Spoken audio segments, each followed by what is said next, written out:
So today we've come to the 15th chapter, the Prameya Jiva Tattva.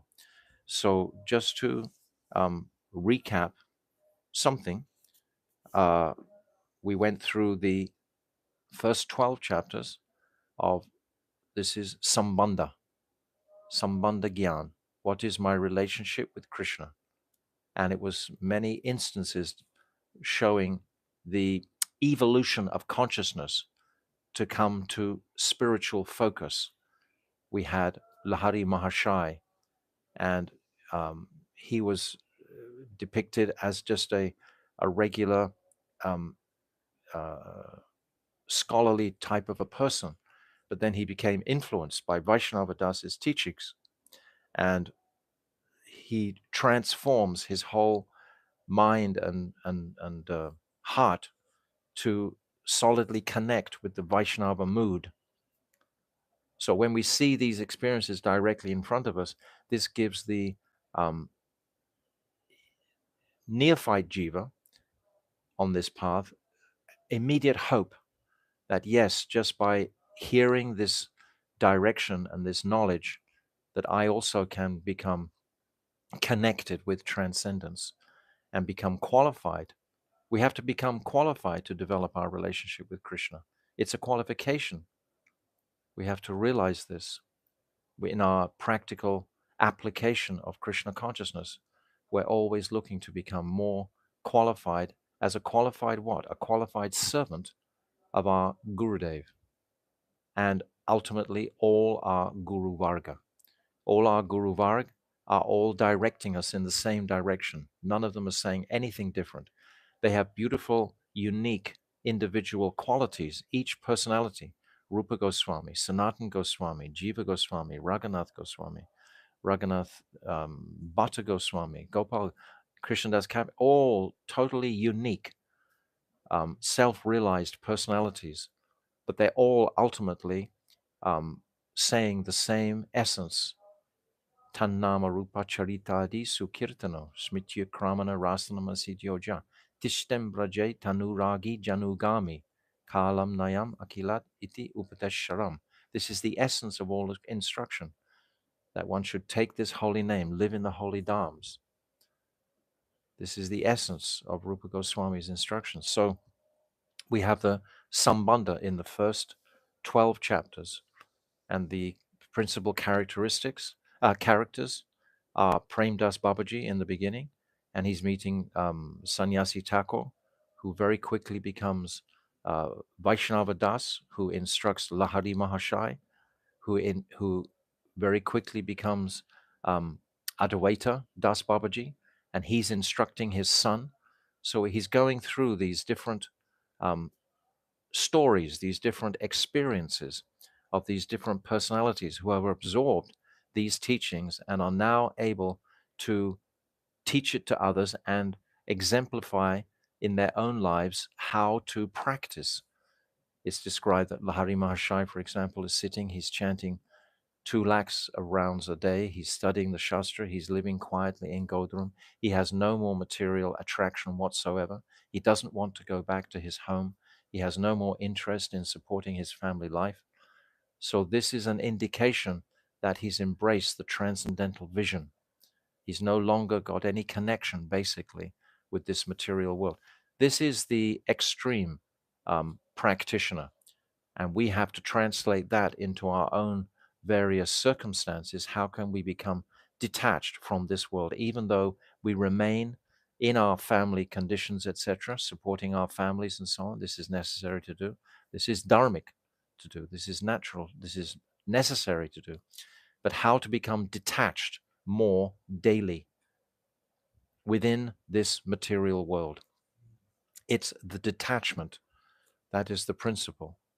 And even more than the detachment, that will manifest when the attachment to Krishna becomes strong. That's the only way that real detachment can manifest, when there's real attraction to Krishna and great affection and love towards Krishna by absorbing the teachings of our remarkable acharyas in our line. So we've come to the 13th chapter, and we've met the personality Brajanath. And in the 13th chapter, Brajanath is hearing the Dashamula. And the Dashamula is describing the 9 principal prameyas, the 9 principal truths. And the evidence is called the Praman. So therefore it makes it 10. So we've been through the Praman in chapter 13. And then in the also in chapter 13, we heard about Krishna being the supreme truth. This is the first prameya, that Krishna is the supreme personality of Godhead. And then we heard in the 14th chapter, which we just completed previously, Sarva Shaktim and Rasabdim, these descriptions of Shakti Tattva, which were just phenomenal. The personally, I'm still resonating with the teachings that we went through in this 14th chapter. They're so profound, so beautiful. Especially, let me just reiterate, at the very end of this 14th chapter, Brajanath is asking the question. We've been talking that Shakti practically manifests and performs all activities in creation. So what about Shaktiman? What about Krishna? What does he do? There's Shakti and Shaktiman. So we've been discussing what is Shakti, and everything is manifesting from Swarup Shakti. Ultimately, Baladev manifests from Swarup Shakti. The Sandini Shakti is manifesting from Swarup Shakti. The Chit Shakti, the Hladini Shakti, all of these, everything in existence is manifesting from Swarup Shakti. So the question was asked, what about Shaktiman? It's described, what is it? Puna Krishna, Puna Shakti, Shaktiman. What is it? Radha Puna Shakti, Krishna Puna Shaktiman. So what is Krishna doing? If Radharani, if Swarup Shakti is manifesting everything out of her extreme love, then what is Krishna doing? So now it's described on page 329, the third paragraph down. In answer to this question, I agree that Krishna's name, form, qualities, and pastimes all indicate the function of Shakti. They all indicate the function of Shakti. All of Krishna's pastimes, his qualities, his form is indicative of Shakti. However, freedom, svatantrata, and free will, sva-ichamayata, are not the work of Shakti. They are both intrinsic activities of the Supreme Person, and Krishna, that Supreme Person who has free will and is the abode of Shakti. So this is the final teaching in this chapter, that this is the function of Krishna, Shaktiman. He has free will and he has freedom. They're different. There's a difference between them. This freedom, sva tantrata. Freedom is when you're completely independent, and free will, you can act independently. So this is the nature of Shaktiman. He is completely independent. Shakti, on the other hand, is totally dependent, just exactly like the heat is dependent on the fire. The fire is utterly independent by itself, but the heat is dependent on the fire. So this is the tattva that we've understood in the 14th chapter on Shakti Tattva.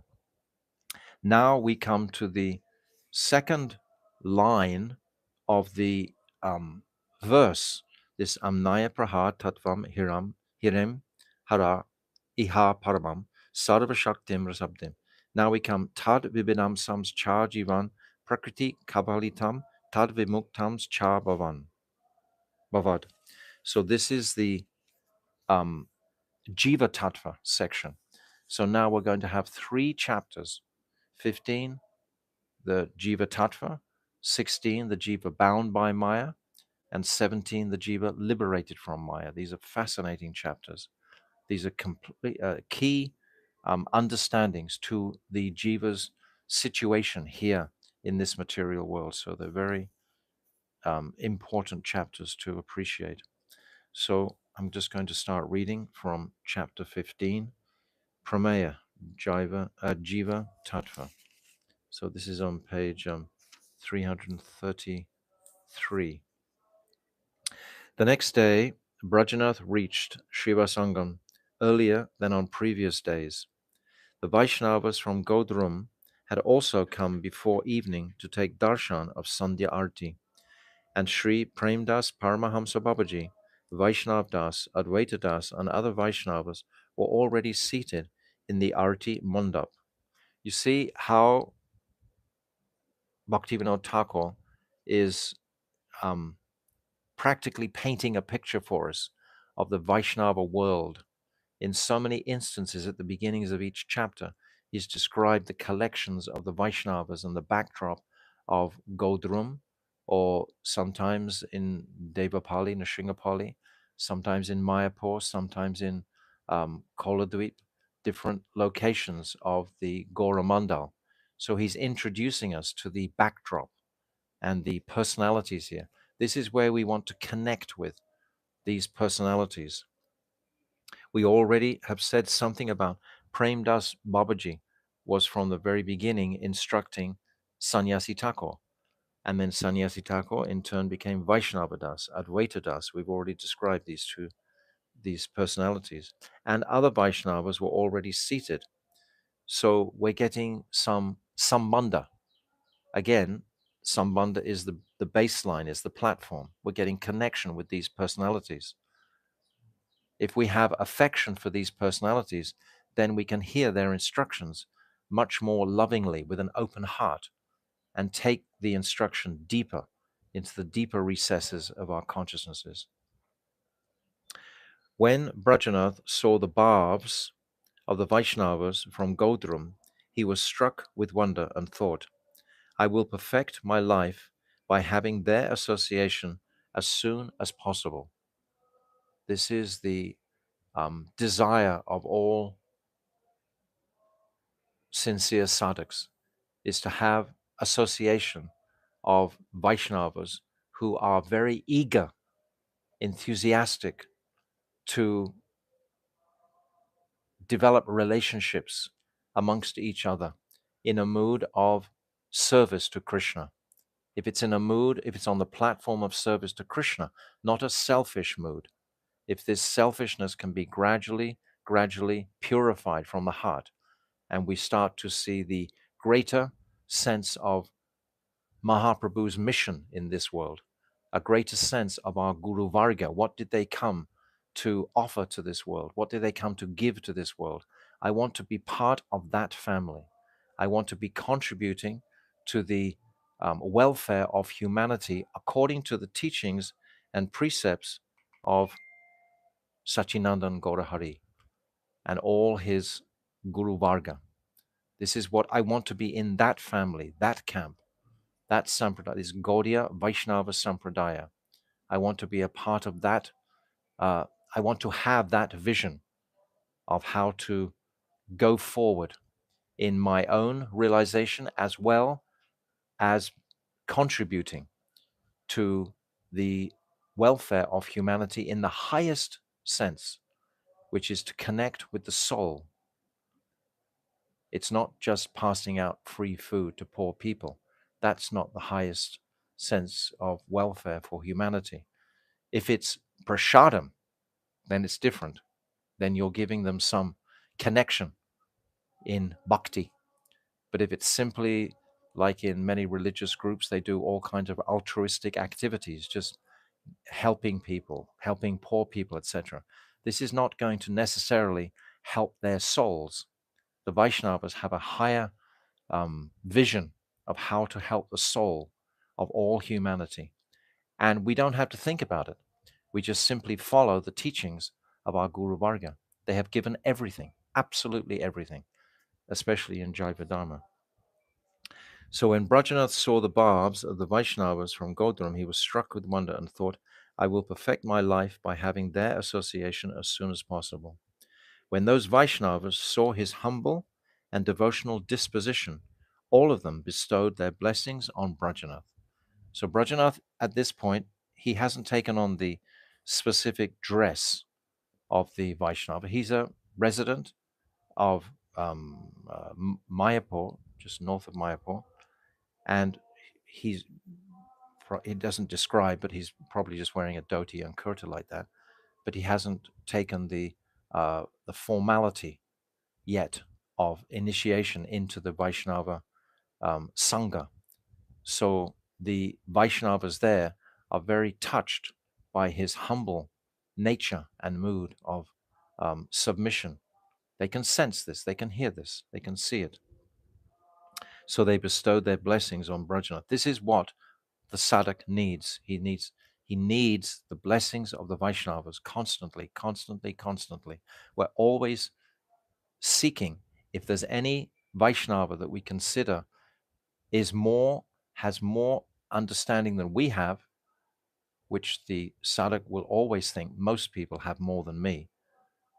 That's just the nature. And then we're always begging their blessings, begging their blessings, begging their blessings. It's the accumulation of those blessings that's going to take us forward.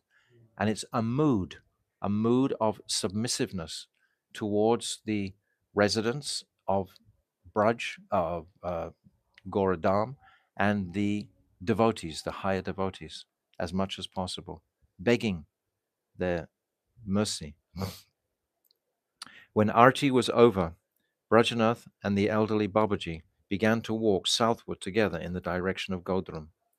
Raghunath Das Babaji saw an incessant stream of tears flowing from Brajanath's eyes, and feeling very affectionate towards him, asked lovingly, "Baba, why are you weeping?"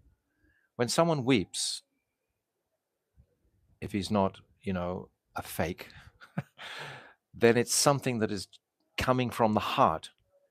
It's like someone who is just immersed in gyan and knowledge. Their heart hasn't softened sufficiently to fill up with feelings that will well out of the eyes in the form of tears. So Brajanath is feeling very emotional in the sense of his affection and attraction towards the Vaishnavas. This has sparked an incessant flow of tears from his eyes. And Babaji very beautifully is inquiring as to the reason for his incessant tears. Brajanath said, "Prabhu, when I remember your sweet instructions, my heart becomes restless, and the entire world seems to be devoid of all substance." The entire world is devoid of all. That means there's nothing attractive in this material world except my connection with the Vaishnavas. This is the highest, most sweetest taste that I can experience.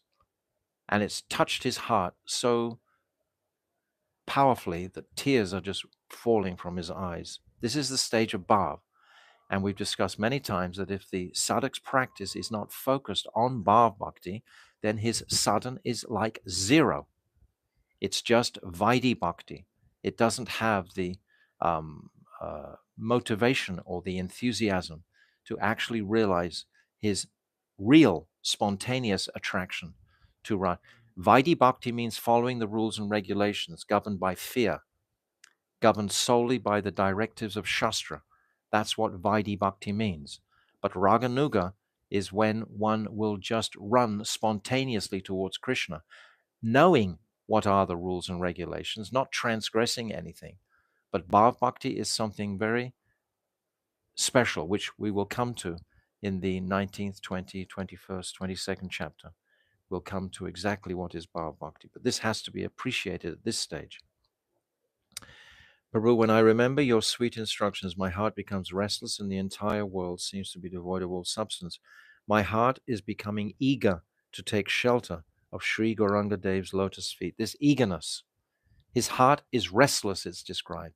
When someone's heart is restless, what does that mean? It means they want something, they're anxious, they have a desire. And if your desire is focused on service to the Supreme, somehow or other, how can I please Krishna?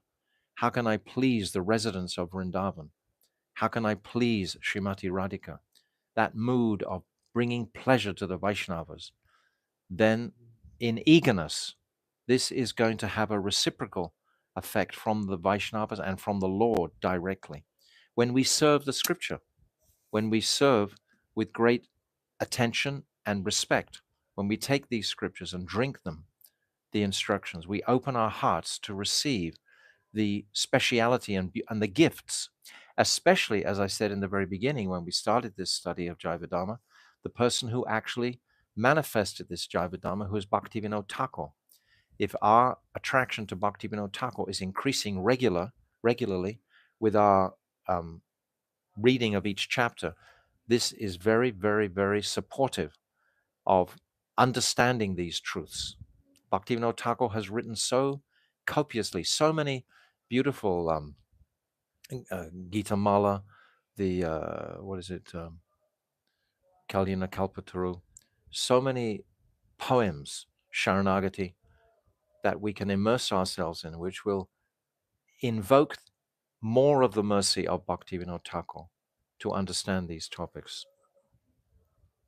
Please be merciful to me and tell me who I really am according to Tattva, and why have I come into this world? When the Jiva asks this question, his life is assured of success. This is the question that Sanatana Goswami asked directly to Mahaprabhu. Kiyami, everyone is saying that I'm a great scholar, but I don't really feel like that. I want to know who I really am. What is the nature of my soul in relationship to that Supreme Lord? So now Babaji is going to respond.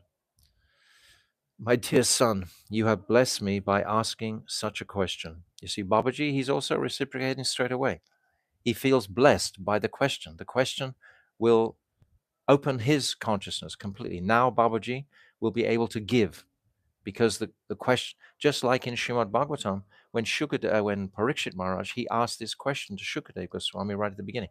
What should a man do who's about to die? Parikshit is about to leave his body in 7 days. He's being cursed to die. So he's asking this question, what should a man do who's about to die?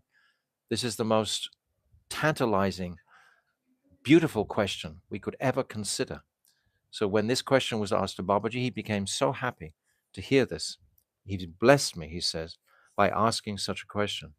The day that the Jiva first asks this question is the auspicious day on which his good fortune arises. This is just what we've been saying, right? This is when his fortune arises, when he asks this question.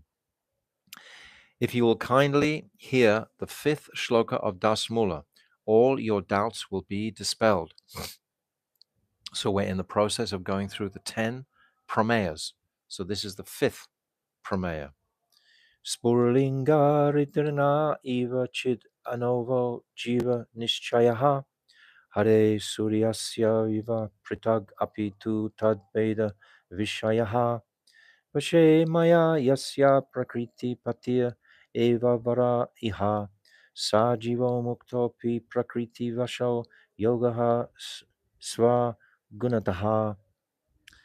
Just as many tiny sparks burst from a blazing fire, so the innumerable jivas are like atomic spiritual particles in the rays of the spiritual sun, Sri Hari. Though these jivas are non-different from Hari, from Sri Hari, they are also eternally different from him. So straight away we have a contradiction here. They're the same, and yet they're different. And we can understand this because we chant Hare Krishna, because we're in the association of devotees. Our mind will be able to accept this complete contradiction, the same and yet not the same. It's called Achintya Bheda Abhedata. There's going to be a whole chapter on this soon. So this is what's been described in this verse. Though these jivas are non-different from Srihari, they are eternally different from him. The eternal difference between the Jiva and Ishvara is that Ishvara is the Lord and Master of Maya Shakti, whereas the Jiva can fall under the control of Maya even in his liberated stage due to his constitutional nature. So we're going to go into the fascinating appreciation of this verse in this chapter. How does the Jiva fall under the veil of this Maya Shakti when he's actually non-different from Krishna? How does that happen? So this is going to be explained. Brajanath, this is an exceptional Siddhanta, and I would like to hear some Vedic evidence to support it. Sri Bhagavan's statements are certainly Veda, but still people will be bound to accept the teachings of Mahaprabhu if the Upanishads can substantiate this principle.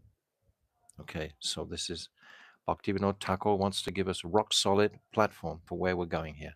He wants to give us the Praman from all of Shastra. Bhaktivinoda Thakur wants to give us the Shastra. He wants to, because the Shastra has it's the platform, it's the cushion where everything can spring with complete confidence. If the Shastra is understood and is there, it's like stone. You can't deviate from the understanding. It's rock solid. So Babaji, this tattva is described in many places in the Vedas. I will cite a few of them. Yatagne Shudra Vishpulinga Vyucharanti Evam Evashmad Atmanaha Sarvani Bhutani Vyucharanti. Brihat Aranyak Upanishad 2.120. Innumerable jivas emanate from Parabrahm, just like tiny sparks from a fire. So understand what's happening here, that Bhaktivinoda Thakur, he's manifesting this Dasmula. This Dasmula has come from the heart of Bhaktivinoda Thakur, from his inspiration. So he has to substantiate it with the rest of Shastra to show that it's not just a speculative type of a idea that he's come up with or something of that nature. So he personally is supporting this verse from Shastra fully to show its authenticity. Tasyava etasya purasasya dva evastane bhavata idan cha paraloka stanan cha sandhyam trityam swapna stanam tasmin sadya stane tishtan eta ube stane prashyatidan cha parokla stanan cha. Brihat Aranyak Upanishad 4.3.9. There are two positions about which the Jiva Purush should inquire: the inanimate material world and the spiritual world. Two worlds. The Jiva is situated in a third position, which is a dreamlike condition, swapna. Swapna means dream. Sthana means position, smapna stan, and is the juncture, the tatashta, between the other two. This is so important to catch. We are a special tattva, because when we get to the 16th chapter, it's going to be described about all the jivas in the spiritual world. And then it's describing the inanimate jivas in this world. And there's a space between the two. And we are in that space. We're called the marginal nature. That's our nature. Whichever way you look at it, that's our nature. We are Krishna. We have the same potency of Krishna, and at the same time, we can be covered by the illusory energy. Krishna can never be covered by the illusory energy, so we're never Krishna. We can never be the Supreme Master. Actually, the sadhak never wants to be the Supreme Master. He wants to be the servant of the Master. This is the cultivation of spiritual knowledge. This shloka describes, I didn't finish that, between the other two. Being situated at the place where the two worlds meet, he sees both the Jad Jagat, inert world, and the Chid Jagat, the spiritual world. This is phenomenal. This is the uniqueness of the conditioned jiva. He's tatashta. This shloka describes the marginal nature of jiva shakti. Again, it is said in the Brihat Aranyaka Upanishad 4.3.18, Tadyata Maha Matsya Ube Kule Nushan Charati Purvan Chapran Chaivam Evayam Purusha Etav Udva Antav Anu Sancharati Swapnatan Cha Budantana Cha. Just as a large fish in a river sometimes goes to the eastern bank and sometimes goes to the western bank, So the jiva being situated in karna jal, the water of cause that lies between the inert and the conscious worlds, also gradually wanders to both banks, the place of dreaming and the place of wakefulness. This is our nature, discussing the tattva of the jivas. Rajanath, what is the Vedantic meaning of the word tatashta? Now, this is important. Babaji, the space between the ocean and the land is called the tata, the shore. But the place that touches the ocean is actually nothing but land. So where is the shore? The tata is the line of distinction separating the ocean and the land. It is so fine that it cannot be seen by the gross eyes. We see the waves coming in and going out. Where is the actual demarcation line? It's blurred. It's not crystal clear. Sometimes the land is covered and sometimes it's uncovered. It's continuously like that. So we are being covered and uncovered simultaneously. We're fluctuating in this marginal region. Tatashta is not a geographical region. There's not a place called Tatashta. It's a state of consciousness. It's a state of consciousness that pervades all conditioned jivas.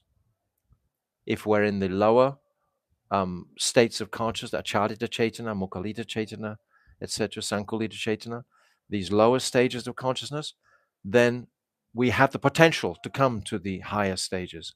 So still we're marginal. Our root will be marginal, do you understand? It's not that a tree is not marginal because it hasn't developed its higher state of consciousness. In time, it will eventually get a human birth where it will be more apparent that he has the spiritual opportunity to connect with the higher realm of consciousness, that Vikulita Chaitana. Yes. The tata is the line of distinction separating the ocean and the land, and it is so fine that it cannot be seen by the gross eyes. If we compare the transcendental realm to the ocean and the material world to the land, then tata is the subtle line that divides the two, and the Jiva Shakti is situated at the place where the two meet. We meet between the spiritual consciousness and the material consciousness. That's it in a nutshell, what he's just said in the last sentence. There's the spiritual consciousness, that Chit Jagat, and there's the Jad Jagat. Jad means dull. And there's the covered consciousness. So we are right in the middle of that. Yes, that's where we're born. That's our nature. We desired this. That'll come in. We'll unpack it as we go through. But this is where we are. The jivas are like the countless atomic particles of light within the sun rays. Being situated in the middle place, the jivas see the spiritual world on one side and the material universe created by Maya on the other side, on the other. Just as Bhagavan's spiritual Shakti on one side is unlimited, Maya Shakti on the other side is also very powerful. It's powerful. The innumerable subtle Shukshma jivas are situated between these two. The jivas are marginal by nature because they have manifested from Krishna's Tatastha Shakti, marginal potency, and we manifested in the Brahman region. That's where we actually manifested from. And we had the opportunity to be attracted to the spiritual world in an instant. This is what's going to come in the 16th chapter, but I'm just filling in some gaps here. That, or to be attracted to this Mayic illusion. Bhakti Rakshak Sridhar says something very beautiful. He says, at that point of decision making, one was internal or one was external. The external is the world of Maya. The internal is connecting with the soul's function, which is service to Krishna. That's the function of the soul, is just to serve Krishna, nothing to do with this material world at all. Or to go in the external direction, which is to get entangled in the Mayic illusion. So he says it very simply like that. It's very beautiful. Yes, but what we have to appreciate, and I'm going to leave it here, is that this decision was not a historic decision. I'm going to say this regularly. It's a decision we're making every moment of our lives. We are encased in this Tatashta Shakti now. In the moment, you'll decide, yes, I'll come and listen to the class. The next second, you might decide, no, I'll go and have something to eat, or gratify my senses in some way. We have this choice daily, 1,000 times. Before you take rest tonight, how many times will you turn away from Krishna? And how many times will you turn to Krishna? We oscillate because we are Tatashta. We are of this energy. We are marginal. Until we get strong in it's called Bal Shakti, in this spiritual strength and decisiveness and Shraddha, until our Shraddha becomes thick, we will never want to look at this illusory energy again for our own gratification. But this decision is happening momentarily. It's not something that happened millions or billions of years ago. It did happen millions of billions of years ago. That's why we got ourselves here. But at that point, it's the same discernment or the same decision that was then is happening right now, today. So we have to come up to speed, up to present, with the reality of this Tatashta Shakti. It's not a historic thing. It's something that we are made of. We're made of this Tatashta Shakti. There's two types of jivas, three types of jivas altogether, as described in the 16th chapter. Those who are attracted to Radha Binod Bihari in Goloka Vrindavan, and those who are attracted to Lord Narayan in Vaikuntha. These are both spiritual domains, and the jivas are manifested in both of those domains. They're perfectly spiritual. And the third type of jiva is manifesting from this state of tatashta, this consciousness. And Bhakti Rakshak Sridhar Maharaj, he describes again that more jivas that manifest in that tatashta region are attracted to Krishna, and much, much less jivas actually come into this world. But we come because we're attracted to the external illusory energy. And the carrot, so to speak, or the attraction is that I will become like God and enjoy his property. This is a whole other story that's going to be described and unpacked in the 16th chapter. I'm jumping ahead because I want to make this Tatashta point clear. So we'll stop there and resume tomorrow. But I just wanted this point.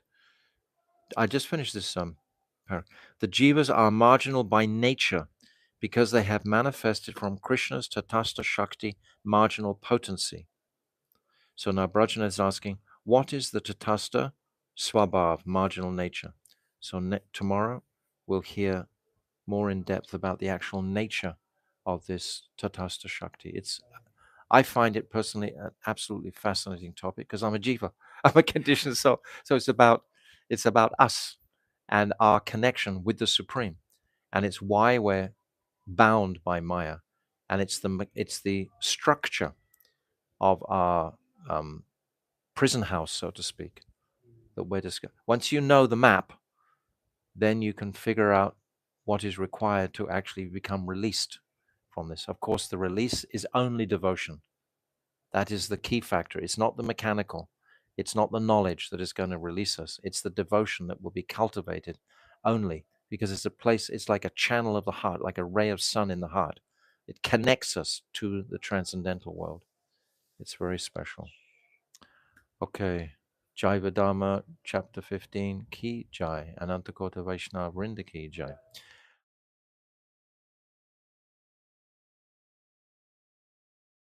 Okay, so yesterday we began to describe the Tatashta Shakti, this Tatashta energy of the Lord, where we are manifesting as a part of that Tatashta energy.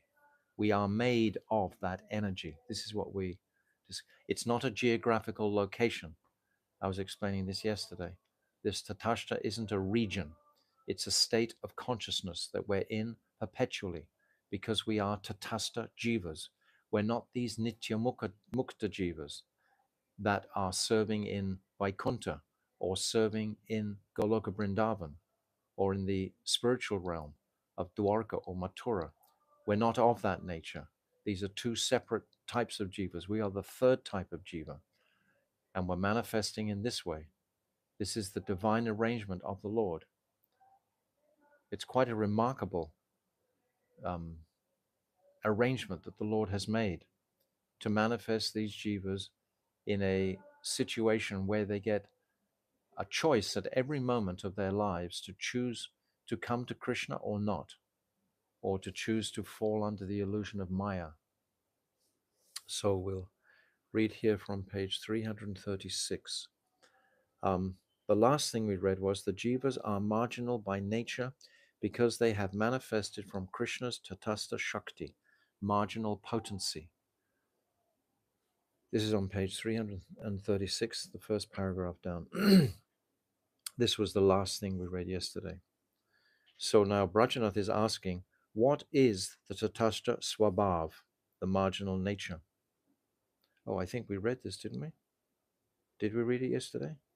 Anyone awake? I'll read it again anyway. Babaji, it is the nature that enables one to be situated. He's asked, what is the Tatastha Swabhav? Babaji is answering, it is the nature that enables one to be situated between both worlds and see both worlds. Both sides. Yes, both sides, sorry. Both sides. And we can see both sides. We see the temple and Krishna, and we have the enjoying propensity to exploit the material energy on the other side, something for my material senses. We see that side by side, it's running parallel every minute of the day. We can never be liberated from that tatashta until we reach the stage of nishta. In the stage of nishta, then it's described that I cannot pull my mind away from the attraction to Krishna. And then that is supported almost immediately by ruchi, by taste. And then when ruchi becomes very thick, then asakti, this complete fixed attachment to service to the Lord, this asakti. These stages are not in black and white. It's not that I'm in nishta and now I'm in ruchi and now I'm in asakti. We can't go between these stages until the higher stage becomes thick enough to relinquish the lower stage. But ruchi is always there. That's taste, spiritual taste. And then asakti, this attachment, full attachment. And then bhav can manifest. And the sadhak is coached, being trained through Shastra to focus his sadhan bhajan on achieving the state of bhav. Bhav bhakti is accessible to us. We can achieve this bhav bhakti. Prem we cannot achieve, actually. In this body, it would explode. The prem is too intense, a heat for the body to withstand. We see the examples in Mahaprabhu's Leela, when he is attempting to contain the highest bhav conceivable, this Adiruddha Mahabhav of Sri Radhika, and his body can't tolerate it. It swells like a pumpkin, and all his limbs contract into the body. Or he falls in the ocean and all his limbs become dislocated. This means the body can't tolerate it. It can't tolerate these states, these higher states of prem. We can't tolerate the state of prem, but we can tolerate this bhav condition of consciousness. This bhav condition is going to be described in the 21st and 22nd chapter. The symptoms of bhav, the 9 symptoms of bhav will be described. This shantya, fully peacefulness, it's all described in this later chapter. So it is the nature that enables one to be situated between both worlds and to see both sides. Tatashta Swabhav is the eligibility to come under the control of either of the Shaktis. We might consider like this, like in a dream, we don't actually have a false ego in a dream. You can go this way or that way. You're not conditioned by the false ego. In the dream, you can get on the bus or not get on the bus in the dream. You can do whatever you want in the dream. So in that condition, what are we going to choose? Are we going to choose the exploitation of the material energy, or our service to Krishna? So we can gauge our advancement by considering what we are doing in our dreams. How are our dreams um, uh, showing us in this life how we have left Krishna or are coming attracted to Krishna? We may be considering with our intelligence here in this world, our decision making, etc., performing our various sadhans and bhajan. But then that, um, when we go to sleep and the false ego is dissipated like in a dream, what are we going to do in that time? When that freedom is completely there, how will we act then? You understand? This we should consider. Yes, your sanskars, all of our sanskars make so much impression on our progress in devotional service. What strength did we achieve from a previous birth? What potency have we accrued in different lives to maintain a focus on the absolute reality now? So, Tatastha Svabhav is the eligibility to come under the control of either of the Shaktis. The eligibility. What is my eligibility? Have I developed my adi to come under the control of the Chit Shakti? Or if my adhikar is not developed, then I will come under the control of the Maya Shakti. Maya Shakti is so powerful. There was one time when Bhaktivedanta Swami Prabhupada was offering dandavats in one temple in the West. I don't know where it was, maybe LA somewhere. And he was weeping and weeping. And the devotees were asking, "Oh, Prabhupada, why are you weeping? Why are you praying so fervently to the deity?" And he says, "I'm praying not to be influenced by Maya Devi." And then he turned to the devotee, "You don't know how powerful is Maya. You're not appreciating the potency and power of Maya. If we have great respect for this powerful potency of Maya, then we'll be more cautious in our flirting with Maya. Flirting with Maya means thinking I can just get away with this or just get away with that, just do a bit of this, a bit of that, and everything. It won't. We'll go under the claws of that tiger of Maya that Durga Devi rides on, or the lion.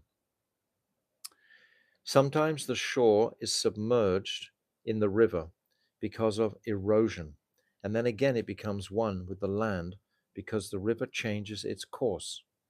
If the jiva looks in the direction of Krishna, that is, towards the spiritual world, he is influenced by Krishna Shakti.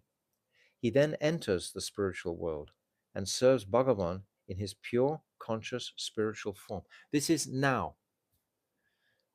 If you go into the temple and very carefully decorate Thakurji and you're getting flour, you're making garlic, you're totally immersed in seva to the deity, for example, or you're cooking completely immersed in service to the satisfaction of the deity, or you're performing Harinam Sankirtan for the benefit of the conditioned soul. You're performing any service with your full consciousness. You're basically in that spiritual atmosphere when you're doing like that, without a doubt. So that's an experience. And we see the marked distinction when we come out of that activity. We might go on Harinam Sankirtan, be completely ecstatic and so on, speaking to so many, and then we come back, and then immediately the mind starts chattering, where can I find happiness now? If my devotional creeper hasn't begun to flourish. You understand? So it's cultivation. It's a very wonderful journey, such a wonderful journey. Um, he's in, he then enters the spiritual world and serves Bhagavan in his pure conscious spiritual form. Of course, we can see this on the absolute sense that if in my meditation I have realized my full spiritual swarup, we can also consider this, that he's saying, in my spiritual swarup, just like we read in Vilap Kusumanjali, for example, Raghunath Das, he, by his meditation and hunger and great greed, desire to serve Sri Radhika, he comes into his spiritual form, personality as Tulsi Manjari, and he's right there serving Radha and Krishna directly in the spiritual world. And then because he's not Vastu Siddhi means when you leave your material body altogether, when you die, in other words, that's called Vastu Siddhi. He's writing about his Swarup Siddhi when he's in this world. And then he's engaging in this seva directly to Srimati Radhika. So that's directly in the spiritual world. But if we haven't realized our spiritual identity to that degree, still we will enter that spiritual atmosphere when we immerse ourselves fully in seva for the pleasure of the Lord. We have these 3 degrees, it's described in one of the chapters later on about, what is it? Bhagavat Prapti Abhilas, wanting to serve the Lord. And then there's Anukul Abhilas, wanting to please the Lord favorably. There's an upgrade from there. You understand? One is just pleasing the Lord, one is pleasing the Lord favorably. And then the third is so hard, Abhilas. That's to serve the Lord with great friendship.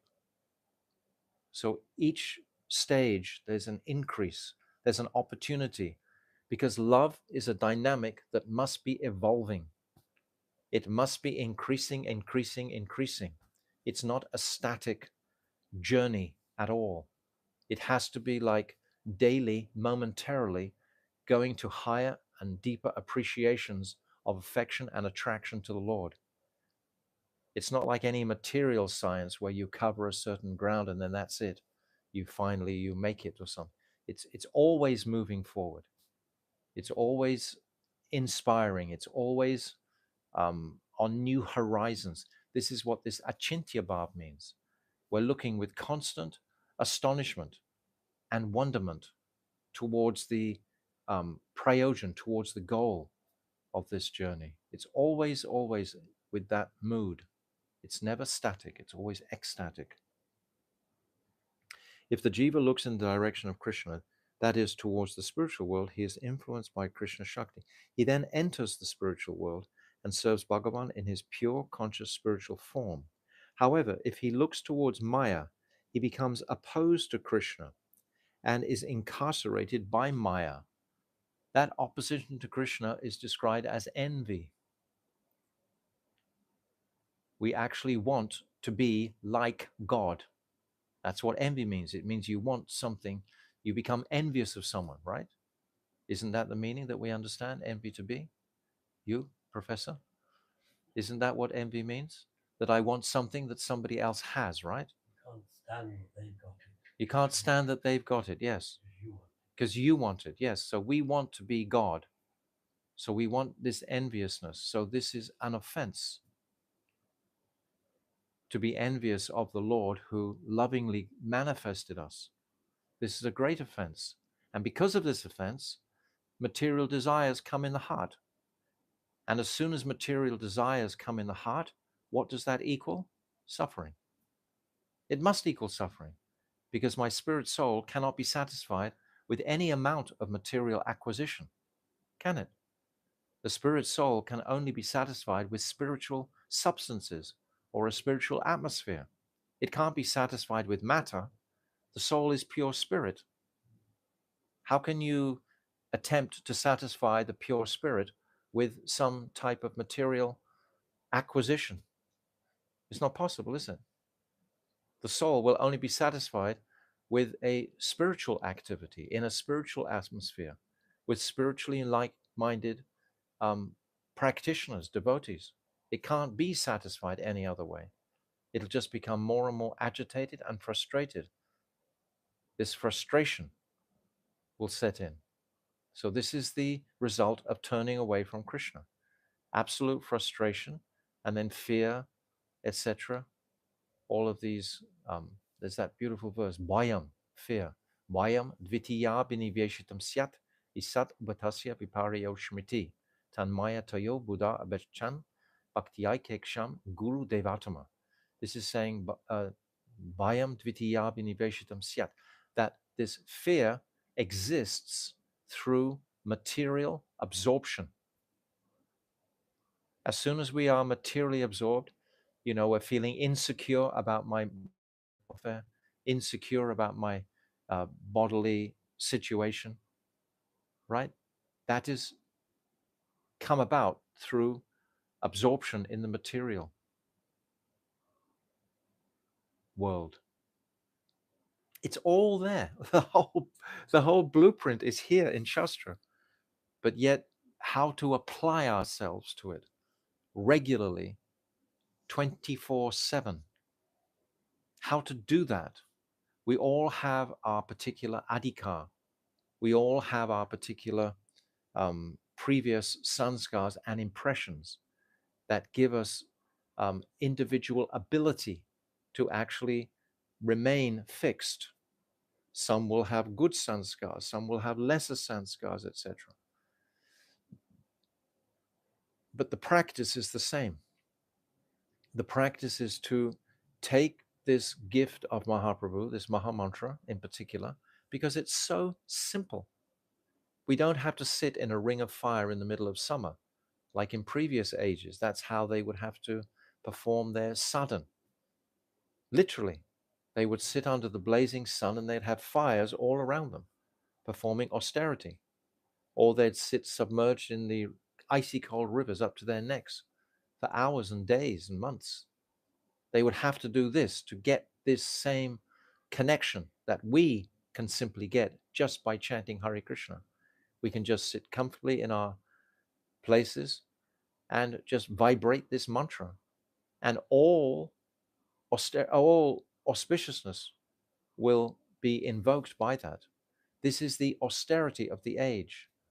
What's that? Krishna Varnam, Twista Krishnam, Sangopangastra Prastam, Yagya Sankirtanam Priye, Yajantihi Sumedishaha. That intelligent men, they will perform this yagya of the Hare Krishna mantra.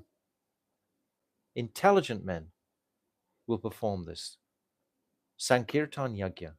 Yagya Sankirtanam Priye, Yajantihi Su Medashaha. This prefix, Su. Medashaha means men. Su, intelligent men, will perform this yagya diligently, knowing with great confidence that all the necessary energy will be manifested from the Lord to strengthen my resolve, to clear myself of this lustful desire to enjoy matter, which has no substance to it whatsoever. We really do have to hear about these topics repeatedly and repeatedly. Of course, the most beautiful topic to hear about are the pastimes. When we hear about the sweet pastimes in Vrindavan, this is what is going to give us the positive alternative, so to speak. What I'm saying now, what's being spoken here, is basically the tattva. The tattva has to be understood, though, to develop the inspiration for the lila. But the lila is the most potent. When I'm meditating on any of the particular leelas in Vrindavan, I'm not even conscious of this material world. I'm just fully immersed in that spiritual conception of the spiritual worlds. So this is my practice. But both need to be there because we have intelligence to pacify the mind. It has to be satisfied. If we have any doubts, we can't move forward. However, if he looks towards Maya, he becomes opposed to Krishna and is incarcerated by Maya. This dual-faceted nature is called the Tatastha Svabhav. Okay, now we understand what is the Tatastha Svabhav very clearly. We should understand, without shadow of doubt, the meaning of this Tatastha Svabhav. Brajnath, is there any material component in the jiva's original? Sorry, is there any material component? I've got in my book, is there any illusory material component? No, in my book I've got, is there any material component Okay. in the Jiva's original constitution? Which edition do you have? Well, I think we have the one where it says illusory. Really? Yeah. That's, Illusory material component. well, it's the same Yeah. meaning, but I'm just It's just missing the word. always curious because I helped put this book together, and I'm just wondering where that change has come from. I'm reading from the 2010 edition. You're probably reading from a later edition. This is 2019. Ah, there you go. Okay, so I'm reading from the 2010. So, yes. Okay, you're both correcting me, but you both got different editions. Okay, so we can say, is there any illusory material component then in the Jiva's original constitution? Material and illusory, quite similar. But it's nice to have both options to make it, if you're into language, to make the picture more clear. So we have material and illusory. Is there any material or illusory component in the Jiva's original constitution? Babaji immediately responds, no. Emphatic. This is emphatic. He's not pussyfooting around. He's saying no directly. No, the Jiva is created solely from the Chit Shakti. There is no Maya within the constitution of the Jiva. This is very encouraging to appreciate. No, the Jiva is created solely from the Chit Shakti. He can be defeated, that is, covered by Maya, because he is minute by nature and lacks spiritual power. Therefore, the intelligent man will develop his spiritual power. That's what our sadhan bhajan means, to cultivate our spiritual power. The spiritual power is dormant within us until Guru wakes that up, that Krishna Seva Vasana. Guru inspires Seva within the heart of the Jiva. Krishna Seva, it's that Seva, which is the symptom of love, which we've been saying. When that Seva is inspired in the heart, then the strength of fortitude, of focus will manifest in the heart of the Jiva. But if that Bal Shakti, that strength, is not being regularly cultivated, if our sadhan is not strong and regulated, then of course we're going to be affected by the Mayic onslaughts of happiness and distress constantly, constantly. We're going to be smashed. Bhakti Rakshak Sridhar Maharaj says, like on a football pitch, like the football is just booted around from end. We are being booted around by the three gunas of material nature, unless we practice our sadhan bhajan with focus and attention. This is just going to be the end result. And we have a choice. We have this choice always. This is the jewel of the jiva, that he has independence. He can choose to be booted around by the modes of material nature, and often thinking, oh, it's not my fault. Why did I bang my foot on the side of the bed this morning? Why did I get a flat tire on the way to work this morning? Oh, the world doesn't love me. Poor me. Let's have a pity party. Let's all cry and weep about poor me, poor me. You know, the jiva sometimes takes satisfaction in that self, what do you call it? Flagellation, that pity. But this is just complete part of the illusion that can tweak the particular mentality of that individual and make him very lamentable and make him morose and unhappy. So the compassionate soul will always be trying to encourage the jivas to just please chant Hare Krishna, just please follow the practices carefully. This is in your interest. It's like a patient in a hospital is to put on a particular diet to recover. But if grandmother comes in and imagines that she's loving the patient by giving them a cheesecake or something, completely breaking the dietary regulations, how is that going to be profitable? So if we think that by just going out and buying some suffering conditioned jiva some particular material commodity, that's going to cheer them up. Maybe in a moment or two they might be happy, but again they'll plunge deeper into the depths of misery and lamentation. All of these things have to be considered daily, daily, daily, daily, daily. Oh God, running out of time again. Okay, I'm going to read that paragraph again because it's so powerful. No, the jiva is created solely from the chit shakti. He can be defeated, that is covered by maya, because he is minute by nature and lacks spiritual power. But there is not even a scent of maya in the jiva's existence. There is not even a scent of maya in the jiva's existence. The jiva is pure, pure, pure chit shakti. But we have independently gobbled up quantities. Narottam Das Thakur talks about drinking poison. Knowingly, I'm drinking the poison from this world. Knowingly, even I hear about this, I'm still knowingly drinking it. I'm still turning on the television, knowing that it's going to illusion me.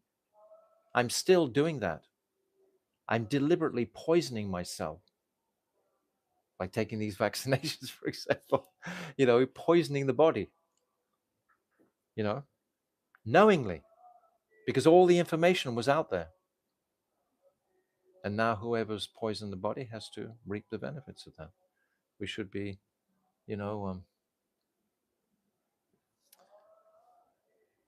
intelligently awake to our material dilemma and our spiritual options, principally residing at the lotus feet and mercy of Sachinandan Gaurahari and Nityananda Prabhu. This is our highest wealth, and we have to cultivate that. It requires cultivation because we've cultivated this Mayic mentality since this birth, at least.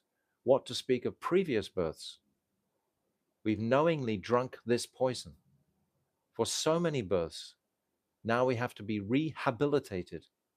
We have to try and put ourselves in an environment. We simply have to desire this, and Krishna will arrange. If we sincerely desire to be in a more sattvic environment where we're not so much afflicted by the intensity of passion and ignorance, Krishna will arrange that, if that is sincerely our desire. But if we're still getting a buzz out of the passion of the material existence, then Krishna will keep us in there. If we're thinking that, yes, that's where he wants to be. So we have to consider our own eligibility every time. So many points, and I'm going off a little bit, but I'm just trying to just go as significantly inspired into these topics. So tomorrow we'll hear more of Brajanath's on the Mayavadi's view, because this has to be cleared. Brajanath is going to bring up 3 or 4 different Mayavadi things in connection with this Tatashta Svabhav and the Jiva's predicament here. We need to hear these because we will meet people and we need to know how to clear it.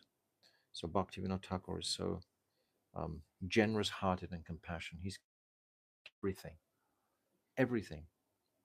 Bhaktivinoda Thakur ki jai, Jai Dharma ki jai, chapter 15 ki jai, Gol Premanande, Hari Hari Bol.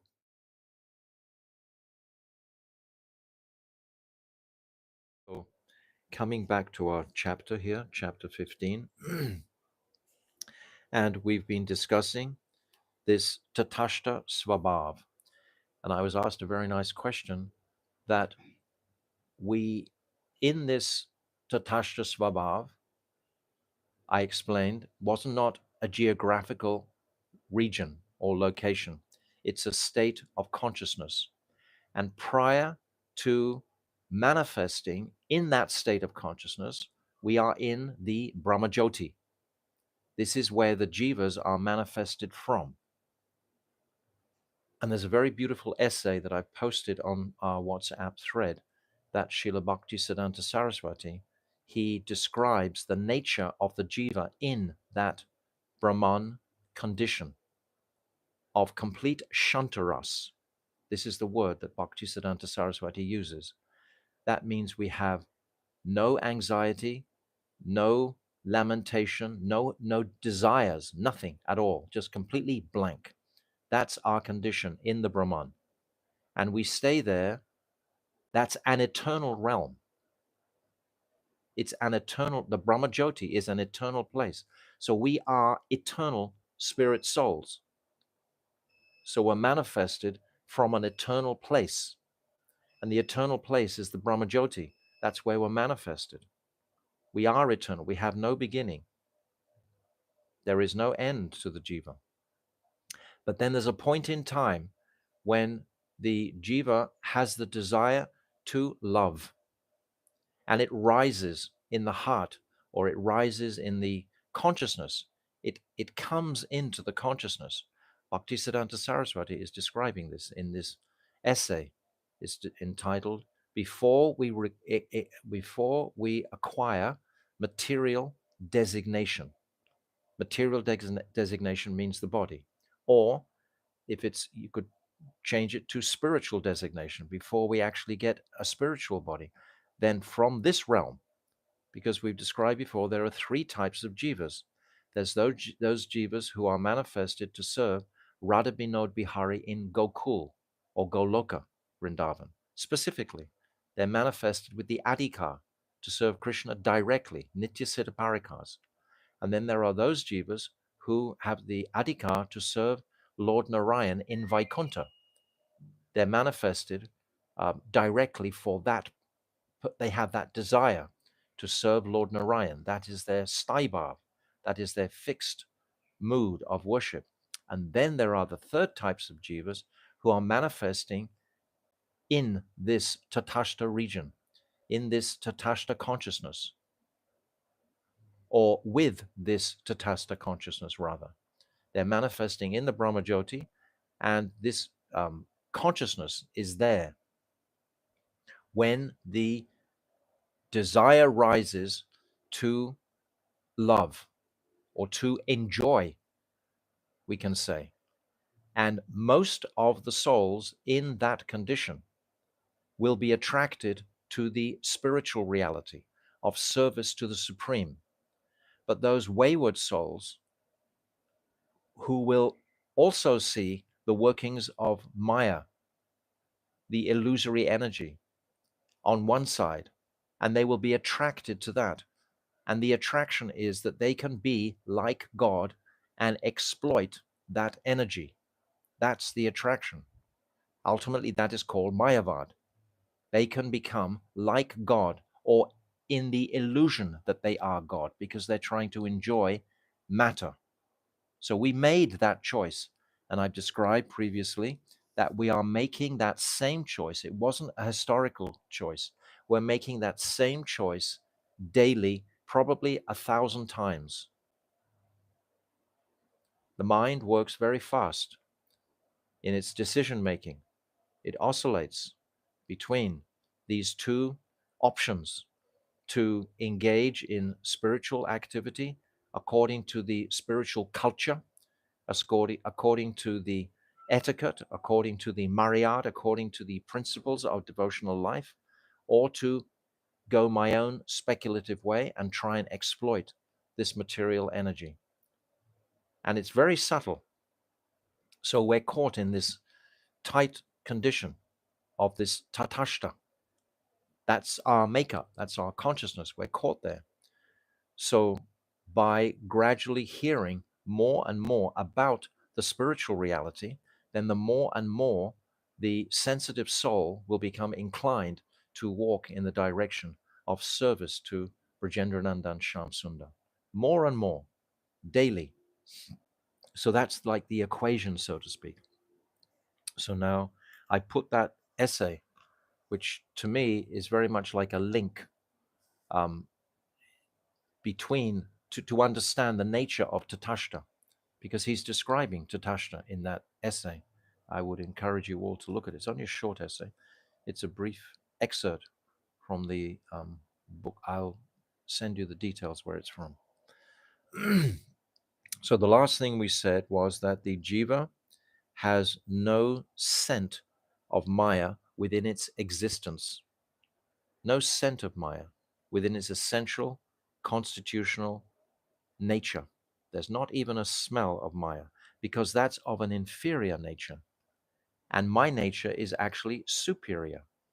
That's why it's called Achintya Beda Abeda Tattva, because sometimes I'm in that superior state of consciousness, and sometimes I submit to the inferior state of consciousness. So I oscillate like this. So it's very disturbing, especially in Kali Yuga, where the whole atmosphere is already disturbed. Food, pollution, sound vibration, people out of control. The whole atmosphere is completely disturbed. What to speak of this disturbing condition? But remarkably, by the potency of Sachinandan's mercy in gifting us the holy name, it gives us the power to actually overcome this illusory energy. And particularly when we're in the presence of Mahabhagavats, Uttam Bhagavats, who have recognized and realized this absolute reality. They have the potency to transform the consciousness of the jiva, to attract the jiva forever to the other side, so to speak, of the Vaitarani River, the other side into the spiritual realm. They have that potency. So we take shelter of these Mahabhagavats. Either these Mahabhagavats are walking amongst us, or these Mahabhagavats in the form of our Guru Varga are there. In our Guru Varga, we take shelter diligently of Bhaktivinoda Thakur, for example, of Rupa Goswami, we've just been speaking, of Sanatana Goswami, Jiva Goswami, Krishnadas Kaviraj, all of these exalted personalities. We make this our family. This is our unit. And they will, by their support, daily we should be offering prayers to all of these personalities. We've described many times. First thing my Gurudev describes as soon as we rise in the morning, first thing we do is offer prayers to all our Guru Varga to connect us to the current of Srimati Radhika's mercy ultimately, coming through the medium of Sachinandan Gaurahari, because it's her mercy that we are receiving. Okay, so we don't have a scent of Maya in our nature. So now Brajanath is going to present some Mayavad conceptions. Brajanath, I have heard from my teacher that when a fraction of the conscious Brahm is covered by Maya, by the way, Prabhu, you can correct me if there's any word that I say that is different in your edition. I'm curious to see how it's been changed or what the editors have done. I have heard from my teacher that when a fraction of the conscious Brahm is covered by Maya, it becomes the Jiva. He explained the sky to be always the indivisible Maha Akash. Maha Akash means the great um, uh, unknown, practically, the great sky, the greater sky. But when a part of it is enclosed in a pot, it becomes Gatana Akash. If we have a pot and the sky is reflected in the water that is contained within a pot, then it's as if the sky has been contained within the pot itself. This is the example they use in Nyaya. So it's called Gatana Akash, the sky in the pot. And then there's the great sky outside. So he's making this analogy between the sky and the localized sky in the reflection of a pot. This is the analogy that he's making. If I was originally that Brahm, that would mean like I was originally Krishna, but I've been covered by Maya. That's what the proposition is. That I was God, but I become covered by Maya, and until I get uncovered by Maya, I can't regain my godlike position. Horrible. So horrible. Where is love in that equation? I met a Mayavad once in Rishikesh, and he was sitting in front of all his disciples explaining exactly this. And he had some matchsticks, and he was demonstrating it like in a diagram with matchsticks. And I listened to him for about 20 minutes. And at the end of his presentation, I said, just tell me, where is love in this connection? And he could not answer. And then his disciples all became agitated. They also wanted to know. And in the end, I just left and he was frustrated. But that single ideal of affection, love has to have two. It can't be singular. This conception of the Mayavad is singular. It's saying just I am that God. But where is any relationship if there's only the singular? There must be two. The verb love is a verb, to love. There must be an object of affection. Otherwise, it's rubbish.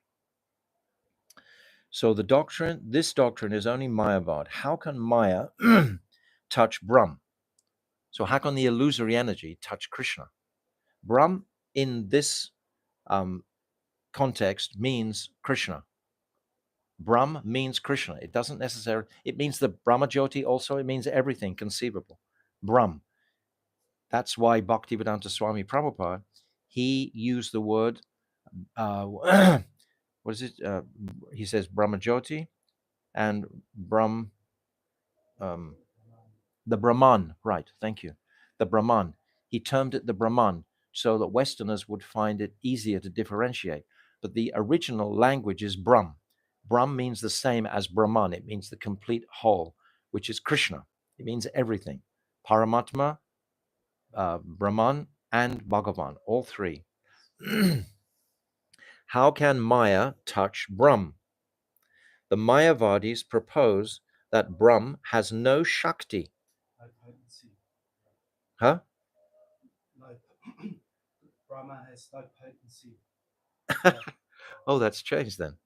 So in my book, it's saying Brahma has no Shakti. So Shakti, probably potency is a more simple word, but Shakti is actually the correct word. We've become familiar with the concept of Shakti. So Shakti here, rather difference. So has no Shakti. So you have Lupta Shakti in brackets after potency, right? Then it just continues. Okay. Potency is supposed Okay. to So exist. 9 edition, by the way, for anyone who's listening. So the 2019 edition has changed somewhat. Has no Shakti, Lupta Shakti. So how can, which is a Shakti, possibly approach Brahm? If Shakti is supposed to be non-existent, the Mayavads propose that Shakti is not, that only they exist, that there is. The conclusion is that Maya cannot possibly cover and cause such a miserable condition. Conversely, if we accept transcendental Shakti, Parashakti, of Brahm, how can Maya, which is an insignificant Shakti, defeat the Chit Shakti and create from Brahm? How can this insignificant Shakti of Maya affect something coming from the Chit Shakti? It can't. Brahm is indivisible. So how can such a Brahm be divided? The idea that Maya can act upon is not acceptable.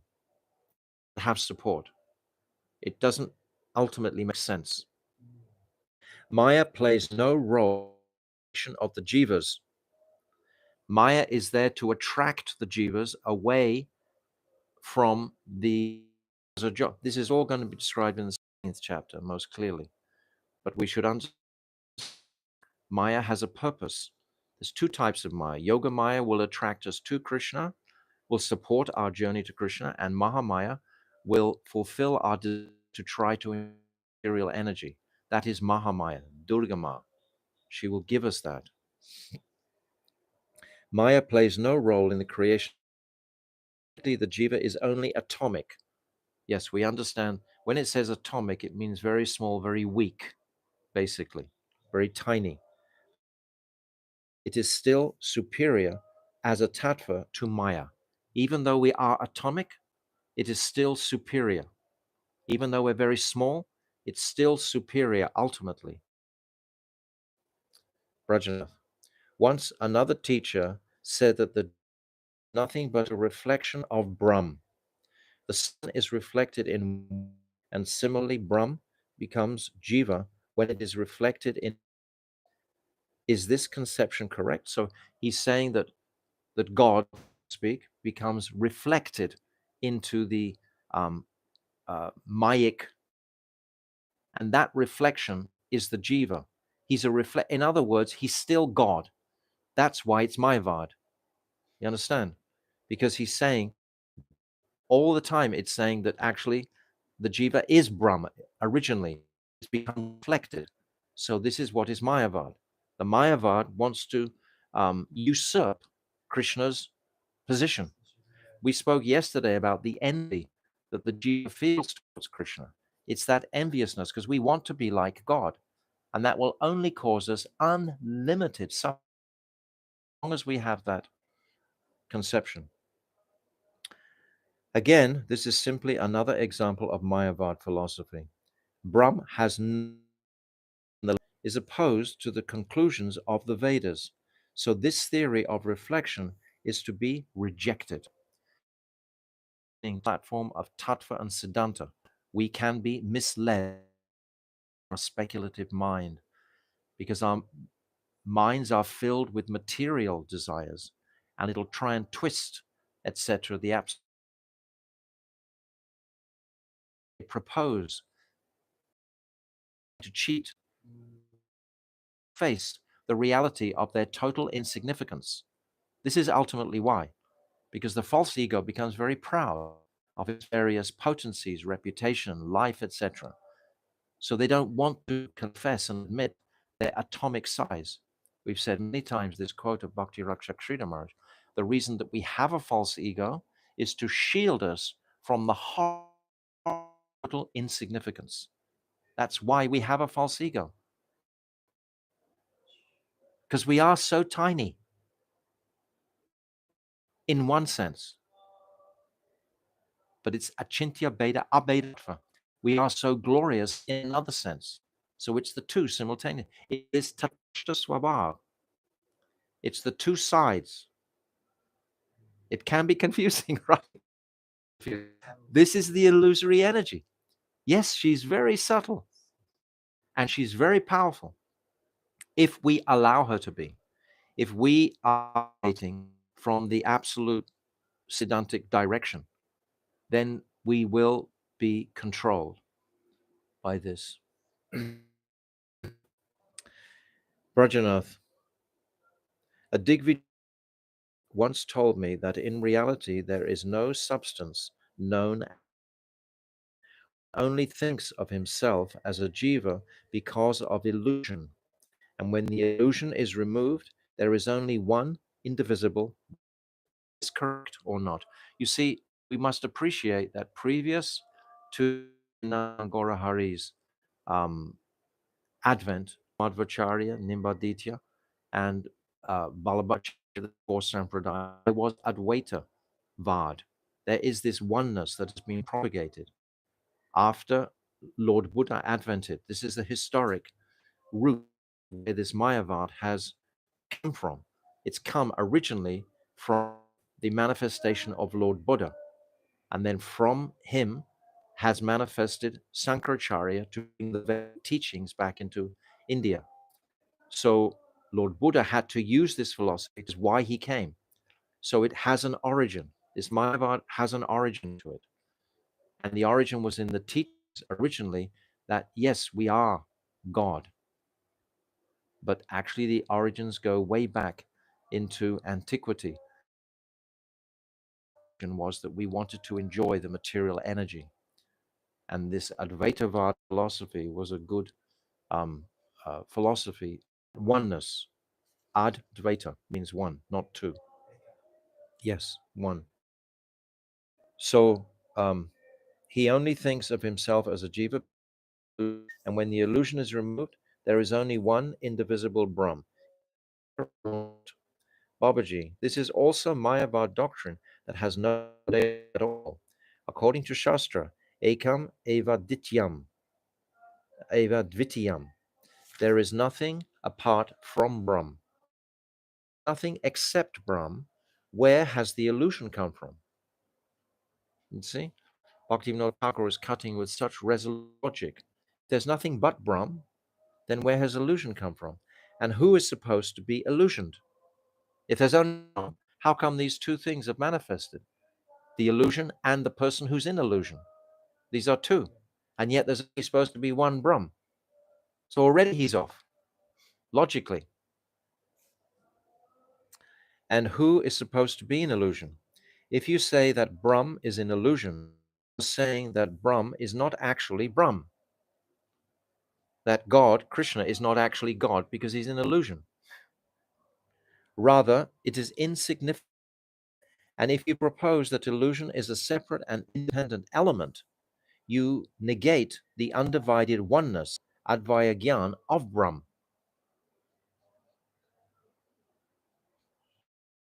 This for our meditation, and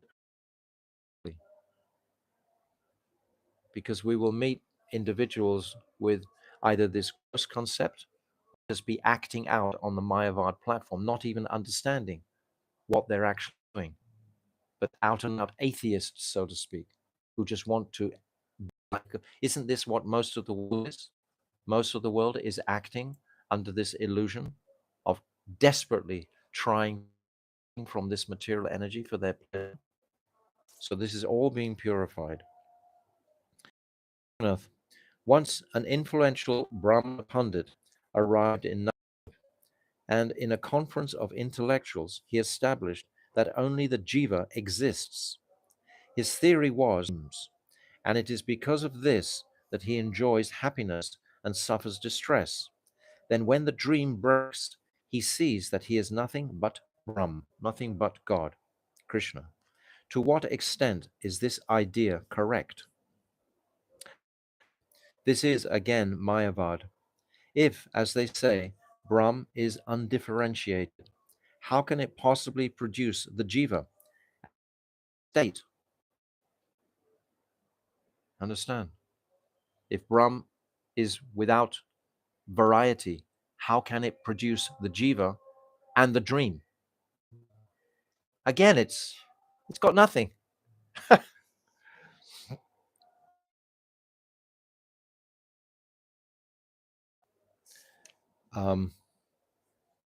How can it possibly produce the his theory was that the jiva creates everything in his dream.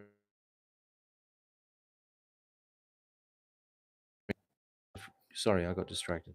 I'll just start here. His theory was that everything in his dreams, and it is because of this that he enjoys happiness. Then he is not, he is okay. This is again Mayavadi. If, as they say, Brahm is undifferentiated, how can it possibly produce and his dreaming state? Mayavadis use examples such as a shell of as God and the illusion of taking a rope to be a snake, but therefore not provide a consistent basis for Advaya Gyan. Advaya Gyan. Advaya, one tattva, which represents Krishna, wholeness. And within that one tattva, there is the energy, which we've already discussed in chapter 14, which manifests all the different ones. So there's like two. There's the origin of Krishna, Shakti. This makes two.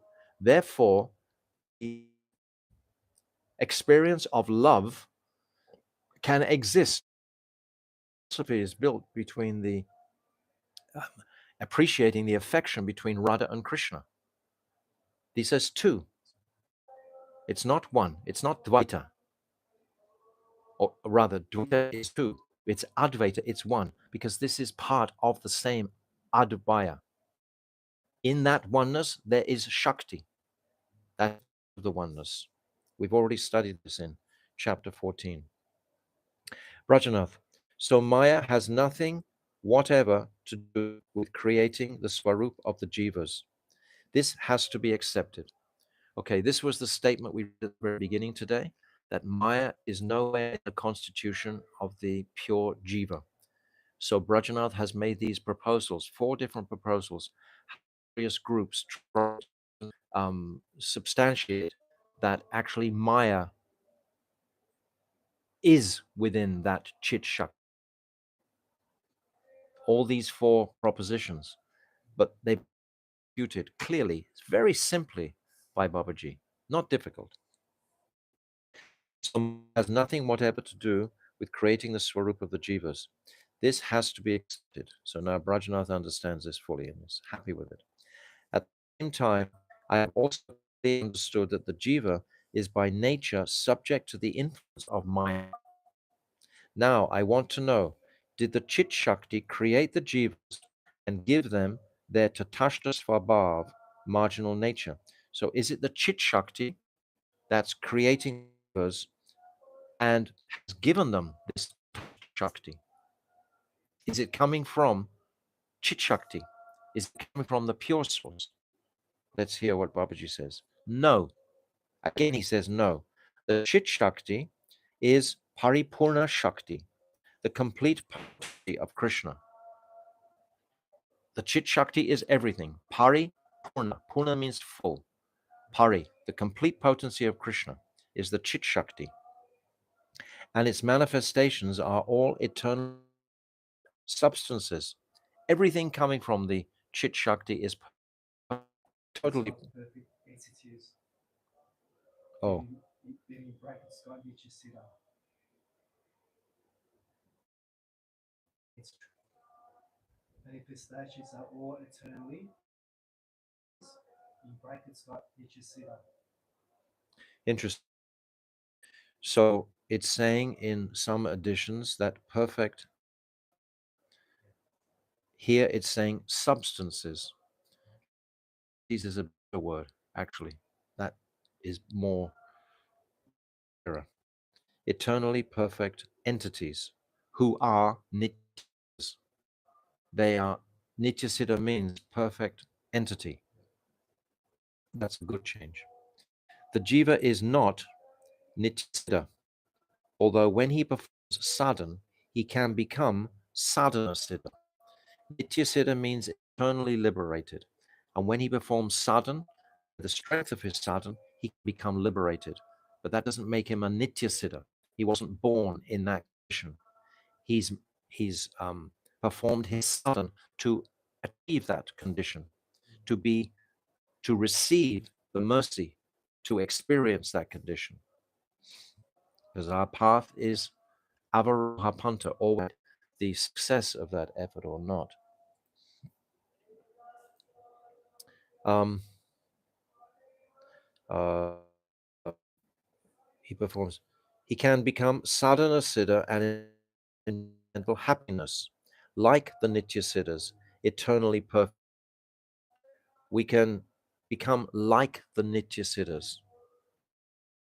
All the 4 types of Srimati Radhika's Sakis are nitya. What are the 4 types of her Sakis? The Swapaksh, Vipaksh, and Surit. These are the 4 types of Radharani's Sakis. And they are direct expansions, Kaya Vyuha, direct expansions from Radhika's the Chit Shakti. This is all manifesting from the Chit Shakti. Radhika herself, they are direct expansions, Kaya Vyuha, of the Chit Shakti, Shrimati Radhika.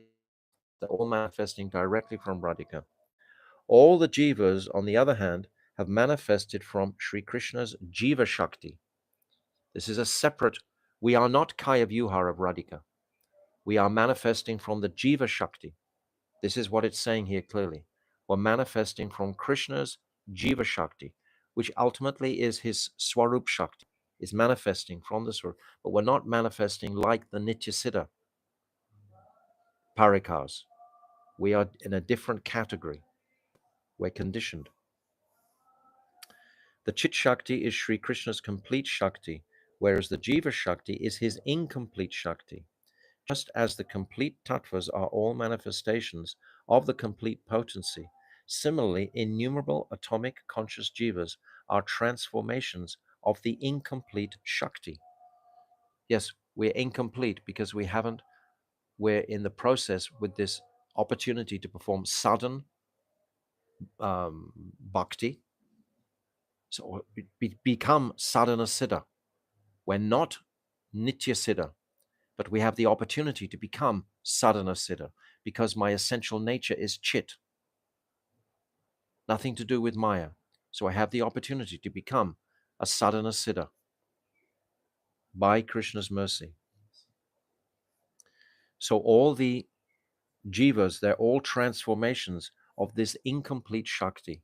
It's incomplete because it has this tatashta aspect to it. It's not one of those two jivas that I said at the beginning that are manifest in Goloka Vrindavan or in Vaikuntha. Those two types of jivas are eternally liberated. The jivas that we're talking about are not eternally liberated. Sri Krishna, being established in each of his Shaktis, manifests his Swarup according to the nature of that Shakti. When he is situated in his Chit Swarup, he manifests his Swarup as Sri Krishna and also as Narayan. We're talking about Krishna here, when he manifests, the Lord of Paravyam. When he is situated in the Jiva Shakti, he manifests his Swarup as the Vilas Murti of Braj, who is Baladev. Baladev is that person who is manifesting all the different jivas and being established in the Maya Shakti. He manifests the three Vishnu forms, Karanadokshay, Shirodokshay, and Garbhodokshay. I think we'll stop here because we're actually a bit over our time, and what we're reading now needs to be gone very carefully and slowly through. It's a wonderful portion here where we need to fully immerse ourselves. So tomorrow we'll come back to this very portion and get into the thick of it. It's very beautiful, very beautiful. So Srila Bhakti Vinod Thakur ki jai, Jaiva Dharma ki jai, Ananta Kota Vaishnava Vrinda ki jai, Gaur Premanande, Hari Hari Bol.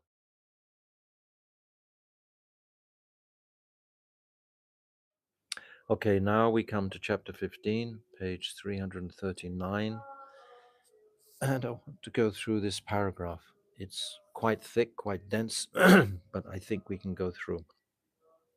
So the first paragraph, Sri Krishna being established in each of his Shaktis. So from that, understand that Krishna is the origin of the Shaktis, just like the fire is the origin of the heat. So Krishna is established in his Shaktis. He's not the Shakti, he's the origin of he's Shaktiman, but he's the origin of the Shakti. This is what it means. Sri Krishna being established in each of his Shaktis manifests his Swarup according to the nature of that Shakti. Okay? He's not manifesting as the Shakti. He's the fire, so to speak. He's not the heat, but he's the origin of the Shakti. When he is situated in the Chit Swarup, he manifests his Swarup as Sri Krishna. That's Sri Krishna in Vrindavan, Brajendranandan Shyam Sundar. And he also manifests himself as Narayan, the Lord of Paravyam. He also manifests himself. That is Krishna in Vaikuntha. That is Krishna in Vaikuntha. Shaktiman in Vaikuntha and in Goloka Vrindavan. Then there's a semicolon here. When he is situated in the Jiva Shakti, he manifests his Swarup as his Vilas Murti of Braj, Baladev. So Baladev is that personality, Sankarshan, from Baladev, the Sandini Shakti. He's the Ishtadev of the Sandini Shakti of existence. He's also Akhand Guru Mula Tattva. Everything in bhakti to Krishna is manifesting from Baladev Prabhu. That's why he's a Akhand Guru Mula Tattva, because Guru will show us how to serve Krishna. Radhika, in her seva is rasa vichar. Her seva is a conjugal seva. of pleasing Krishna's senses totally. Baladeva is serving Krishna as far as manifesting all of the universes, all of the bodies of all of the jivas, etc. Baladev's seva is very different, and it can't, the whole picture, the whole cosmic manifestation can't go on without this inspiration in Baladev's heart to create all the universes, to create the Vrindavan Dham itself, to create the Jamuna. We've already discussed that previously in the Shakti Tattva. Baladev creates all the bodies, even the body of Radha and Krishna are manifesting. We read it in the 14th chapter. All the bodies are manifesting, except those that are manifested directly from Sri Radhika, those Kaya Vyuha. They're manifesting directly from the Swarup Shakti. But all the Nanda Baba, Yashoda, Sridham, the cows, etc., they're all manifesting from Baladev Prabhu in service to Krishna. So he first manifests as Sankarshan, then it's Mool Sankarshan, then it's Mahasankarshan, these different quadruple expansions. And then it's coming into this Vaikuntha aspect area of manifesting, which is the next sentence going to be described, and being established in the Maya Shakti, he manifests the three Vishnu forms as Karnadakshai, Shiradakshai, and Garbhadakshai. All of these manifestations are supporting those jivas who want to enjoy matter. We are cast into the body of Mahavishnu once we make that decision that, yes, I want to enjoy matter. Bang, then we're inside the body of Mahavishnu. And then we manifest from the body of Mahavishnu through Garbhadakshay Vishnu, and Shiradakshay Vishnu will manifest within us. This is the sequence. When Mahavishnu looks towards Maya, he makes a connection with the Mayic energy. He makes a tangible connection through his glance. Mahavishnu, he makes that connection. He looks at Maya Devi. And by that glance, the whole material cosmic manifestation manifests by that singular glance. That glance is carried in by Shambhu. And then with time and the jiva are coming into the pradhan, which then becomes the prakriti. And then the whole material manifestation explodes, so to speak.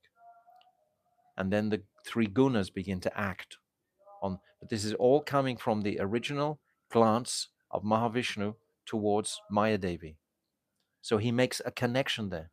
My Gurudev used to say there is some slight scent of contamination.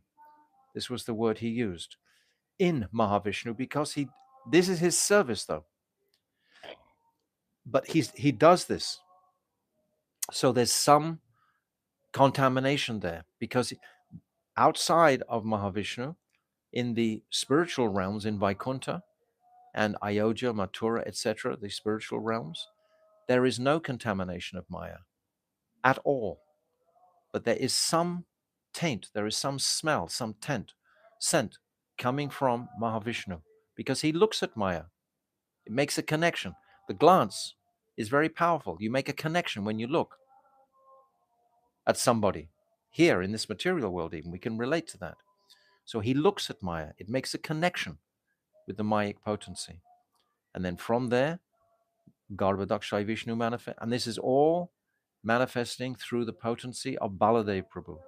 He's the Vilas Murti form. This is what is described. He manifests his Swarup as his Vilas Murti form of Vishnu, Baladev. So Baladev is Swamsa, avatar.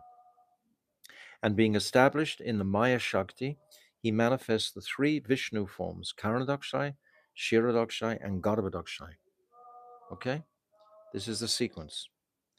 In his Krishna form in Braj, that's Brajendranandan and Shamsundar, he manifests all the spiritual affairs to the superlative degree, the topmost sweetness of Madhurya. in his Krishna form in Vrindavan. In his Baladev Swarup as Shesha Tattva. Shesha Tattva, I'll just give you the dictionary description of Shesha because we need to know the meaning of Shesha. Shesha means that which remains. Remains, that's what it means. That which remains, and it comes from the Sanskrit word shishi, because because when the world is destroyed at the end of the kalpa, Shesha remains as he is. So this eternal particle, Shesha, we have Ananta Shesh. So Shesha Tattva is that part that remains after everything else is destroyed. That, in other words, that eternal Tattva. So this Shesha Tattva. In his Baladev Swarup, as Shesha Tattva, in his eternal aspect as Shesha Tattva, he manifests Nitya Mukta Parsad Jivas, eternally liberated associates.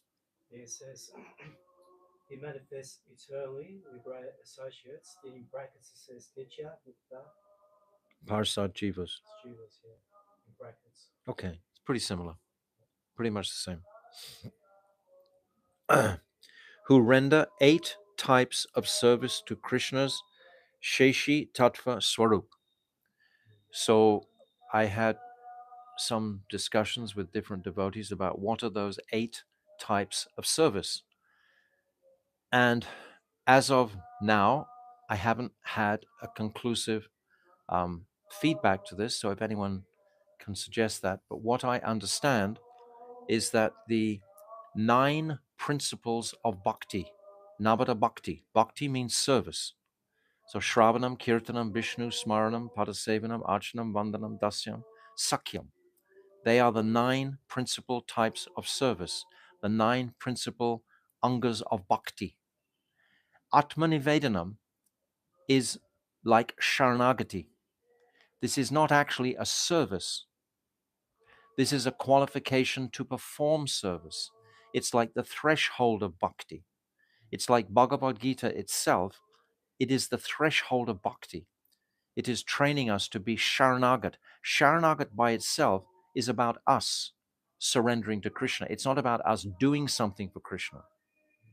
It's not an active seva. It's about me becoming qualified for the seva. We have to understand this clearly, because Sharanagati itself is not bhakti. It's the qualification to perform bhakti. We must be Sharanagat to perform bhakti. It's an attitude. It's, yes, Bhakti Rakshak Sridhar Maharaj, I've said many times, describes Sharanagati is like getting dressed. Getting dressed is not the purpose of life, but we have to get dressed to perform the activities of life, Started, yeah. right? Unless you get dressed, then you just, you can't enact your various duties in this world. So unless we become Sharanagat, we can't begin to perform the Angas of Bhakti. So when you look at the Angas of Bhakti, there are 8. Shravanam, Kirtanam, Vishnu, Smaranam, Padasevanam, Archanam, Vandanam. These are 8 Angas of Bhakti, not counting the Atmanivedanam. So I have understood, thinking about this, what are the 8 types of service? It is these 8 types of service. Hearing about Krishna, having kirtan about Krishna, remembering Krishna. This is direct bhakti to Krishna. These are direct services to Krishna.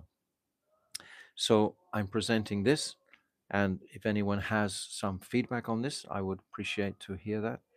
But this is how I have been able to reconcile these 8 types of service to Krishna's Sheshi Tattva Swarup, this eternal aspect of Krishna's Swarup. How can we serve Krishna? By hearing about him, by remembering him, by having kirtan of him, by offering prayers to him, by worshipping his lotus feet. These are the 9 principal activities of bhakti, Navada Bhakti. So if you take out the Sharanagat aspect, the Atmanivedanam, you're left with 8 direct savas to Krishna. So that's how I've understood this. He manifests 8 types of service to Krishna's Shesha Tattva Swarup. the origin of Shesha Tattva. Yes, Krishna is the origin of this Shesha Tattva. Don't become confused, because we've talked in the 14th chapter how Shakti is doing everything. It seems like all the energies, we're just talking about Krishna's energies, the Chit Shakti, Jiva Shakti. These are all Shaktis, but we're talking about the origin of Shakti. The origin of Shakti is Krishna. That's how we can understand this paragraph, understanding the origin of Krishna. So the origin of Shesha Tattva is Krishna. Again, to Shesha Rup Sankarshan in Paravyom, he manifests 8 types of servants to render 8 kinds of services as eternally liberated associates of Shesha Rup Narayan. So what are those eternal services? They are Shravanam, Kirtanam, Vishnu, Smaranam, Padasevanam, Archanam, Vandanam, Dasyam, Sakyam. Those are the 8 principal types of services that can be performed to the Supreme Lord. So those services are performed, and they have personalities who embody those particular sevas. Saying here, he manifests 8 types of servants to render 8 kinds of services. So these servants, the embodiment of these services, hearing about, what do the residents of Vaikuntha do? They hear about Krishna, they glorify Krishna, they honor his lotus feet, they worship his lotus feet, they sing prayers to him, Vandanam. This is what the residents of Vaikuntha do. In Madhurya Dham, it's very, very different, because Krishna is not acting as the Supreme Personality of Godhead. So these 8 types of service are not the same. They are submerged, and they are superseded by a much higher loving exchange. In Madhurya, with Brajendranandan Sham Sundar, but in Vaikuntha, these are the 8 types of services. He manifests 8 types of servants to render 8 kinds of services as eternally liberated associates of Shesha Rup Narayan. See, we're talking about Narayan. This is in Vaikuntha. Mahavishnu, who is an avatar of Sankarshan. He's coming from Sankarshan. He's an avatar. Avatar means descending from Baladev Prabhu. Situates himself in the Jiva Tattva. Jiva Shakti, sorry, it says here the same. What did I say? Jiva Tattva. Jiva Shakti. Yeah, he manifests himself in the Jiva Shakti, and in his Paramatma Swarup, he manifests the Jivas who have the potential to be involved in the material world. We have the potential. We have the choice. We can either open out that potential and try to enjoy matter, or we can neglect it. It's like, there's another verse, what's that? Kriti Sadhya Bhavet Sadhya Bhavsa Sadhanabhida. Nitya Siddhyasya Bhavasya Prakritam Kriti Sadhyate. This Prakritam means potential also. We have the potential as conditioned souls to reunite with our spiritual consciousness. We have that potential. Similarly, we have the potential to enjoy Maya. This is what we've been discussing in the Tatashta Shakti. This is what Jiva Tattva is about. Jiva Tattva is about understanding this Tatashta Shakti, that I'm made of this energy. This marginal energy is my constitutional makeup. So I have the potential. I am Chit Shakti, because it's saying that there's no Maya ultimately within the constitution of the Jiva. There's no intrinsic Maya there.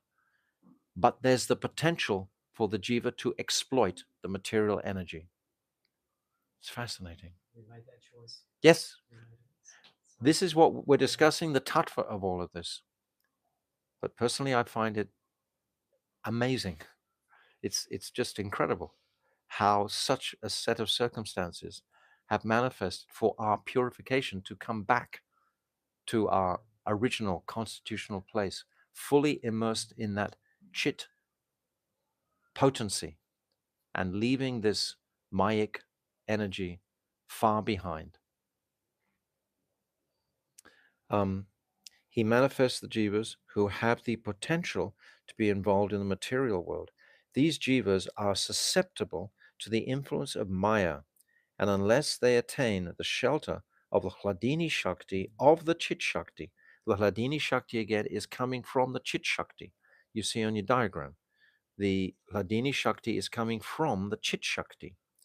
It's coming from that most pure energy.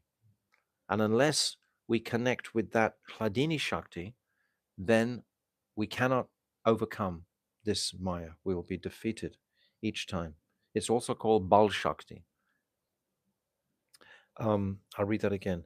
These jivas are susceptible to the influence of Maya, and unless they attain the shelter of the Hladini Shakti, of the Chit Shakti, by Bhagavan's mercy, the possibility of their being defeated by Maya remains.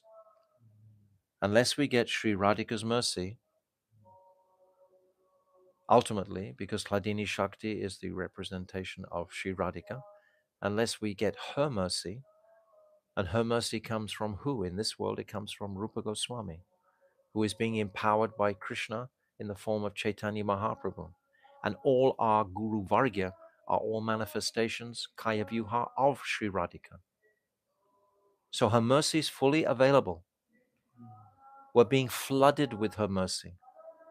We're sitting here receiving the mercy of Srila Bhaktivinoda Thakur for a start. We're surrounded by this Guru Vargya, Srila Vishwanath Chakravarti Thakur, Sanatan Goswami, Srila Bhakti Siddhanta Saraswati, Srila Bhakti Pragyan Keshav. They're all here. Our well wishes. Huh? Our well wishes. Yes, Best friends. absolutely. More than even well, our best, supporters on our journey. And they're here in the atmosphere. We simply have, Bhaktivinoda Thakur says, he reasons ill who tells that Vaishnavas die when thou art living still in sound. The Vaishnavas are always present. They're always here. When we build respect, sufficient respect for this holy Dham and what it represents, and these great stalwart personalities have walked through the dust of these holy Dhams, and they've left their atmosphere here, which is they've made themselves available for us through their teachings in particular. Bhaktivinoda Thakur, so much literature he gave us. We can be immersed fully in this. And then he's alive within us. And then he comes to us within us very strongly. This is the working of the Chit Shakti. It offsets this Mayic conception. Possibility of being defeated by Maya remains. Unless we get this mercy, yes, the possibility of being defeated by Maya remains. The countless conditioned jivas who have been conquered by Maya are subordinate to the three modes of material nature. Were booted around on the field by these three modes of nature. Bearing all this in mind, the Siddhanta is that it is only the Jiva Shakti and not the Chit Shakti that manifests the Jivas. This is the Siddhanta that's been described in this paragraph. So we've taken a long time to go through this one paragraph because there's many, many points in this paragraph to unpack. So in the ultimate conclusion, this is the Jiva Shakti that we're talking about. This is what it says. I'll read this again. Bearing all this in mind, the Siddhanta is that it's only the Jiva Shakti and not the Chit Shakti that manifests the Jivas. The Chit Shakti is utterly pure. It's like Mahavishnu. He's glancing towards the Mayic energy. So there's some link with Maya there for the pastime to all take place. That has to happen. He's inspired to do that. Nevertheless, he's still Vishnu, but still he's inspired to that. Because this is all manifesting the Jiva Tattva. We're not talking about the Chit Shakti. Chit Shakti is absolutely the pure spiritual world. This is the Jiva Shakti, Jiva Shakti in this world. Okay. This is what we have to appreciate. This paragraph is very beautiful. Let's just read what Brajanath thinks about this on the next page.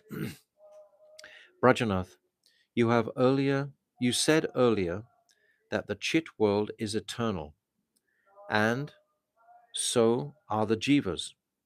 If this is true, how can an eternal entity possibly be created, manifested, or produced?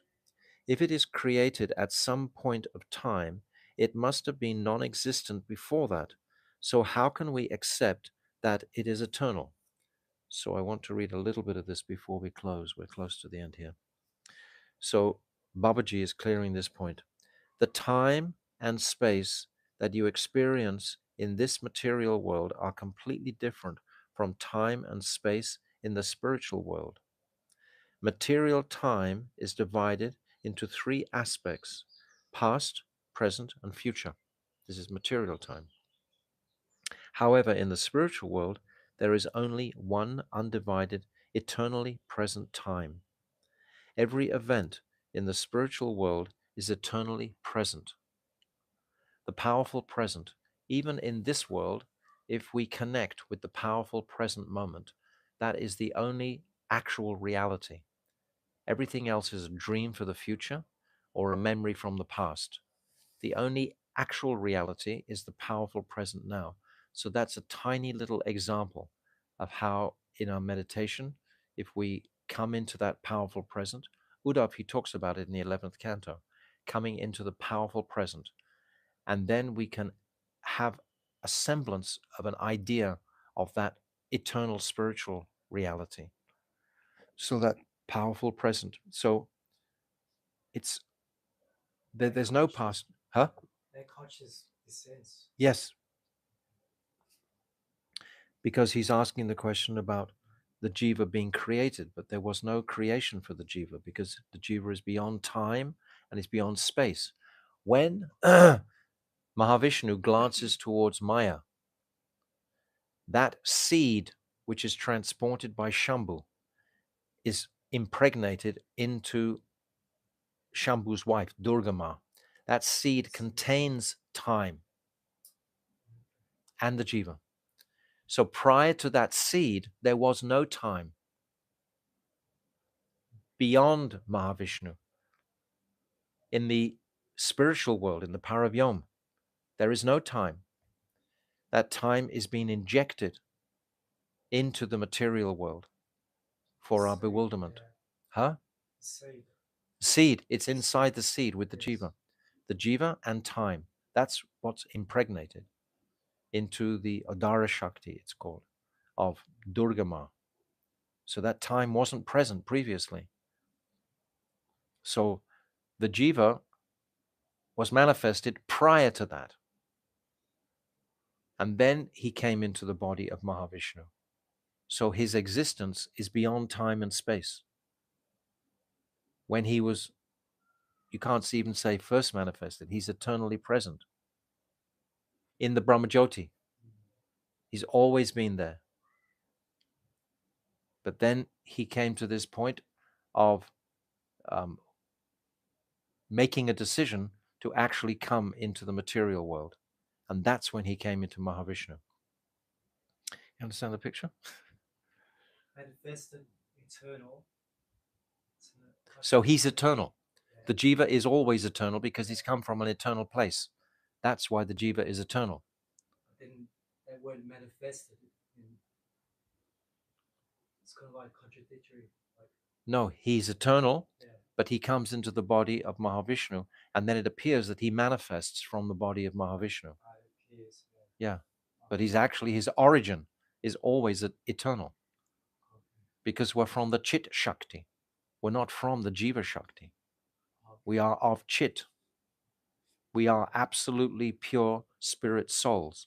That is our ultimate identity. That is our constitution. There's no Maya in the eternal Jiva. The Jiva is eternal, but we've lost our eternal connection and we've come into this temporary world. It's very hard for the Jiva to consider eternality. We can't because we have zero experience of eternality. You've never experienced anything in this world that's eternal. Nothing. Nothing at all. Even a temple, even a murti gets destroyed and so on in time. Everything is destroyed.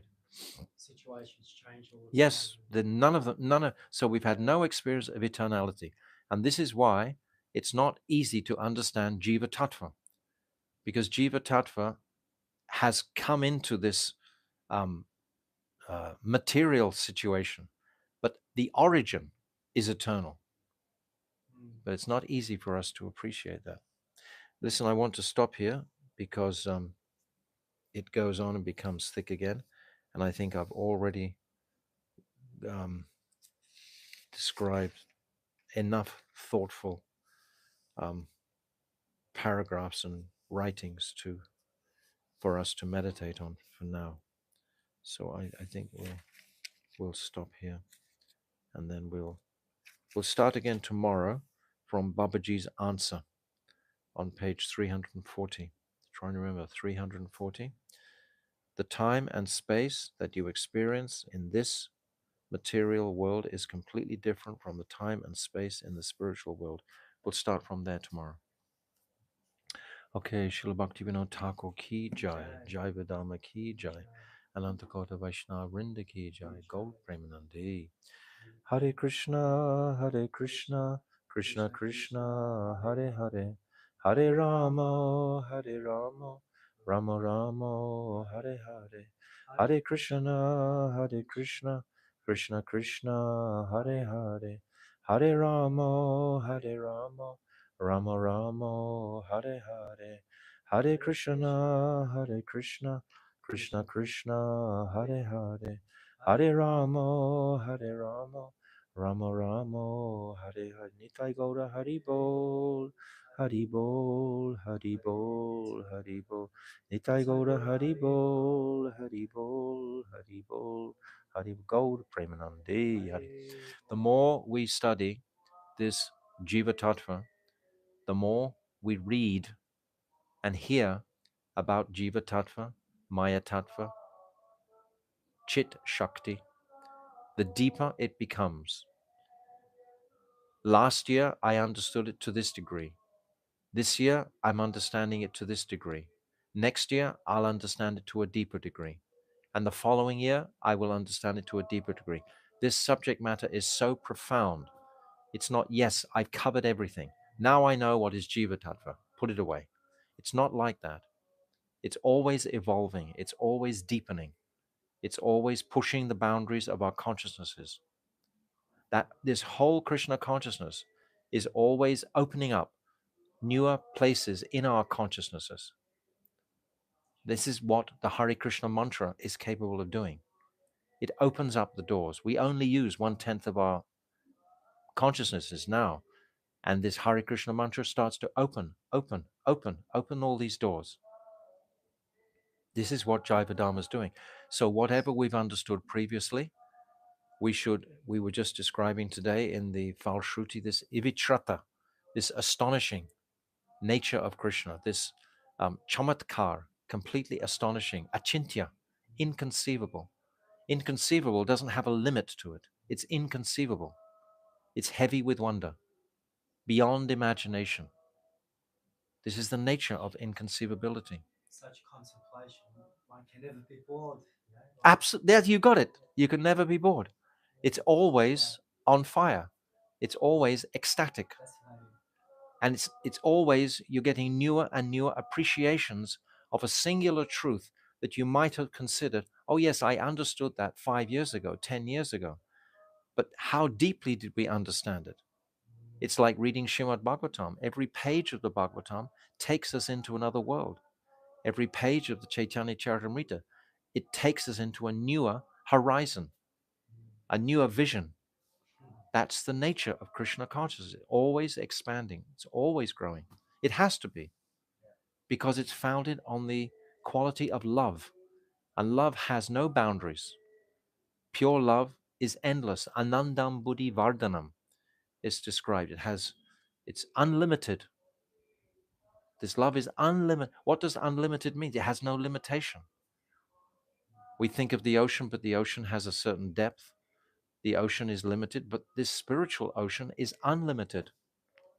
So we're purifying our consciousnesses to accept that unlimited dynamic. And we need courage because it challenges all our previous material mindsets. They all have to, this dharma, artha, karma, moksha, this has to be shaken free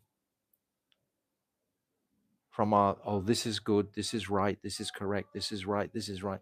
All material considerations, but actually all of, like the gopis, young, 15, 16-year-old girls, running alone to visit a man in the forest who wasn't their husband? Unheard of. What sort of dharma did they have to break to do that?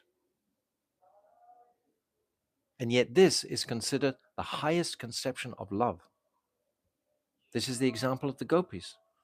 So what to speak of our various holding on to various conceptions of truthfulness, etc., that we have conceived in this material world? They also have to be purified. It's a journey. It's a wonderful journey. Srila Gurudev ki jai, Jai Vedama ki jai, Srila Prabhupada ki jai, Rupa Nuga Guru Varga ki jai, Ananta Kota Vaishnava Vrinda ki jai, Gold Premanande, Hari Hari Bol.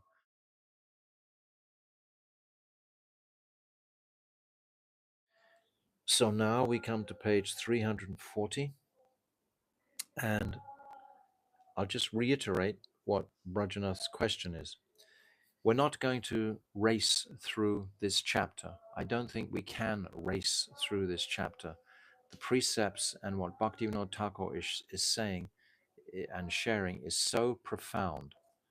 And in order to catch that, we need to carefully examine every single sentence that he's saying to get the full import of his gift of this Jiva Tattva. So Brajanath says, you said earlier that the Chit world is eternal, and so are the Jivas. If this is true, how can an eternal entity possibly be created, manifested, or produced? Yes, if it's eternal, how can there be a question of creation or destruction if it's eternal?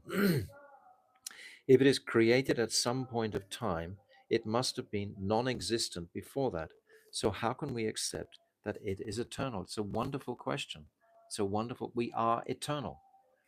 But we reference when the jiva was first manifested, we use these terminologies. This is what he'll explain.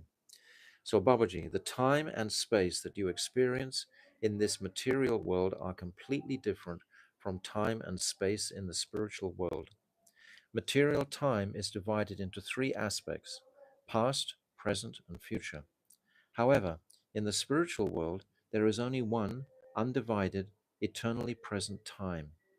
Every event of the spiritual world is eternally present, the powerful present. This is how Bhagavatam refers to this.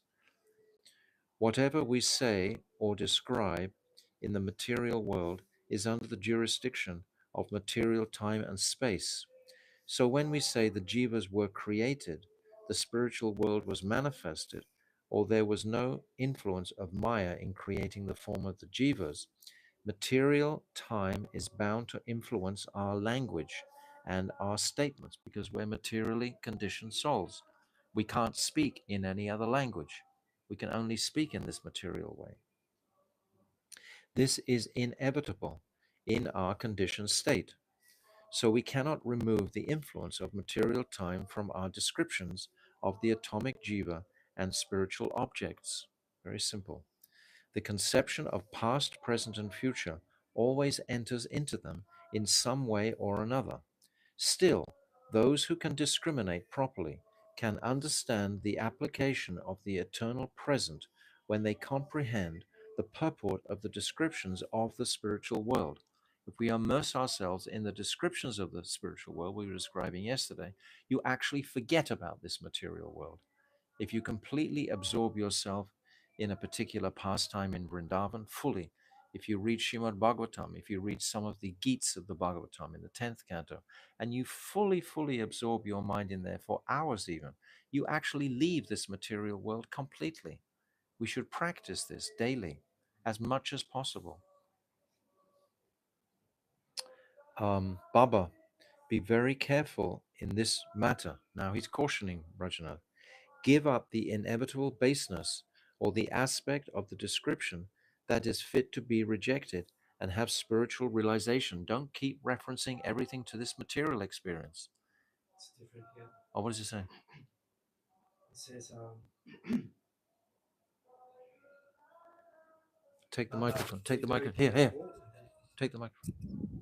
Speak. Baba, be very careful in this matter. Abandon the inescapable limitations of words and have spiritual realization. Well, it's basically saying the same. Yeah, same but different. There's no difference really. I don't know why it's been changed. There's different types of editors. Some editors want to put their own bhav into the text. But same meaning, but different words. But I'll read it again from here. This is the 2009 edition, just to make it clear. Give up the inevitable baseness or the aspect of the description that is fit to be rejected and have spiritual realization. In other words, don't base your perception of life on the material stamp of approval. If the materialists say, oh, we should go to war, we should do this, we should do that, does that mean that you're going to fully support their crazy demonic ideas and so on? Where are we taking our normal, rational direction from? We're not taking it from this material world. Neither are we taking it from the demands of the material body, nor the material mind. So it goes through gradations. Gradually, we're severing ourselves from faith and belief in the nimitic experience, the temporary material experience, and trying to bring ourselves more to a consistent spiritual appreciation of our eternal nature in seva to Radha and Krishna, or Srimati Radhika and her Sakhis, particularly her Manjaris, who are our Guru Varga. If we stay tucked in nicely to their lotus feet and follow their direction, their norm, not what the general populace say. We've said many times, 3 billion drunks are not necessarily right. They might all be saying, yes, yes, yes, it's red, it's red, it's red. But actually it's blue. But they're all drunk, so they're seeing it red. So why should we follow that material viewpoint or vision? Understand from Shastra, then we'll be safe. Mahajan, what's that? Mahajan, Yato? Anyway, all Vaishnavas say that the jiva is an eternal Mahajana Yena Sata Panta. All Vaishnavas say that the jiva is an eternal servant of Krishna. All Vaishnavas say this.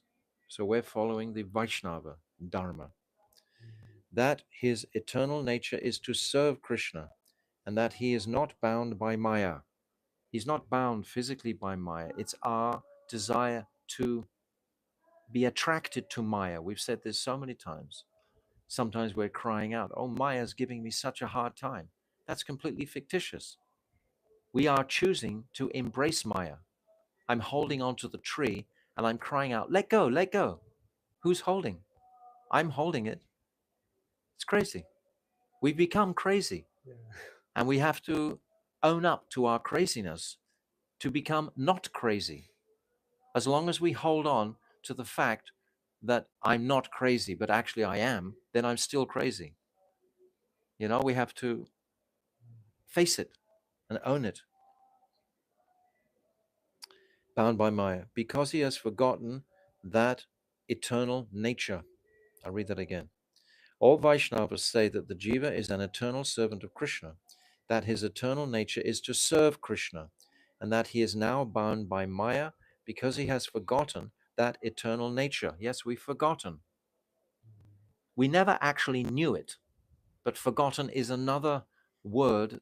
It's the only word that can be used to describe our predicament. Because internally, there is a connection, but we've forgotten that. We're just using the word again. Bhaktivinoda Thakur will describe.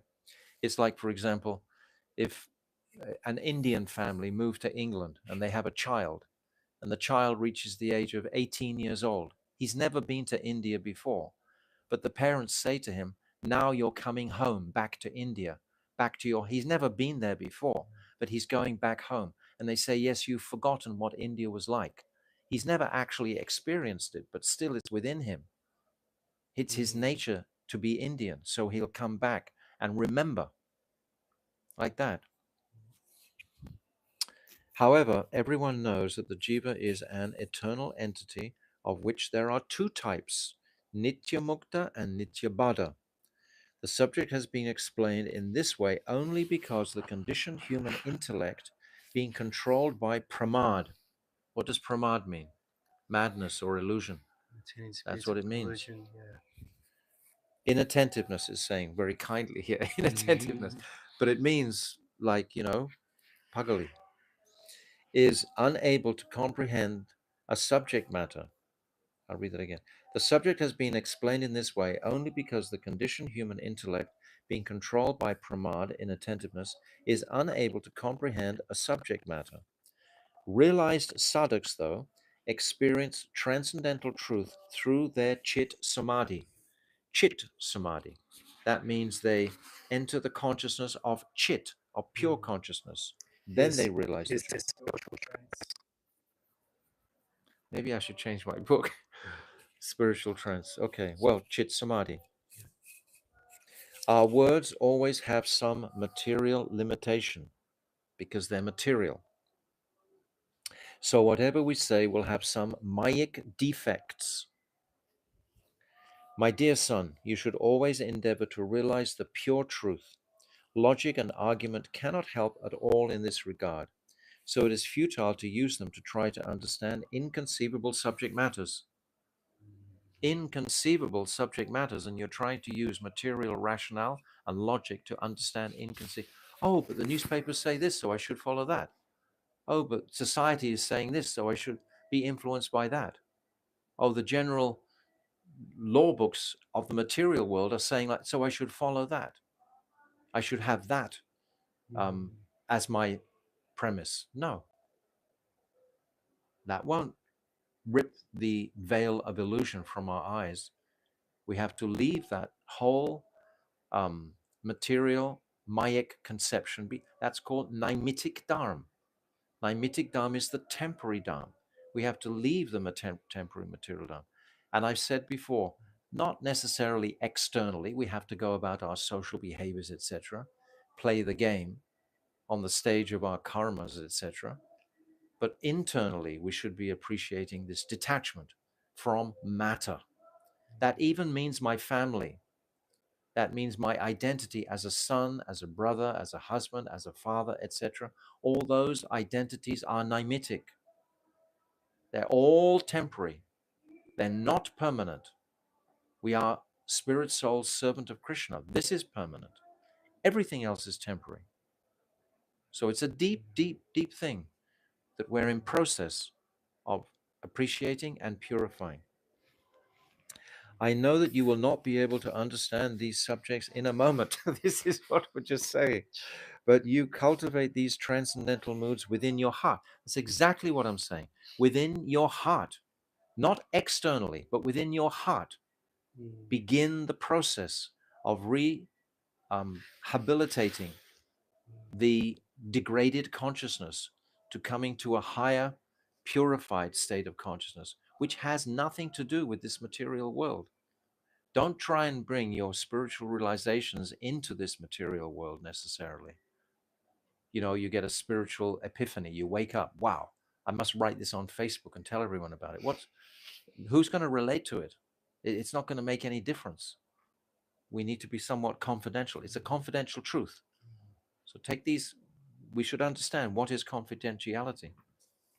Work in this direction. within your pure heart, you will realize Chinmoy Bhav more and more. Yes, if you hold it within the heart, you'll realize Chinmoy, this transcendental Bhav, more and more. In other words, all the transcendental moods will manifest themselves in the core of your purified heart. Your body is material, and all the activities of your body are also material. But the essence of your being is not material. You are an atomic conscious entity. The more you know yourself, the more you will be able to realize how your Swarup is a tattva superior to the world of Maya. How beautiful! How beautiful! Bhaktivinoda Thakur is giving us this absolute picture. Even if I tell you, you will not realize it. You can't confront someone who's in Maya and say, hey, brother, you're in Maya. No, I'm not. You know, What are you talking about? we'll just defend ourselves, defend the Mayic some way or another. We'll even present a Mayavad proposal to defend my Maya. That's what the Mayavadis do. Because I don't want to be stripped from my illusion. I like my illusion. It makes me taste. There was a video a long time ago called The Matrix. Yeah. And in that video, it's a very true description that there's a group that are outside of Maya, so to speak, and a group that are in Maya. And one person outside of Maya, he wants to go back into Maya. And he's saying how much he wants to enjoy the taste, of food again, even though it's a dream. It's not a reality, but he's trying to enjoy it. How is it possible? The blue pill. The blue pill or the red pill? Yeah. It's there. It's showing us. It's a good analogy. Even if I tell you, you will not realize it, or simply by hearing, you will not attain it. It's a cultivation. Cultivate the practice of chanting Harinam as much as possible. As you go on chanting Harinam, these transcendental bars will begin to manifest in your heart automatically. And to the degree that they do so, you will be able to realize the transcendental world. How sublime is Bhaktivinoda Thakur's words. Mind and speech both have their origin in matter. Mind and speech Wow. in matter, not in the spiritual world. And they cannot touch the transcendental truth, even with the greatest endeavor. You can sit in the Himalayas, stand on one toe, do all these kind of things. You still can't crack the gates of transcendence. Only by mercy, only by that descending process. We are hungry for the mercy, for the links. They're throwing the ropes. The ropes are all around us to get hold of. Our defect is our weakness in holding. We might catch a rope and then let it go again. Catch it, then let it go again. We need to catch it and hold tight. That means we need to regulate our lives around a proper spiritual diet. A diet of Harinam, a diet of absorption in Shastra, a diet of association with devotees, a diet of visiting the holy dhams and holy places, a diet of our worship of the Thakurji, etc. The 5 angas of bhakti. It's sadhu sangha, nam kirtan. What is it? Not sadhu sangha, nam kirtan, Bhagavat Shravanam. Deity worship. Was that one? Deity worship. Yes, Sri Murtiya Sevaya. These 5. Srimad Bhagavatam, Sastra. Yes. So Sadhu Sangha, Nam Kirtan, Srimad Bhagavatam, Bhagavat Murtiya Sevaya. That's 4. I missed one. Sastra. Nam Kirtan. Nam. The most important. Yes. Sadhu Sangha, Nam Kirtan, Bhagavat Shravanam, Sri Murtiya Sevaya. I didn't say this verse for a long time. I'll get it properly. Okay. Actually, I'm just going to look it up now, so I can not make any mistakes. Starts off with Sadhu Sangha Nam Kirtan. Sadhu Sangha Nam Kirtan. Where is it? 249. It's the middle of summer here. I'm just telling the people who are watching, and it's something like 42 degrees outside. It's no excuse, but Sadhu Sangha Nam Kirtan Bhagavat Shravanam Mathuravas Sri Murtaya Shradaya Seva. That these are the 5 principal angas of devotion that we should be resolutely holding on to daily, reminding ourselves of that. So, the Vedas say in the Taittiriya Upanishad, Yato Varcha Nirvartante Arapaya Manasa Saha. Aprapya Manasa Saha. The speech and the mind return from Brahm, being able to attain him. That means that speech and the mind, you cannot attain the Lord just by words or by the mind. It's by absolute devotion, the deepest devotion conceivable, and it gets deeper and deeper. I advise you not to inquire about this matter from anyone, but to realize it yourself. I have just given you an indication. It's not for debate. There's no need to put debates up in different places on these topics. We can discuss our personal realizations with our confidential friends, etc., our associates, but it's not, these subject matters aren't for debate. This is cast in, this is this is Siddhanta. It's not up for debating about. If you don't understand it, that's usually when you want to debate about it and find some loop and hole with it, find some defect in it or something like that. Don't do that. This is what Babaji is saying. Don't try and look for any material defect.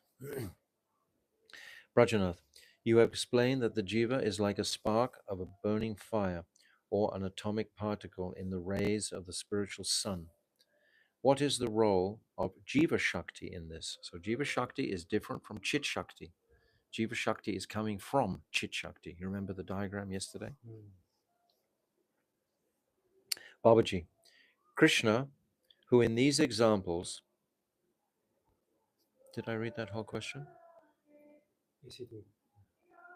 No. Krishna, in these examples, is compared to the blazing fire or the sun, is a self-manifest tattva. We're talking about Krishna, Shaktiman. Within the compass of that blazing fire or sun, in other words, Krishna, everything is a spiritual manifestation because it's Krishna. And the rays spread far and wide beyond its sphere. These rays are the fractional function, the anukarya of the Swarup Shakti. So the rays are the energy, the Shakti of the original sun. Krishna is like the sun, and it's inspiring the rays, the Swarup Shakti. And the rays within the fractional function are paramanu, atomic particles. He's painting a picture here for us. The particles within the rays of the sun are the jivas. So you're having the rays coming out from the sun. That's like Sri Radhika, that's like the Swarup Shakti, the rays. And within the rays, there is the Jiva Shakti, the Paramanu, within the rays of the spiritual sun. The jivas are composed of this very localized atomic tattva. Swarup Shakti manifests the world within the sphere of the spiritual sun. Swarup Shakti, that's Shakti Tattva, is manifesting from the sun. It's like the heat is coming from the fire. The heat is the Shakti. The fire is like the sun. So it's coming from the origin of the sun, which is Krishna. And the function outside the sphere of the sun is carried out by Jiva Shakti. So outside the sphere of the sun is Jiva Shakti. We're not the same as Swarup Shakti or Chit Shakti. We're Jiva Shakti. It's an emanation from the Swarup Shakti. This is what it's saying here very clearly, which is the direct partial representation of Chit Shakti. We are a representation of that Chit Shakti. Therefore, the activities related to the Jiva are those of Jiva Shakti. Parasya Shaktiya Vidvadaiva Suryate. The Achintya Shakti is called Parashakti. Although it is one, this innate potency, Swabhaviki Shakti, has manifested varieties based on Gyan, spiritual knowledge, Bal, spiritual strength, and Kriya, spiritual activities. So this Gyan is like the, yes, okay. So the Svetashvara Upanishad 6.8 is saying like this. According to this aphorism of Shruti, the Chit Shakti is a manifestation of the Parashakti. The Parashakti is the initial Shakti. If you look at that diagram, you'll see it's headed Parashakti, the supreme energy. And from that supreme energy is manifesting the Chit Shakti. And from the Chit Shakti is manifesting the Jiva Shakti. So there's a separateness here. Although the jivas within the Jiva Shakti have the same qualities as the Chit Shakti. We'll discuss this in a moment. According to this aphorism of Shruti, the Chit Shakti is a manifestation of the Parashakti. It emanates from its own sphere, the spiritual realm. I think by hearing these topics, our respect and appreciation for the spiritual realm will increase. It'll show us our defected vision now of just seeing this material world. But the more we hear about the spiritual world, the more faith we will have in that state of being, that consciousness, that spiritual reality. It emanates from its own sphere, the spiritual realm, as the Jiva Shakti. And in the marginal region between the spiritual and the material worlds, it manifests innumerable eternal jivas who are like atomic particles in the rays of the spiritual sun. So there's a very powerful paragraph we've just read, but in principle, it's demonstrating that the particles within the rays, this is the position of the jiva, and those rays are emanating from the Swarup Shakti, which is emanating from the Shaktiman Krishna directly. This is the sequence, so to speak, that is being pulled out here. There's Krishna. Actually, there's Krishna, and they're what are called Swamsa. There's Krishna and Krishna's own manifestations from his own body, but those are manifesting from Swarup Shakti. And then there are the Vibhinamsa Tattva. This is the jivas. We're separated. Vibhinamsa means separated parts. We are separated from the son of Krishna, from the Swarup Shakti. There's a separation here. That's our position. We just accept it. Rajanath, a burning fire, the sun, sparks, and the atomic particles of sunshine, these are all material objects. Why has a comparison been made with these material objects in the discussion of Chit Tattva? So we've already had this question answered before, but as I said at the beginning of today, Bhaktivinoda Thakur has to repeat again and again. So now he's going to repeat again. Babaji, as I have already said, you see, he's already said it, inevitably there are material defects in any material statements we make about Chit Tattva. But what alternative do we have? We are obliged to use these examples because we are helpless without them. Therefore, those who know Tattva try to explain Chit Vastu by comparing it to fire or the sun. In reality, Krishna is far superior to the sun. Krishna's effulgence is far superior to the radiance of the sun. So in other words, these material examples fall short because Krishna's actual reality is much, much, much, much greater than these material. But we're trying to get our intelligence to appreciate the nature of this situation. Krishna is far superior to the sun. Krishna's effulgence is far superior to the radiance of the sun, and Krishna's rays and the atoms in them, that is the Jiva Shakti and the Jivas, are far superior to the rays of the sun and the atomic particles in the rays. Still, these examples have been used because they are many similarities within them.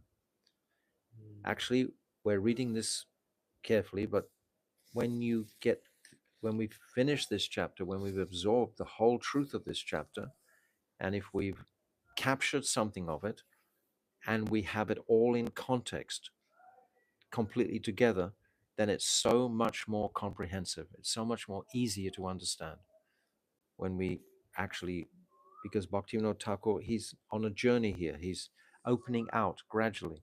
When you see the conclusion, then everything previously makes a lot more sense. So we just must continue. Even if we don't fully understand everything initially, it'll become clearer and clearer and clearer as we move on.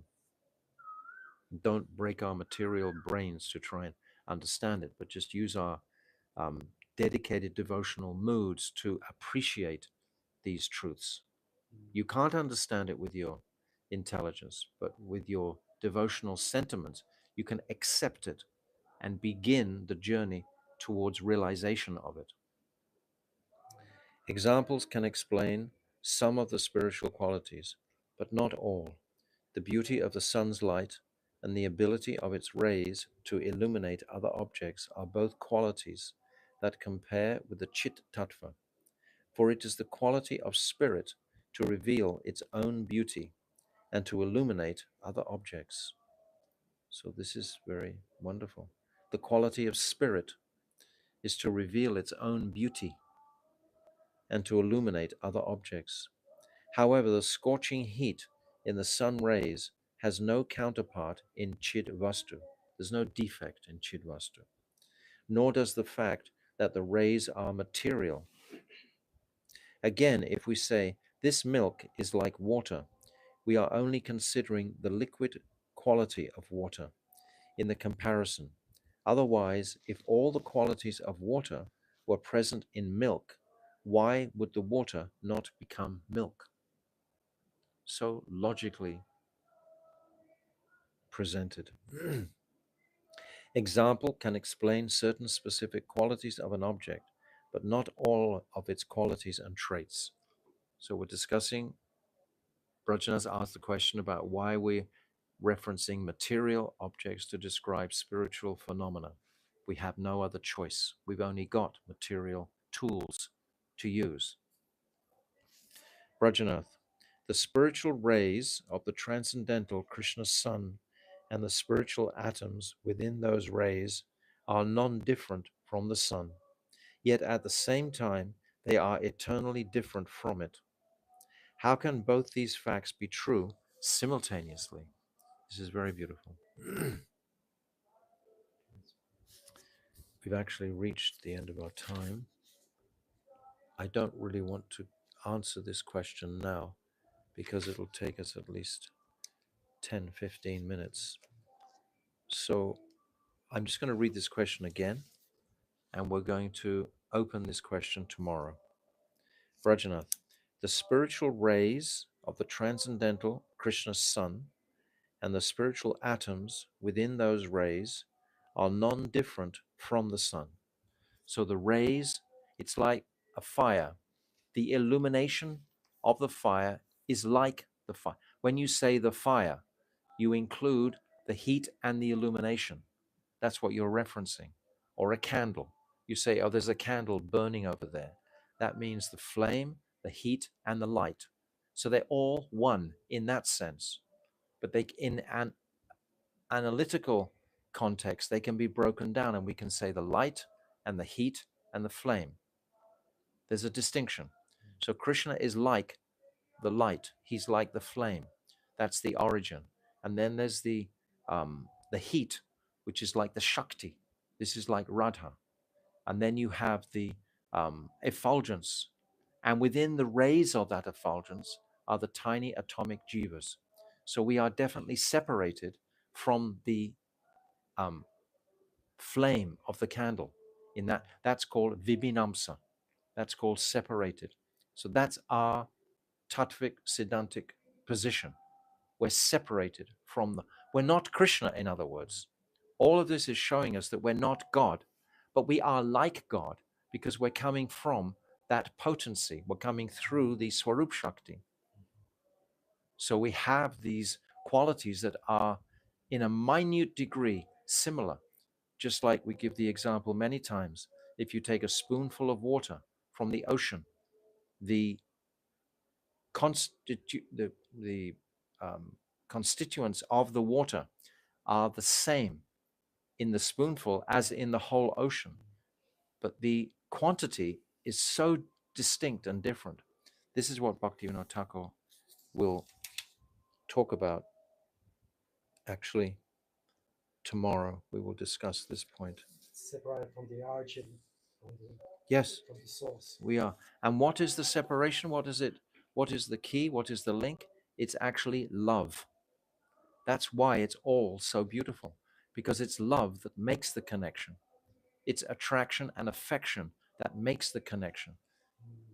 This is tattva, but the actual lila is the sweetness that's going to melt the heart ultimately. The tattva will put us on track intelligently, but it's the lila ultimately which the heart is hankering for, the sweetness, the love, the relationship, that sambandha with Krishna in affection. That's what's going to emancipate us from this material condition in the end. That's the current of devotion. It all has to come back to devotion. Bhaktyamam abhijananti yavan yaschasmi tattvaha. I can only be understood by pure devotion. There's nothing else. So this is where we're rolling through, and we're hearing the description of our predicament right now. When we have it graphically mapped out like this, then we can become somewhat detached from this material veil of illusion, because we know it's not real, because we know where its origin and source are coming from. So with knowledge, we can cut this illusion. Om Agina Timirandasya Gyananjala Shalakaya Chakshush Unmalitam Jina. With the sword of knowledge, this will cut the illusion. So tomorrow we'll continue. Srila Bhaktivinoda Thakur Ki Jai. He is so merciful, giving us the full thing. He's not trying. You might read some different spiritual directions and books, and sometimes people try to sort of water things down. They don't give you the whole picture. Bhaktivinoda Thakur, even though it's a difficult topic, I've said before, this is PhD study. It's not something that's just going to drop off the page. And even if we have some understanding of it, we need deep spiritual realization of it. And that takes time and practice. It's all a process of developing our higher state of consciousness. Bhaktivinoda Thakur Ki Jai, Anantakota Vaishnava Vrinda Ki Jai, Go Premanande, Hari Hari Bol.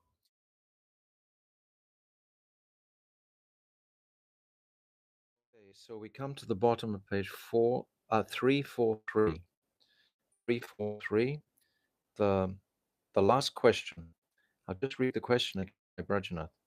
The spiritual rays of the transcendental Krishna sun and the spiritual atoms within the rays, you see the rays are like the Chit Shakti, and the distinction, yet there's a similarity. Distinction there. Our distinction is independence. There's the spiritual rays in the transcendental Krishna sun, spiritual atoms within those rays are non-different from the sun. Yet at the same time, they are eternally different from it. How can both these facts be true simultaneously? So this requires a transcendental state of consciousness to appreciate, for example, an object that is moving and not moving simultaneously. What do we call it? We've been saying it so many times. Achintya Shakti, this inconceivable potency of Krishna. He can make universes, destroy them, and make them again in a second.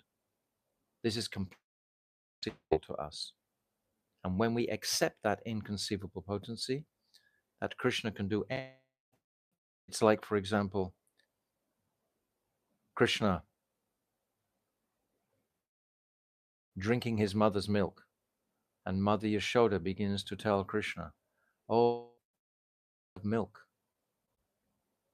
Kirsaga, and he thinks." And Mother Yashoda, "Oh no, this is manifested by the Supreme Lord." And then she describes, if Krishna is able to transform grass milk in the stomach of a cow, isn't that miraculous? He can do that. This is Krishna, Krishna, Krishna, the inconceivable Krishna. Transforms grass into milk through the digestive system of a cow. So speak of just manifesting an ocean of milk. Then Krishna begins to inquire, who is this person who's doing this? She says, oh, his name is Narayan. Krishna, he's asking. And he starts to smile. But this is like the Leela. But understand the inconceivable aspect of Krishna himself. So Babaji is answering this. In the material world, when one object is produced from another, either the product is completely different from its source, or else it remains a part of it. Okay? I'll just read that again. The product is completely different from its source, or else it remains a part of it. Bhaktivinoda Thakur will elaborate. This is the nature of material objects. For example, an egg becomes separate from the mother bird once it is laid. So now it's separate. Whereas a person's nails and hair remain part of the body until they are cut. So they're both manifesting from the body. One is separate, but one is still attached to the body. So they're different. Even though they are produced from this body. However, the nature of Chidvastu is somewhat different. Whatever has manifested from the spiritual sun is simultaneously one with it and different from it. The rays of the sun and the atomic particles in the rays are not separate from the sun, even after they have emanated from it. So the rays and the particles within the sun, they're not separate from it, even though they're a part of it. Okay? I think these conceptions, as we said yesterday, they stretch our consciousnesses. Bhaktivinoda Thakur, he's like a doctor. He's working an operation for us. He's literally opening the doors of our deeper sensibilities in our consciousnesses. Literally. How amazing. Like a magician, he's doing that. The rays of the sun and the atomic particles in the rays are not separate from the sun, even though they have emanated from it. Similarly, the rays of Krishna's Swarup and the atoms in those rays, that is Jiva Shakti. Jiva Shakti are the atoms. They're not directly the Chit Shakti, they're the atoms. We said that already. That is, the Jiva Shakti and the Jivas are not separate from him, even though they are produced from him. They're not separate. We said yesterday this word, Vibhinamsa. Vibhinamsa means separated parts. So we're separated from Krishna, yet at the same time, we have a portion of Krishna within us. We are connected with Krishna. We have that essential Chit Shakti potential within us so that we can perform loving pastimes with Krishna. That's the purpose of having that. So that it's all, I said at the beginning, it's all about love. We have to keep coming back to this baseline of love and affection. Then it's much more easy to appreciate, because it's not about gyan. It's not about the head and the mind trying to grapple with these conceptions, but it's actually about the heart trying to connect with the Supreme Lord. Because they have the, where are we? I start back. At the same time, although the jivas are non-different, sorry, what do you say? There. At the same time, although the jivas are non-different from Krishna, they are also eternally different and separate from him, because they have their own minute particle of independent desires. This is so essential in the arena of love. Again, it's this ras, it's this relationship which has priority. This is the principle, is this relationship, this loving relationship, because they have their own minute particle of independent desires. Therefore, the jiva's difference and non-difference from Krishna is an eternal truth. It's an eternal truth. The similarity and the difference are eternal truths. This is the special feature of the Chit realm. The Chit realm, the transcendental realm. The sages gave a partial example from our experience of inert matter. Yes, we have experience of inert matter. Suppose you cut a small piece of gold from a large piece and use it to make a bangle. From the perspective of the gold, the bangle is not different from the original piece of gold, right? They are non-different. However, from the perspective of the bangle, the two are different from each other. So the bangle is different from the block of gold, but at the same time, from the gold's perspective, they're the same because they're both gold. Understand the distinction? The bangle is different from the block of gold, isn't it? So it's just that appreciation of similarity, but distinction, but difference. However, from the perspective, yes, this example, however, from the perspective of the bangle, the two are different from each other. This example is not a completely correct representation of Chit Tattva, but it illustrates the important aspect. From the point of view of Chit Tattva, there is no difference between Ishvara and the Jiva, whereas from the perspective of state and quantity, these two are eternally different, right? The block of gold and the bangle are eternally different. Ishvara is complete Chit, whereas the Jiva is atomic Chit. Ishvara is great, whereas the Jiva is insignificant. Some people give the example of Gata Akash and Maha Akash, the sky in the pot and the unlimited sky.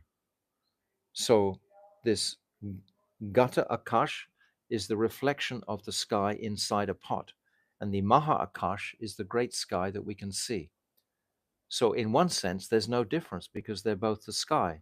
One is reflecting and one is external, but they are different because that one in the pot is tiny. It's minute, whereas the great sky is enormous. So this is an example that they use in Nyaya Shastra. But this example is completely inconsistent with regard to Chit Tattva. So still we're using language to try and appreciate the difference and non-difference between the Jiva and Krishna. This is what Bhaktivinoda Thakur is taking great pains to discuss. Generally, these topics are not usually discussed in an assembly of devotees that are just having, say, a Bhagavatam class or something of that nature. We're going in depth into Jiva Tattva here. We're going into the core root of it for our experience. So, Brajanath, if transcendental entities and material objects belong to completely different categories, how can material objects be used as appropriate examples for understanding transcendental entities? He's actually, this is the third time he's asking this question, right? For us. Babaji, there are different categories of material objects, and the pundits of the Nyaya school consider them eternal. However, there is no such categorical difference between the Chit, transcendental, and Jad, material. I have already said that Chit is the only reality, and Jad is simply a transformation. It's a transformation of the eternal reality. It's still a part of that reality because it's a transformation, but it's not the same anymore because it is a transformation, but it's still coming from the same object, and it's called vikar. Vikar, transformation. That's what vikar means. This vikar, kara means to do. Vi means separately. It's having a transformation from its original manifestation. It's transforming. Vikar. The vikar is different from the original source, but it is still similar to the pure original object in many respects. For example, ice is a transformation, a vikar of water, and it becomes different from water through the transformation. But the two remain similar in many of their qualities, such as coldness. Hot and cold water do not both have the quality of coldness, but their quality of fluidity is the same. Does it say fluidity or liquidity? We could use liquidity either in that fluidity. Therefore, the transformed object certainly retains some similarity to the pure object. According to this principle, the transcendental chit world can be understood to some extent with the help of material examples. So he's explaining these material examples, but they're not exact. This is what Bhaktivinoda Thakur said. But it gives us an idea. Again, by adopting the logic of Arundat Darshan, this Arundhati Darshan, if you want to see a very tiny star, then called the Arundhati star, there's another star close by that you can put on the telescope to see the larger star first, and then you'll get an idea where the smaller star will be. So it's pointing us in the right direction for our thought process to start to appreciate the vast distinction between Ishvara and the Jiva and the similarities, because the similarities have to be there also to appreciate the whole picture, because we're not entirely separate from Krishna. We're Vibhinamsa, we're separated parts, but at the same time we're connected through love and affection. That's what cements the affection, the connection rather. Again, by adopting the logic of Arundhati Darshan, one can use material examples to understand something about the spiritual nature. So he's being very patient with Brajanath. Krishna's pastimes are completely spiritual, and there is not even the slightest scent of material mood in them. The Braja Leela described in Srimad Bhagavatam is transcendental, but when the descriptions are read in an assembly, the fruits of hearing them are different according to the respective qualifications of the various listeners.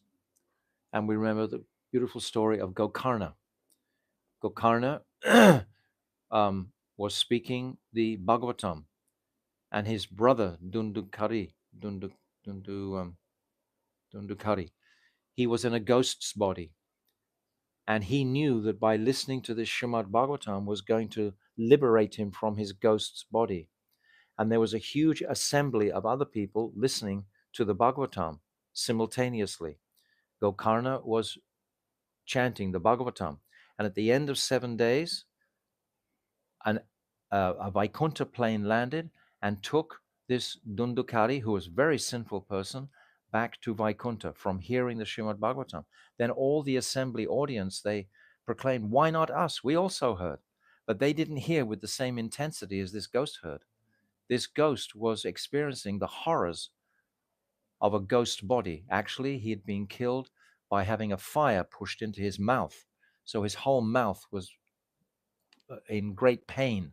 In a ghost's body, he was experiencing the memory of that pain, the impression of that pain. But that's the pastime that's described in the Srimad Bhagavatam Mahatmya chapter 4, which is very, very beautiful. We can post that on our WhatsApp thread. But this Dundukari, he went back to Vaikuntha.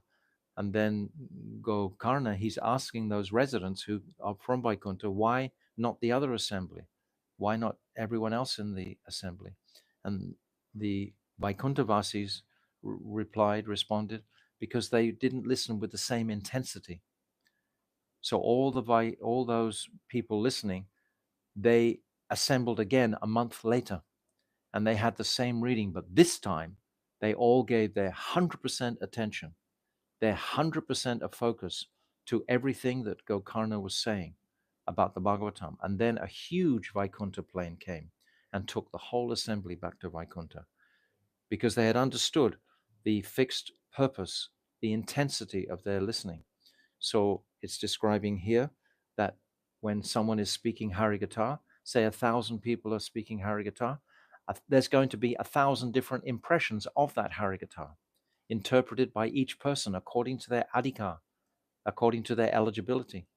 Some will be on fire, some will not be on fire, some will be in the middle, etc., according to our qualification. So it's not all one in that sense. We all have complete individuality. Appreciating the ornamental figures of speech from the mundane perspective, those who are absorbed in material sense gratification hear it as a story of an ordinary hero and heroine. Some people hear Radha and Krishna's pastimes like an ordinary boy and heroine, right? The Madhyam Adhikaris take shelter of Arundhati Darshan Nyaya. That means they understand that the supreme objective of my seva is Radha and Krishna. So I'm hearing that to try to connect with that supreme absolute reality. I'm not on that level yet, the Madhyam, but still I have great, great faith that by hearing the pastimes of Radha and Krishna, I will quickly come to that level of developing my relationship with Radha and Krishna. That's the Madhyam. And experience the transcendental pastimes, which are similar to mundane descriptions. Yes, I mean, all the descriptions are similar to mundane descriptions because you can't give the codes of transcendental language in the Shastra except through subtleties. It's called parokshvad. These subtleties is what the consciousness becomes trained to discern when he's reading, to connect him to the various codes of special blissful openings of consciousness, of windows, just like Rupa Goswami when we read his remarkable pastimes that he's writing about Golok, Gokul, and Golok. Then by immersing ourselves in the beauty and sweetness of Rupa Goswami's writings, then we start to, like he writes this beautiful verse, Tunde Tandavani Ratim Vitnute Tandavali Labdya, that this holy name, it dances within the mouth with such a taste that one wants to have a million mouths to experience it. How beautiful is that expression? And then the ear wants to hear the sound vibration of that name. And then one desires to have a million ears. But what sort of moods is Rupa Goswami writing this? What ornamental language is he gifting to us to open this door? Just to think about, when we chant the holy name, does it dance in our mouths? Is it dancing, that sound vibration, that name itself? Is it dancing in the mouth to inspire us to want to have a million mouths to taste it? This is Shuddhanam. So Rupa Goswami, you see, he can write like that.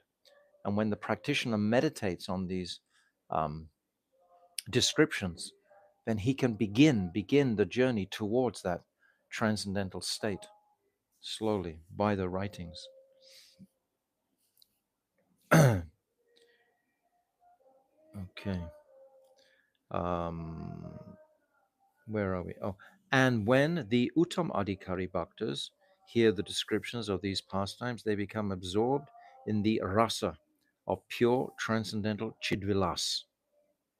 They just become enraptured, which is above all mundane qualities. So they lose all mundane connection. The absolute truth is Aprakrit Tattva. So how can we educate the jivas about it without taking help of the principles that I have just described? How can you describe this transcendental realm beyond even the subtle world, beyond the astral world? How can you describe it in words and language? We have to use the similarities of mundane language to inspire the appreciation of it. Can the conditioned soul understand a subject that renders the voice dumb and stops the working of the mind? This verse that I've just quoted, Tunde Tandavani Ratim Vidnute Tandavali Labdya, that Rupa Goswami writes, he says at the end of this verse that by this chanting of the holy name, the senses are rendered dumb. The mind is collapses because the mind is material, and you go into a spiritual state of ecstasy by the sound vibration of the holy name. So he writes like that for our inspiration. I read that again. Can the conditioned jiva understand a subject that renders the voice dumb and stops the working of the mind? We're so attached to our minds and our apparent smartness in understanding things. But actually, at the end, with the transcendental experience, the mind is rendered dumb. It's not operating. But there's a fund of Sangvit Shakti. That Sangvit Shakti is that knowledge Shakti has manifested. And when it mixes with the Hladini Shakti in the heart, the sweetness, the speciality of Swarup Shakti, then the bliss of that Chit Shakti will manifest for the jiva. There doesn't appear to be any method of explaining these subjects other than the principle of similarity and the logic of Arundhati Darshan. So this Arundhati Darshan is described in a footnote at the end. So I'll just read it very quickly. Arundhati is a very small star which is situated close to the Vashishtya star in the Saptarishi constellation, the Great Bear. In order to view it, its location is first determined by looking at a bigger star beside it. Then, if one looks carefully, one can see Arundhati close by. Similarly, the Madhyam Adhikari, although taking help from the senses and the language of the material world in describing the spiritual world, realizes and sees the apricot tattva after having applied the anjan, ointment of prem to the eyes of bhakti. That means devotion. When devotion is applied in the heart, then these subject matters become very clear, very easily. They're not slightly complex. Actually, we don't even think about them. It's exactly like a musician who's studying all the notes, A, B, C, D, E, F, G, all the minors and majors, etc., etc. The whole language of music is vast. All the quavers, semiquavers, etc., etc., the tals, the various beats, and so on. It's incredibly intrinsic. But once you're playing it, you don't even think about it anymore. Your heart is just singing, but your heart has come in touch with the um, highest conception of music if you study it carefully. So it doesn't make any faults because it knows the various faults that can be made, etc. We have where were we? Material. Yes, material objects can be either different or non-different from each other. So difference and non-difference are not visible in them at one and the same time. But this is not the case with Paramatattva. We have to accept that Krishna is simultaneously different and non-different from his Jiva Shakti and from the Jivas in it. He's non-different and he's different at the same time. This Beda Abed Tattva, simultaneous difference and oneness, is said to be achintya, inconceivable, because it is beyond the limit of human intellect. How wonderful. I'm glad because I don't have a lot of human intellect. So if it's beyond the intellect, then I'm really happy. I got nothing to worry about because my intellect is definitely limited. And if it's beyond the intellect, then I'm very happy. Right? We're okay. We can go beyond the intellect happily.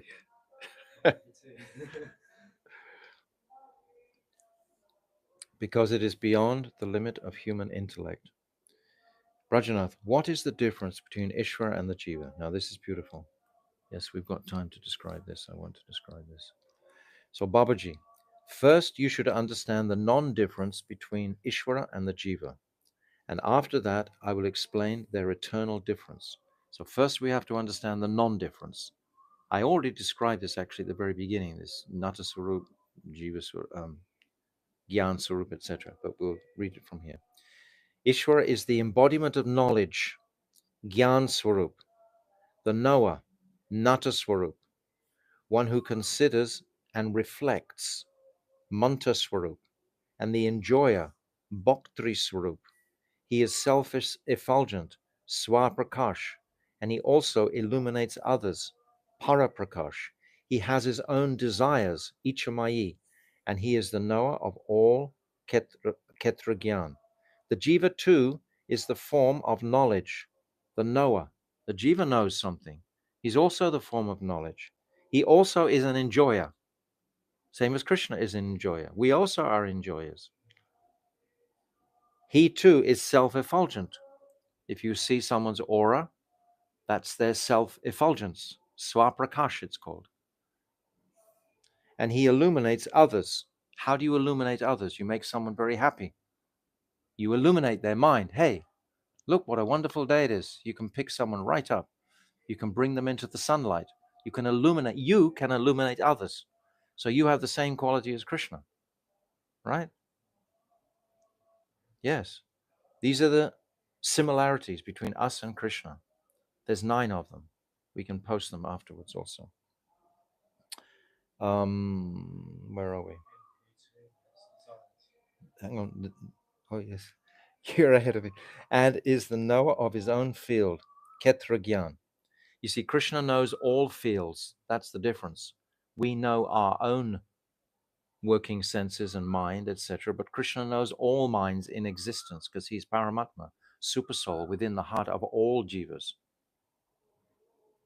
From this perspective, there is no difference between them. So we have a list of these, and Rasmandri Didi will post them afterwards on the WhatsApp thread.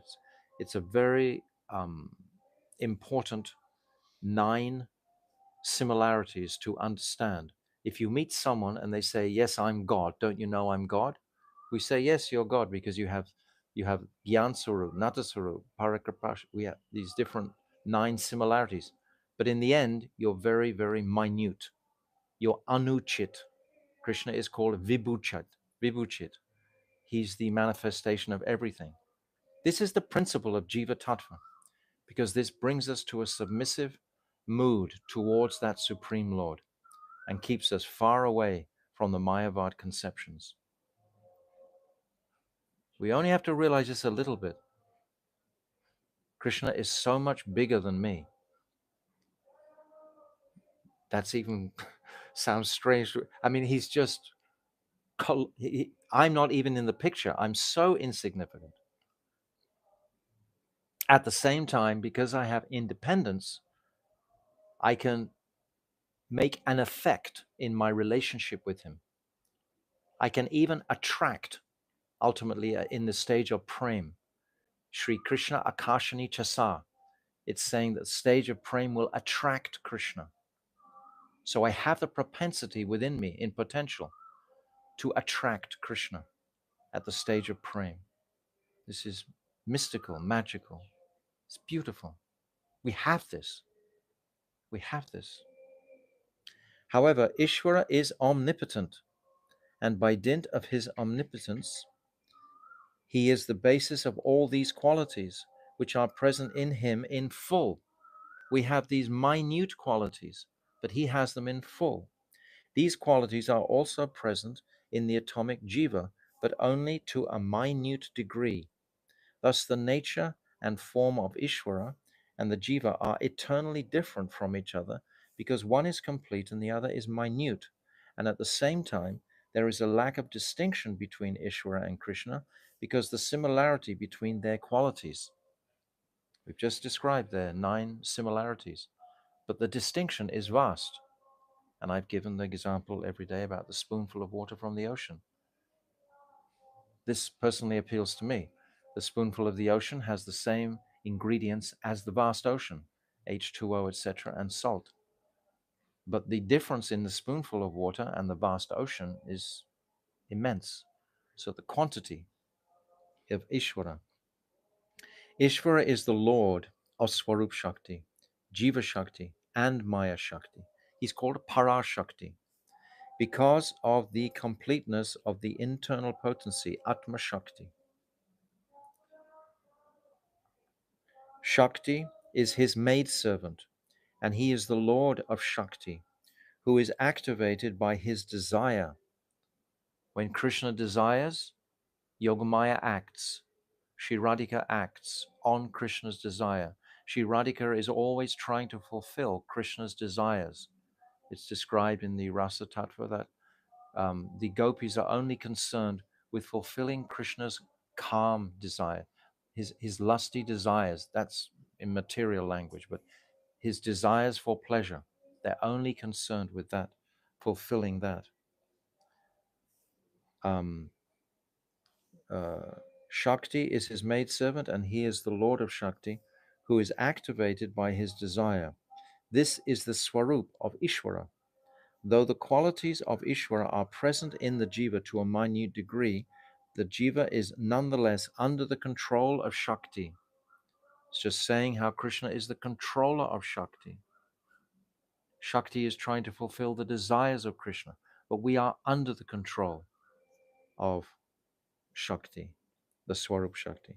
The word Maya has been used in Dashmula not only to indicate material Maya, but also to indicate Swarup Shakti. Mayate anye iti Maya.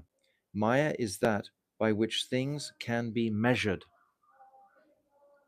That's something for us to meditate on. Maya is that which can be measured. In other words, it has limitations because you can actually measure it. Something which is beyond Maya has no limitations. You can't measure it. Therefore, it comes into the eternal category. It's not limited by the illusion. Maya is unreal. It's an illusory energy. It creates the temporary worlds. The word Maya refers to the Shakti that illuminates Krishna's identity in all the three worlds, namely the Chit Jagat, the Achit Jagat, and the Jiva Jagat. The Achit is the Bahiranga, the Chit is the Antaranga, and Jiva, the Tatashta. Krishna is the controller of Maya, and the Jiva is under the control of Maya. Therefore, it is said in the Svetashvara Upanishad 4:9-10, Asman Mayi Srijate Vishvam Etat, Tasmims Chanyo Maya Sanirudaha, Mayantu Prakritim Vidyan Mayanam tu Maheshwaram, Tasyavya Bhutaistu Vyam Tam Sarvam Idam Jagat. Parameshwara is the Lord of Maya. He has created the entire world, wherein the jivas are bound in the illusion of material identification.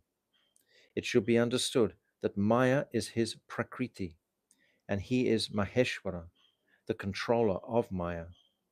The entire world is pervaded by his limbs.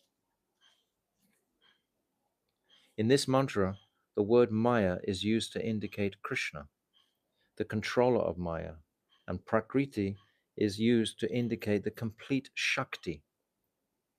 The great qualities and nature are the special characteristics of Ishvara. His great qualities and nature are the special characteristics of Ishvara. They are not present in the jiva, and he cannot attain them even after liberation. I'll read that sentence again because it encapsulates everything. Ishvara, they are not, his great qualities and nature are the special characteristics of Ishvara. They are not present in the jiva, and he cannot attain them even after liberation. It is stated in Brahma Sutra 4.4.17, Jagat Vyapara Vyajam Parakaran Asan Hit Atvat. Hit Atvat. The creation, maintenance, and control of the entire transcendental and inert world is the work of Brahm. This is Krishna, Brahm, only, and no one else. Except for this activity, in relation to the Chit and the Achit worlds, all other activities are possible for liberated jivas. So liberated jivas can become liberated from the illusion and again can be restored to their propensity to have a loving relationship with the Supreme. And in that loving relation, by the potency of their love, they can actually control Krishna even. Krishna is controlled by love. We see Mother Yashoda. She controls Krishna by her love. She can bind Krishna. So this is an example of Vatsalya Bhav. And what to speak of the gopis? It's called Samartha Rati. They have the propensity to control Krishna. Samanjasa Rati of the queens of Dwarka doesn't control Krishna.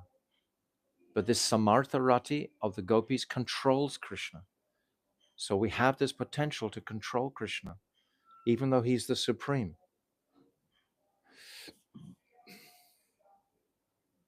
The Shruti states, Yato va imani bhutani jayante. He is that by which all the jivas are created and maintained, and into which they enter and become unmanifest at the time of annihilation. Taittiriya Upanishad 3.1. These statements have only been made in relation to Brahm, that's Krishna, and they cannot be applied to the jiva by any amount of manipulation, because there is no reference to liberated jivas here. The Shastras state that it is only Bhagavan and not the liberated jiva who performs activities of creation, maintenance, and annihilation. One may suppose that the jiva can also perform these activities, but this gives rise to the philosophy of many Ishwaras, Bahu Ishwara Dosh, which is defective. Therefore, the correct Siddhanta is that the jiva is not qualified for the above mentioned activities even when liberated. The jiva can never create universes, destroy them, and maintain them. The jiva cannot do that, even in the liberated condition.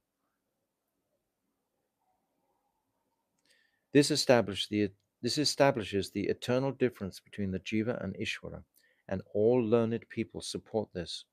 This difference is not imaginary but eternal. It does not disappear in any state of the jiva. Consequently, the statement that the jiva is an eternal servant of Krishna should be accepted as a fundamental statement, Mahavakya. There was just a little video clip came around today. We're in sync with Srila Gurudev. A little video clip came around saying that the jiva is always eternal in any condition. So we'll put this clip onto our WhatsApp also. The jiva is always eternal. Even though he's conditioned, he's still eternal. He's called Nityabada, which means eternally bound, until he becomes eternally liberated. Understand that? We're eternally bound now, but when we become liberated, we come into the condition of being Nityamuktas, eternally liberated. So it's a contradiction. Also means we have a unique relationship with Krishna eternally as well. Always we have a unique, unless you annihilate that relationship by trying to merge this. Suicide. Yes.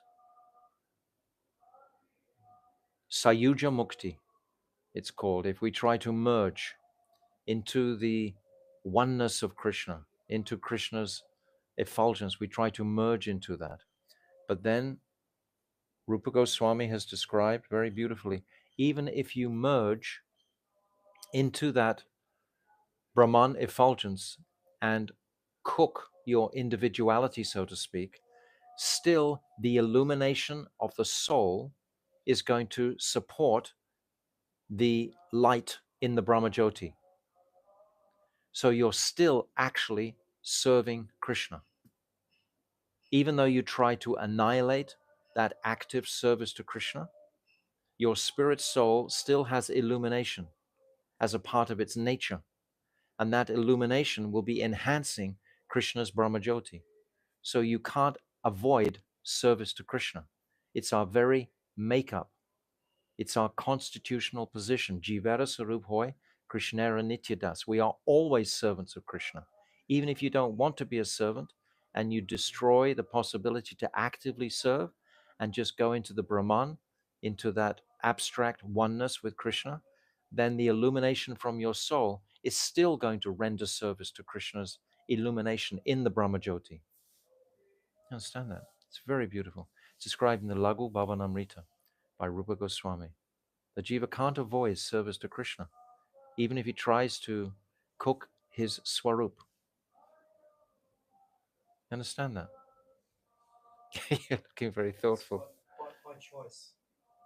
Yes, always has to be by choice because the jiva always has independence. And responsibility. Yes, just like a child, if you give birth to a child, it may look like you, have all the qualities of you, have so many characteristics about you, but that child has its own independence. It always has its own independence. Forever and ever and ever and ever and ever, it'll have its own independence. Because in that independence is the capacity to have a relationship with Krishna, a unique, special relationship that no one else in existence has. And that's what Krishna wants to taste. He wants to experience that speciality of that rasa that you personally have with him. Only demons have performed these choices. Huh? Like in the Krishna book, Yes. only the demons throughout the Krishna book, right? Only the demons go to that destination, merging to. They made that choice that they want to be the enemy of Krishna, then self-inflicted. They killed their. The Devas have the possibility to merge into the Brahman because their spiritual Devas. master Brihaspati is described as being Brahman realized. So the goal of the Devas is to merge into Brahman, moksha. Oh, okay. But they, when their pious credits expire, they can come back to this world of karma yoni. This world is a place of karma. That Swagaloka is a place of bhoga, enjoyment. They're called bhoga yoni, the species of enjoyment. And they aspire for the Brahman. But most of them don't attain that position of Brahman and come back to this material world to indulge in various karmas. And if they're fortunate enough in this material world, they may hear about Krishna and change their direction from wanting Swagaloka. But there will be those few realized higher planetary beings that want to merge into Krishna's oneness. And then they get cooked. Their the speciality of their relationship. They the demons then. The demons also merge into this, like Kamsa. Yeah. He also merges into this. The demons and the devas are just material designations, so to speak, when it comes to the um, uh, consideration of the soul. The demons have souls, the devas have souls. So when you take it off the categories of demons and daemons, and devas and demons, they're both souls. You come to that. So the soul, whether you're a demon or a deva, you're just merging into. They lose their. It's not that just the devas will merge and the demons won't. The demons have souls, the devas have souls, but it's just the dress that they're wearing. Okay, we should stop. Okay. Dandavat Prabhu. Jai Vedama ki jai. Jai. Anantakota Vaishnava Vrinda ki jai. Jai. Actually, my Gurudev would never go too long on these subject matters. We're going a long time and a long way into Jiva Tattva. But when my Gurudev discussed many of these topics, he would say that's enough, because most of the time it's something that we have to think about ourselves and have personal realization of. You can't put too many words into it. Actually, it's our own personal realization of these topics that will come 100% if we're sincere. If our desire is sincere to please the Lord, then this must bear fruit 100 million%.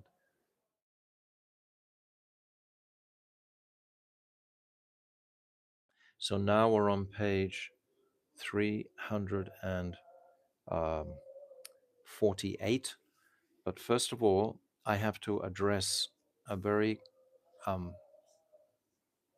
good question that I was asked, that I had said that the jivas were manifested from the Brahmajyoti, but it's clearly saying on page 139 at the bottom of page 139,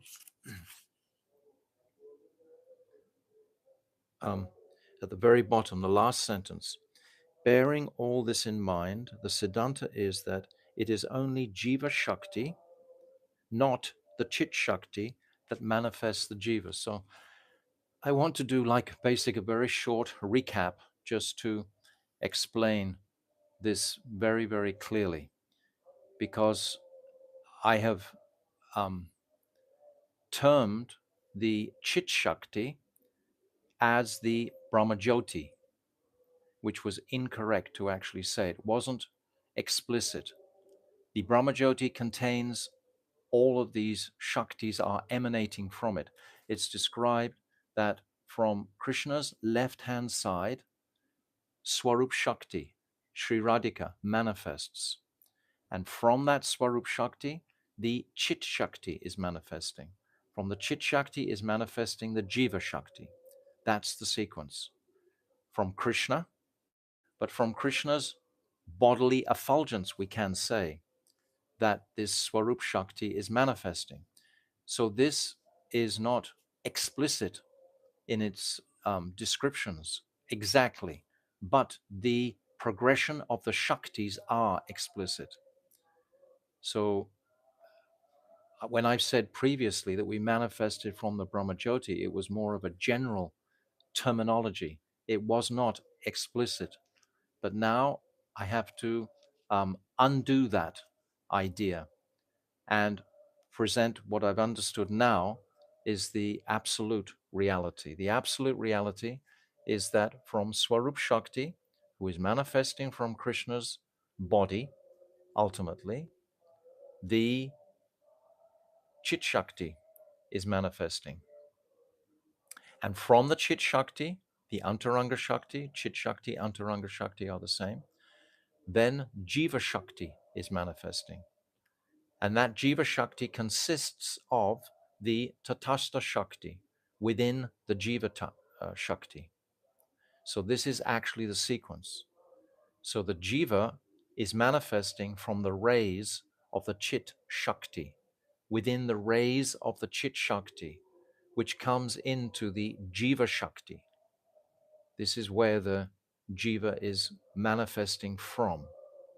He's manifesting from the Jiva Shakti in the rays of the sun, like Chit Shakti. So this is not easy to even just appreciate, let alone understand.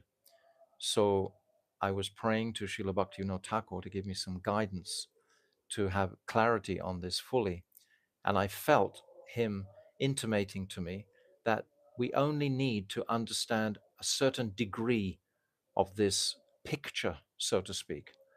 But if we keep going further and further, there can be so many questions, but actually there has to come a cutoff at some point where we just become satisfied with understanding that from the Chit Shakti is manifesting the Jiva Shakti, because it's saying here clearly in the last line of page 339, bearing all this in mind, the Siddhanta is that it is only the Jiva Shakti and not the Chit Shakti that manifest the Jivas. So, but the Jivas at the same time are manifesting in the rays of the Chit Shakti. So how can the conditioned souls understand this more than just in a very simplistic way? So I hope, I've got no one sitting in front of me today, so I can't ask them and examine that that you've understood what I'm saying. But previously I was saying that the Jivas were manifesting from the Brahmajyoti, but this is not correct. Actually, they're manifesting from the rays in the sun of the Chit Shakti, and those rays manifest as the Jiva Shakti. And it's the Jiva Shakti, from the Jiva Shakti, where this Tatashta Shakti resides. And it's from there that the Jivas manifest. So if we can understand this progression from Krishna, from his left-hand side, Swarup Shakti is manifesting. From Swarup Shakti is manifesting Chit Shakti.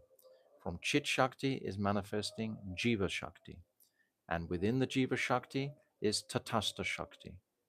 Krishna is Para Tattva. Krishna is the supreme Tattva. And Shri Radhika, Swarup Shakti, is the supreme Shakti. So it's all ultimately manifesting from her. But there has to be a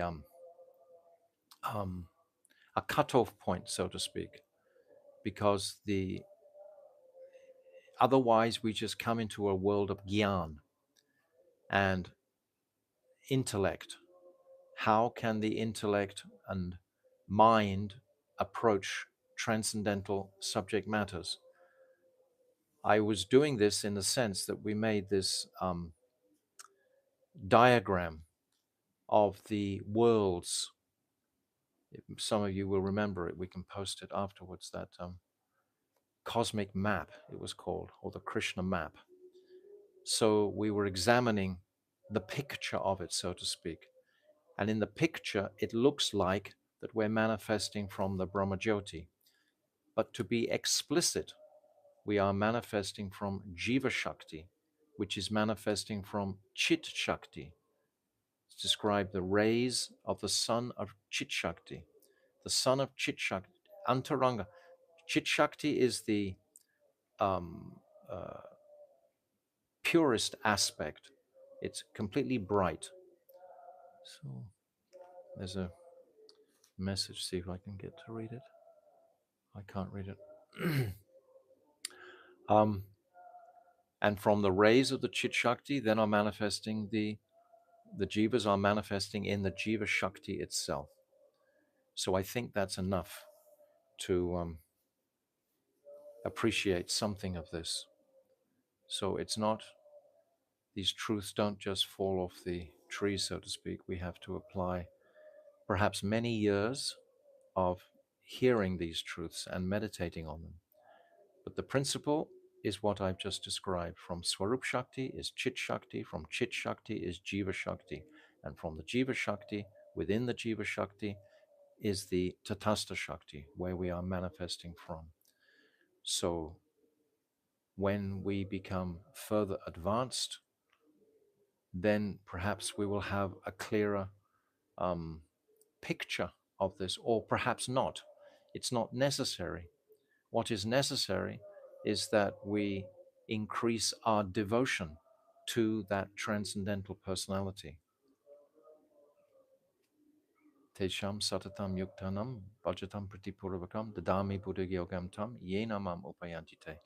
That by constant practice and devotion, Krishna gives the understanding by which the jiva can come to him. So these are parameters, so to speak, or these are helpful guides to appreciating our insignificance, our absolute insignificance in this world, and the nature of the worlds around us. So it's a journey to understand Jiva Tattva fully. So I hope that's clear, or clearer than it was before. So there's one lady in Spain, Anjali, and she asked me this beautiful question. So I wanted to clarify that the Jiva is not manifesting directly from what we would call the Brahmajyoti. The Brahmajyoti is more of a general terminology, because within the Brahmajyoti there are many types of energy. Brahmajyoti is actually made of the Chit Shakti, but in a different impersonal way. So it's complex, but the principle is Swarup, Chit, Jiva. That's the principal Shaktis. Okay, so we'll come to our topic for today, which was about these similarities, what we did previously on Saturday, the jivas similarities with Krishna. We talked about the Nata Swarup, Gyan Swarup, Bhaktri Swarup, Swaprakash, etc. Ichamai. This is on page 346. And then Babaji is talking about the quantity distinction, which takes precedence, which is the prominent distinction, is that the jiva is so insignificant, even though he has these qualities which are similar, but the distinction is the infinitesimal nature of the jiva and the or the finite uh, jiva and the infinitesimal world, the great, the absolute reality, so much more extreme than the insignificant jiva. So it's limiting when there's no one here to directly give me some feedback for what I'm explaining. So at the bottom of page 348, I'll read this last paragraph and then what Babaji comments. So we have Brajanath. If one can only prove the eternal difference between Ishvara and the Jiva, because this is what Babaji's been speaking about, the difference, how can one accept the oneness? Another point is that if there is oneness, do we have to accept a state of merging with Ishvara, nirvana? So what is that oneness? We are like oneness with Krishna in the sense of we're coming from Krishna. We're Bibinamsa. We've described that before. We're separated parts of Krishna. Babaji will explain. Babaji, no, not at all. The jiva is not one with Krishna at any stage. How could that be? The jiva is not one with Krishna at any stage. Brajanath, then why have you spoken about achintya, beda, abed, inconceivable oneness and difference? So here again, it seems to be contradictions within what Babaji is saying and what is the actual Siddhanta. Babaji will explain. Babaji, from the qualitative perspective of Chit Dharma, there is oneness between Krishna and the jivas. This oneness is what we've explained on the previous page 3, 4, 6 at the bottom. These qualities that are the same. We've explained that already. So that's like the oneness between Krishna and the jiva. Nata Swarup, Gyan Swarup, Bhakti Swarup, Swaprakash, etc. But from the quantitative perspective of their essential nature and individual personalities, Swarup, there is eternal difference between them. Eternal difference between them. Despite the eternal oneness, it is the perception of difference that is eternally prominent. So the difference is prominent. We've already said that today. The difference is prominent, but they still have similarities, which creates the idea of oneness. Understand? It's very helpful to exercise the muscles in the consciousness to appreciate these conceptions. At least we're getting some type of picture of our constitutional position here as an infinitesimal, tiny, tiny jiva. Despite the eternal oneness, it is the perception of difference that is eternally prominent. Though the Abed Swarup, the difference, is an accomplished fact, there is no indication that any such state has independent existence. The jiva doesn't have independent existence entirely. The jiva has independence, but his existence is not independent. We have independence to make a choice, but our existence is depending on the Shakti of the Lord. Rather, it is the manifestation of Nitya Bhed, eternal difference, that is always prominent. In other words, where eternal difference and eternal oneness are present simultaneously, the perception of Bhed is stronger. The perception of the difference is stronger. For example, let us say that the owner of a house is called Devadatta. His house is simultaneously Adevadatta, independent of Devadatta, right? And Sadevadatta, identified with Devadatta. So it's both at the same time. The house is separate from Devadatta, but it's also simultaneously identified with Devadatta. Even though from some points of view it may be considered independent of Devadatta, still its specific characteristic of being identified with Devadatta eternally exists. Similarly, in the case of Ishvara and the Jivas, non-difference or oneness is not part of the essential identity.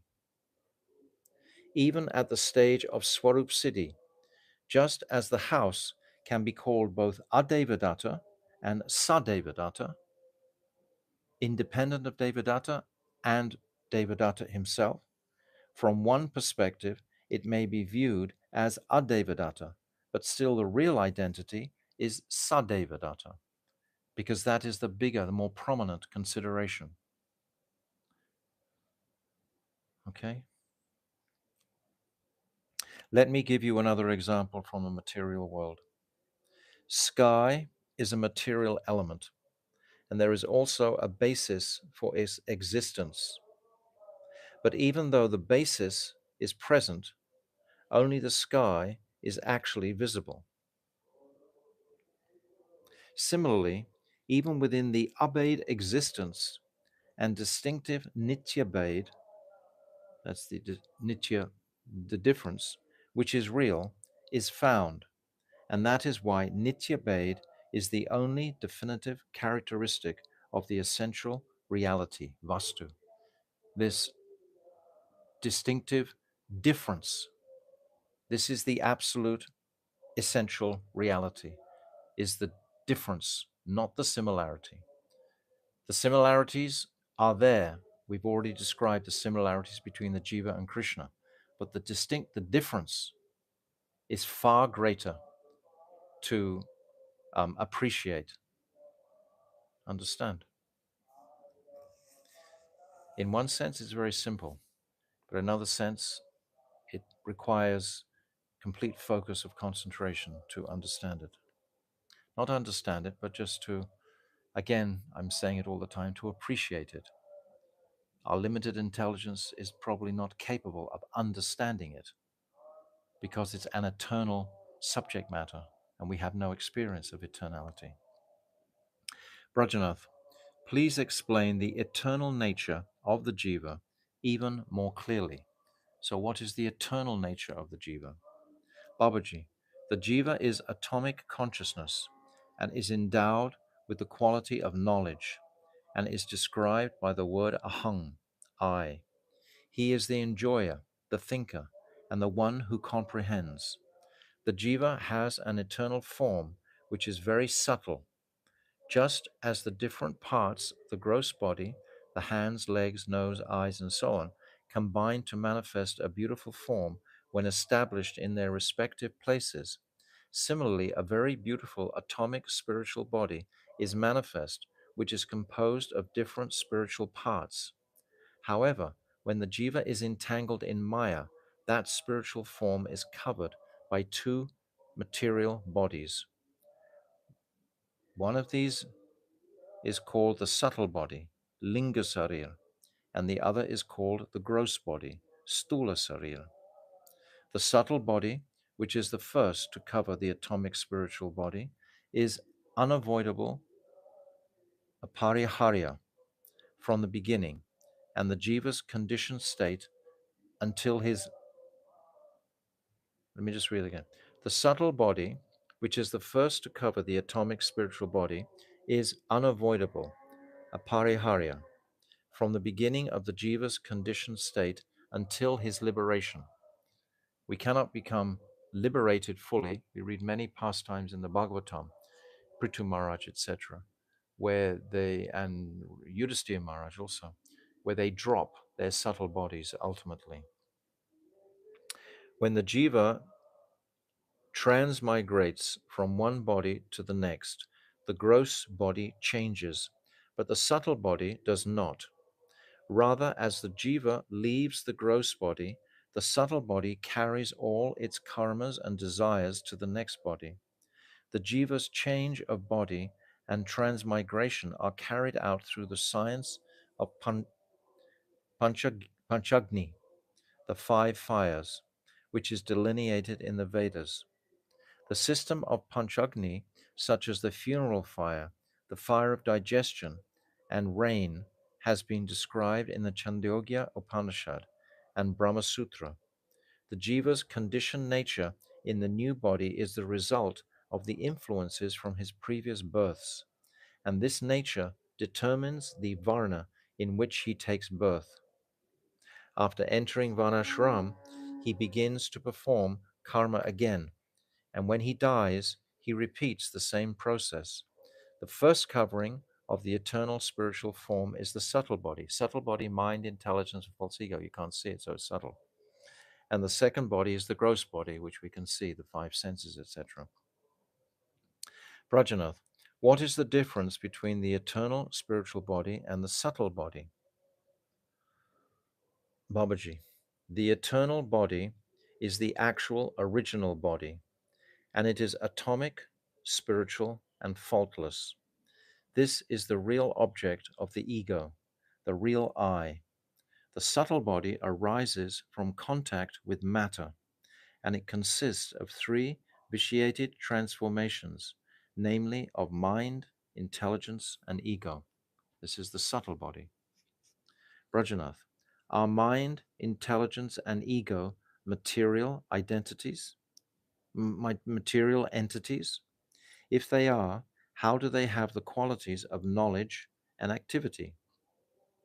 Babaji, he quotes from Bhagavad Gita, Bhumir apo nalo vayu kam mano buddhya evacha ahankara ityam me bina prakritya astada apariyam itastvanyam prakritim vidi me param jiva bhutam mahabaho yeyadam daryate jagat etad yonini bhutani sarva nityo upariyaha aham kritsnyasya jagata prabhava pralayas tata. Bhagavad Gita 7:4 and 6. My separated eightfold apara or Maya Prakriti consists of five gross elements: earth, water, fire, air, and space, and the three subtle elements: mind, intelligence, and false ego. Besides this, O mighty armed Arjun, I have a Tatashta Prakriti, which can also be called Para Prakriti, superior nature. That Prakriti is in the form of consciousness and the jivas.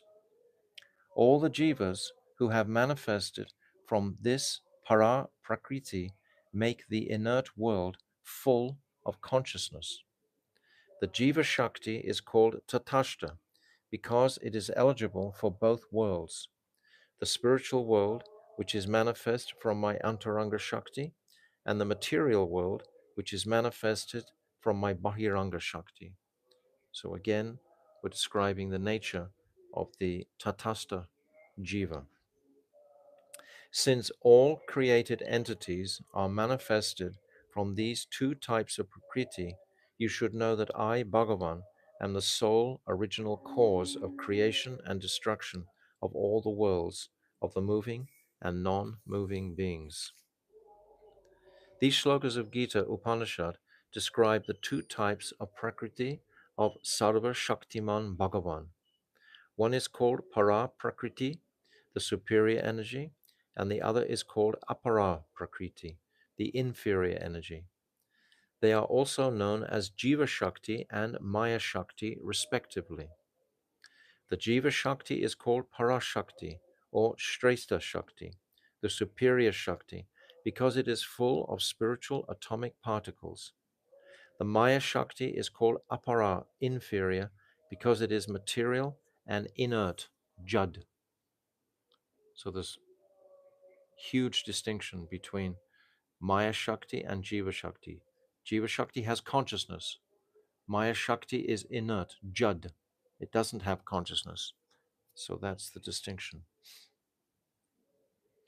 The jiva is a completely separate entity from the Apara Shakti, which contains 8 elements: the 5 gross elements, earth, water, fire, air, and space, and the 3 subtle elements, mind, intelligence, and ego. These last 3 material elements are special. The aspect of knowledge that is visible in them is material and not spiritual. The mind is material because the mind has its identity, so to speak, from all the matter that it's absorbed to manifest its identity. The mind only has material senses, and it will absorb the material nature and energy. So the mind is a product of material energy. The mind is not a product of the spiritual reality because we've had no experience of that spiritual reality.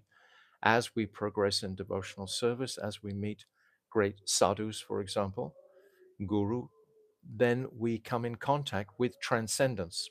And at that time, the mind actually is rendered helpless and inert practically, because the mind can't access that place. It only appreciates that place.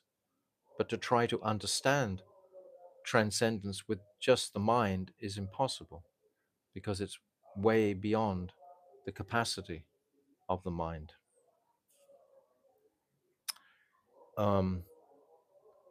The aspect of knowledge that is visible in them is material, not spiritual. The mind creates a false world by basing its knowledge on sensual objects, on the images and influences that it absorbs from gross subjects in the mundane realm. That's what I just said.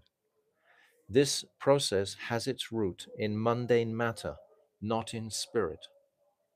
For example, when we read the 5th canto of Srimad Bhagavatam, which is a transcendental literature, it describes the nature of this world we live in. The nature of this world we live in is not the same as that which is presented by the material scientists today. They present it as being a round globe.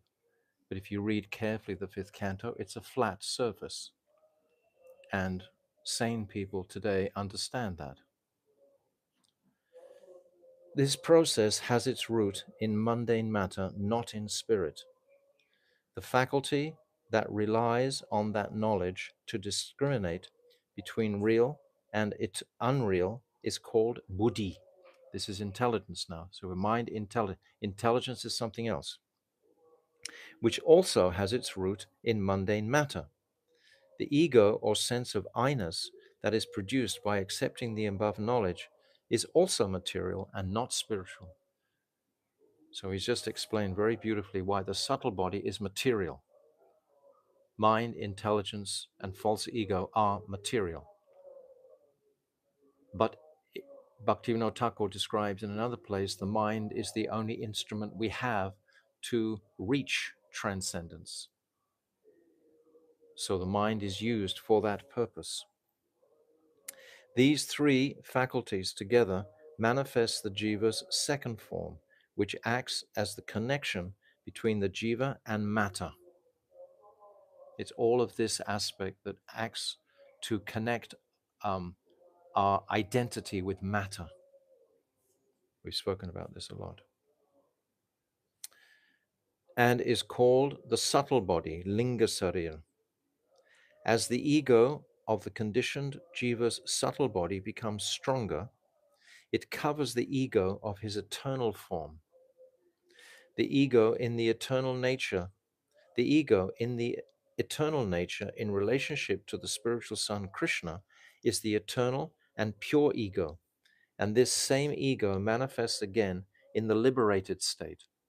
When we become liberated from matter completely, that means the subtle body is completely dropped.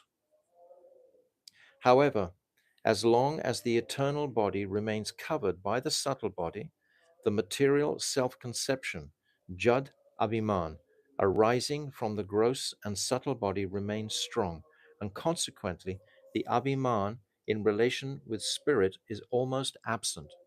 In other words, we forget the reality that I am pure spirit soul, and we become completely convinced, hypnotized practically, to be considering that I am this material body. As long as the senses are strong to take advantage, to exploit the material energy, then it's going to be the greatest impediment to actually reaching a state of appreciating the real spirit soul. I think we understand all this clearly. The linga sarir is very fine. The subtle body is very fine, so that the function of the gross body covers it. Thus, identification with the caste and so on of the gross body arises in the subtle body because it is covered by the gross body. So these influences from the gross body are having an effect on the subtle body, and they're covering the subtle body rather than the spiritual, pure spiritual subject matters are purifying the body. If we're too concerned with the material existence, if we're too enwrapped in the material world, that's going to cover and influence the subtle body.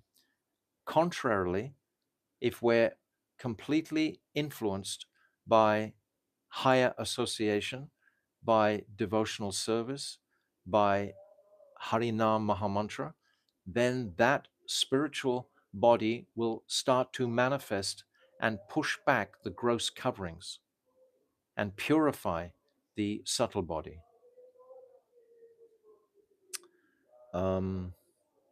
Thus, identification with the caste and so on of the gross body arises in the subtle body because it is covered by the gross body.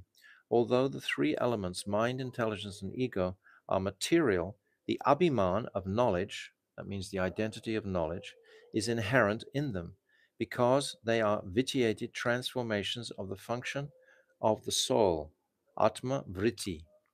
Vitiated means variegated transformations. Rajanath, I understand the eternal swarup of the jiva to be spiritual and atomic in nature. Within that swarup is a beautiful body composed of spiritual limbs. In the conditioned state, that beautiful spiritual body remains covered by the subtle body and the material covering of the jiva swarup. And the material covering of the jiva swarup in the form of the Jad Sarir, causes its material transformation, Jad Vikar.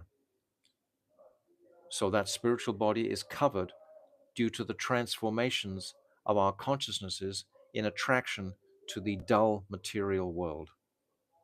It's absolutely sublime if we can catch it even for a moment, what Bhaktivinoda Thakur is saying here. Now I want to know whether the jiva is completely faultless in the liberated state. Babaji. The atomic spiritual form is free from defect, but because of its minute nature, it is inherently weak and therefore incomplete. The only defect in that state is that the jiva's spiritual form may be covered through association with the powerful Maya Shakti. It is said in Srimad Bhagavatam 10.2.32, Yenya Rarindaksha Mukta Maninas Tvai Asta Bhavad Avishtuda Buddhaya Aruya Krichain Rena param padam tata patyantya do nadrita yusmad angreya. O lotus-eyed Lord, non-devotees such as jnanis, yogis, and renunciants falsely consider themselves to be liberated, but their intelligence is not really pure because they lack devotion. Without this ingredient of devotion, they're not really liberated into the transcendental world. You can only access the transcendental world through devotion. They perform severe austerities and penances and achieve what they imagine to be the liberated position, but they still fall from there into a very low condition due to neglecting your lotus feet. Will always remain incomplete no matter how elevated a stage the liberated jiva may achieve.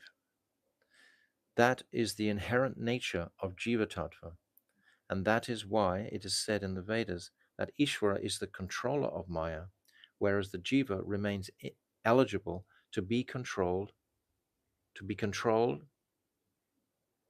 I've got here, eligible to be controlled of Maya in all circumstances. Should be controlled by Maya in all circumstances. So this is the ultimate reality, that we can be controlled by the material energy, but that control of the material energy is generated from our independent choice to accept it and exploit it. It's the antithesis of devotion. As long as we can only be covered when I independently decide to turn away from the Lord.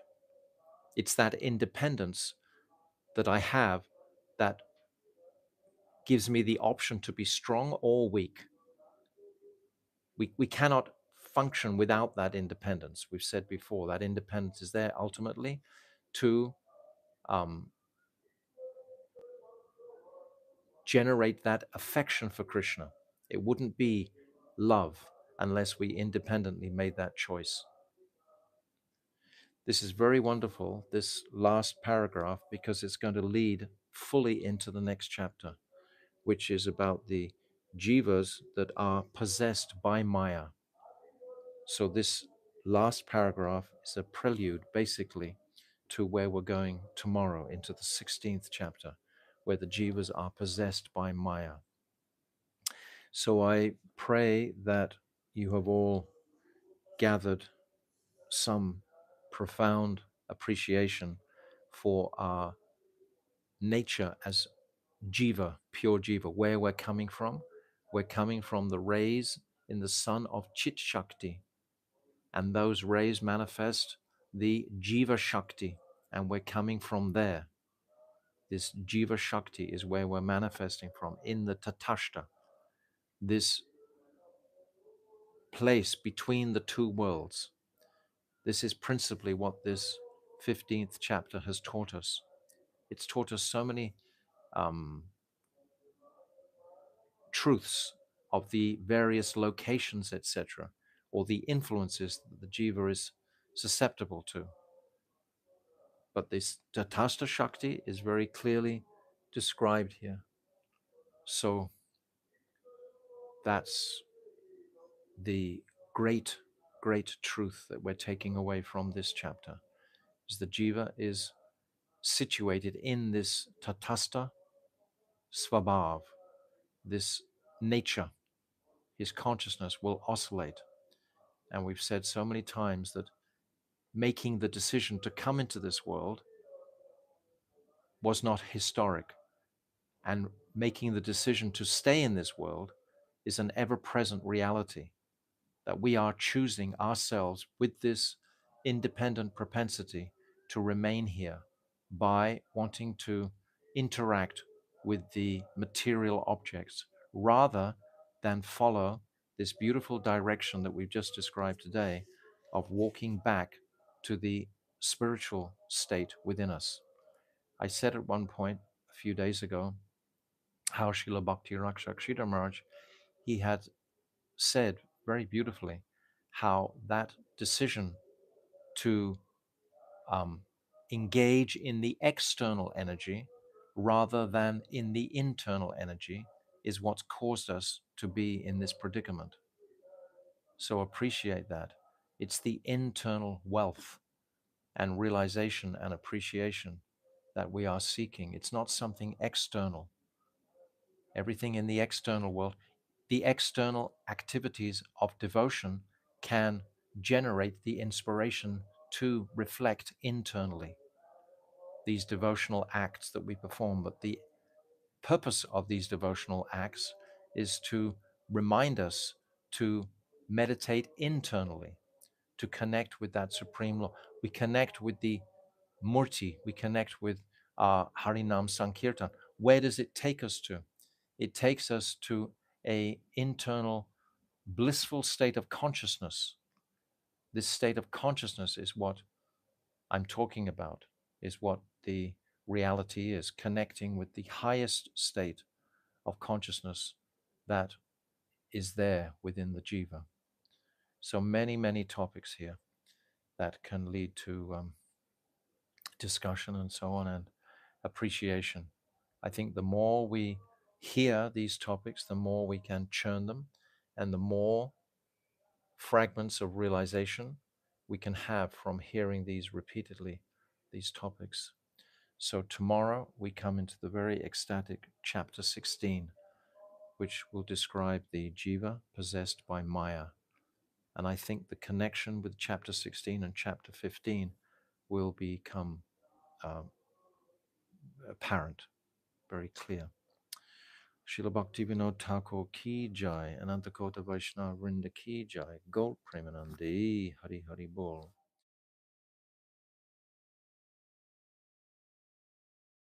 So now we come into we're just on the threshold of chapter 16, but I wanted just to recap very briefly the highlights that I'm considering in chapter 15. But many of you personally will have your own highlights, which would be very profitable for us all to appreciate, but we don't have that dynamic where everybody can speak. So this is just like a monologue that I'm presenting here, but I'm going to present my highlights of this chapter 15 for your appreciation. Shall I ask them to? They're already doing. Oh, you do. So the first appreciation is to consider the Dasmula verse, the Mool Shlok that Bhaktivinoda Thakur quotes at the very beginning. This is on page 334. Now, I think when we first read this, this will be a good test of our comprehension. When we first read this verse, we had a certain appreciation of it. But now I'm going to read it again and just test how much extra understanding you individually have of this verse. So the verse reads, just as many tiny sparks burst from a blazing fire, so the innumerable jivas are like atomic spiritual particles in the rays of the spiritual sun, Sri Hari. So we're already understanding that spiritual sun is manifesting its Shakti, because to do a recap on chapter 15, we have to make considerations where we're coming from. We're coming from chapter 14. Chapter 14 was really opening out the essence of Shakti Tattva. This chapter 14, all the different Shaktis have been described and enumerated clearly in chapter 14, and all are manifesting for Krishna's pleasure from his Swarup Shakti, Sri Radhika. It's Sri Radhika in her hunger to please Krishna is manifesting everything in creation. Principally, it's all coming from her in service to the Supreme. Krishna, he has this svatantrata, he has this independence, and this ichamayita, he has this free will. This is what's described at the end of chapter 14. This is the nature of Krishna himself. He's the desire potency, And from that desire, the will to fulfill his desires in the form of Krishna's energy is manifesting as the Swarup Shakti. This is all tattva, so to speak. This is the tattva of Jiva tattva and Shakti tattva, which is the basis for Rasa tattva. If this tattva is familiar, then when we enter the arena of Rasa tattva, we have a very strong baseline. So don't become disheartened that we're not discussing much about the Leela at this point. As we've said so many times, the Leela is the prominent consideration ultimately. The Leela is riding the horse of Gyan or Tattva. Nevertheless, unless the horse is clearly understood, the strengths, etc., the Tattva, then the rider is not going to get the maximum out of the horse. Whereas if we understand the tattva, then we can get the maximum out of the lila considerations. They're not just like stories, they become far more profound. So this Shakti tattva is what we discussed in chapter 14. And now I'm just reading this Mool Shlok in the 15th chapter. Though these jivas are non-different from Sri Hari, they are eternally different from him. And the difference is the quantity. This is what Bhaktivinoda Thakur has emphasized a number of times in this chapter. The eternal difference between the Jiva and Ishvara is that Ishvara is the Lord and Master of Maya Shakti, whereas the Jiva can fall under the control of Maya even in his liberated stage due to his constitutional nature. So this is what this chapter is going to describe about. This 15th chapter we've talked about. Initially, we talked about the Tasta Swabhav, the junction on the second page on page 336. Brajanath is asking, what is this nature of this Tatasta Shakti? He says, what is the Tatasta Swabhav? Page 336, this marginal nature. And then Bhaktivinoda Thakur describes the essence of this nature, that we're oscillating between these two extremes of consciousness, the Mayic consciousness and the higher Chit consciousness. And then on this same page, he asks a beautiful question. Just before we began this reading today, I had a very nice question from my dear friend Prakashatma Prabhu, very senior devotee, and he's asking that the jivas always want to know about the origins. We're always curious about our origin. So our origin is very clearly described here. Our origin is an eternal place. We were never created. We don't understand the nature of eternality. That's why we can't fundamentally understand this conception, because we always have to use words like created or manifested. We can't accept the reality of eternality. The consciousness has no experience of it. So how can it appreciate that? But the truth is, we are eternally created within the rays of the Chit Shakti sun. And from that Chit Shakti, the Jiva Shakti, another energy is manifesting. And in that energy is the Tatastha Shakti. And it's from that Tatastha Shakti that the Jivas are manifesting. Now, we don't have to understand it. We can't understand it. Who can understand it? Stand up, who can understand it? No, we can hear the words. And the words are all coming from a material place, as Bhaktivinoda Thakur has described as material language. It's not transcendental language. Transcendental language is vibration. So it's material language. And where Bhaktivinoda Thakur is endeavoring to describe this picture clearly, so we're not in any doubt, so we're not in any fundamental confusion about our origin. Our origin is in the Chit Shakti, and we're eternally created from, not even the word created is incorrect. Created implies that there was a time when you were not. So we have eternally been within the rays of the Chit sun.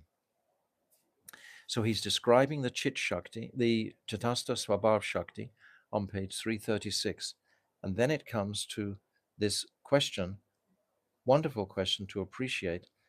At the bottom of 336, Brajanath is saying, is there any material component in the Jiva's original constitution?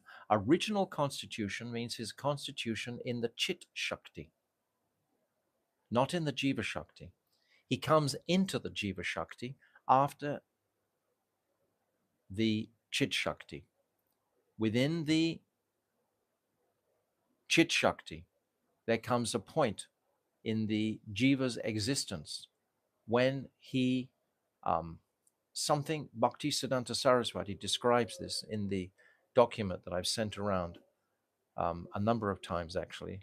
Document begins with, before acquiring material designation. We are in this Shantaras stage.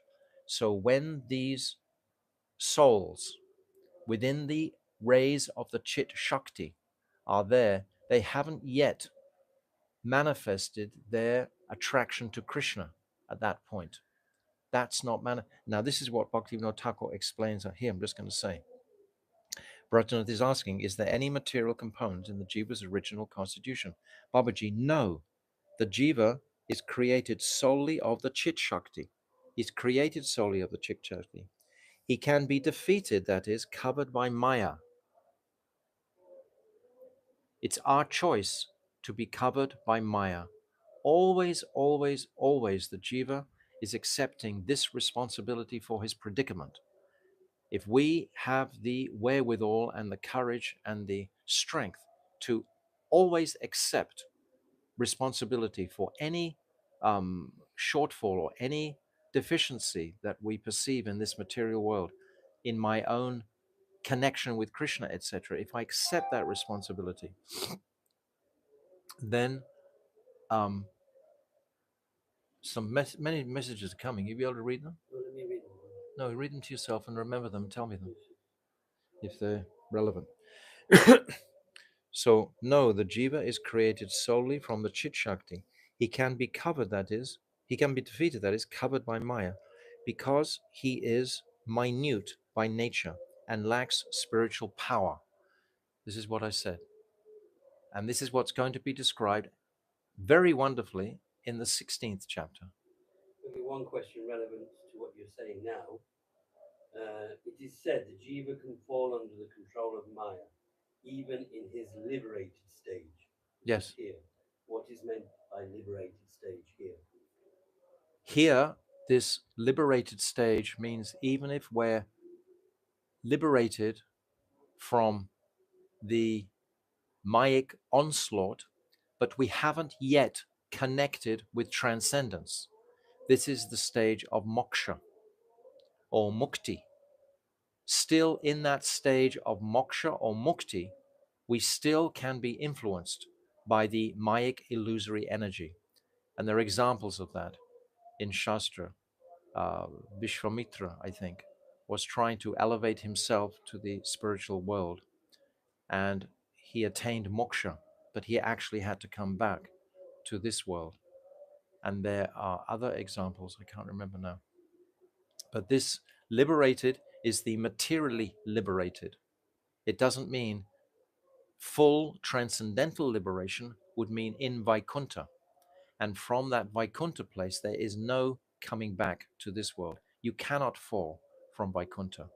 But until you reach the place of Vaikuntha, there is a chance in any high liberated stage, like, all right, another liberated stage is Bharat Maharaj. Bharat Maharaj is described in that Fulara ashram. He was meditating on Lord Narayan within the sun in the 5th canto. And he was in a high stage of bhav bhakti. Tears were flooding his eyes. His hairs were standing on end. And he was in a very high stage, approaching liberation, we can say, of bhav. And he fell from that place in his attraction to the deer. So we have it in the 5th canto also, that even from that very elevated stage, one can still be covered or influenced by Maya. Sometimes it's for Krishna's pastimes, and sometimes it's for the the weakness within the jiva that wasn't completely full. But what it's saying here, listen carefully.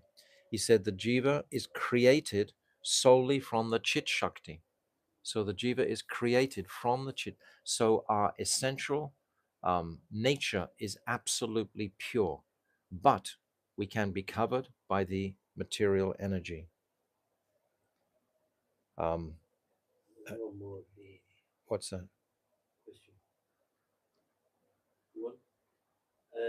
After initiation, also why karma acts on the living entity. Is purva karma very strong?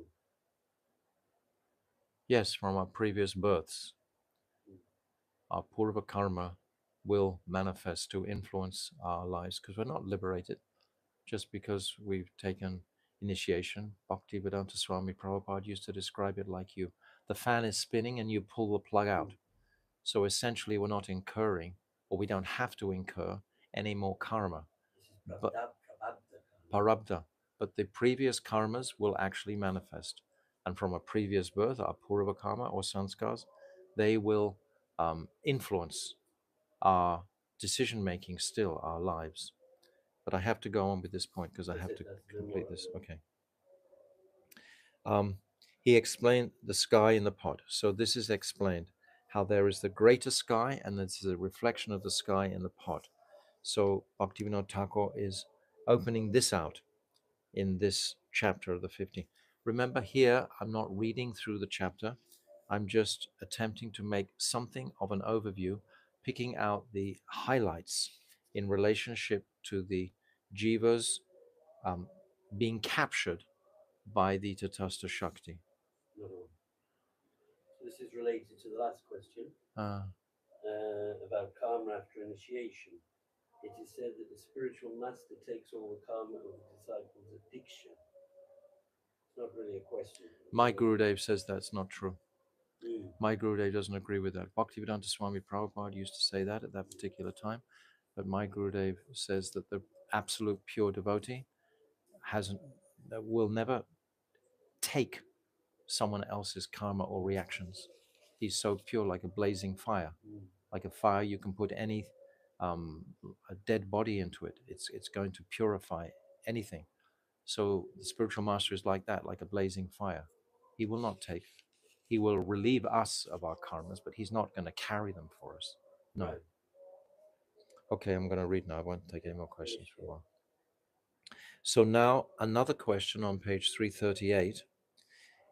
Rajanath is saying, now I want to know, did the Chit Shakti create the Jivas and give them their Tatashta Svabhav, marginal nature? This is very, very important.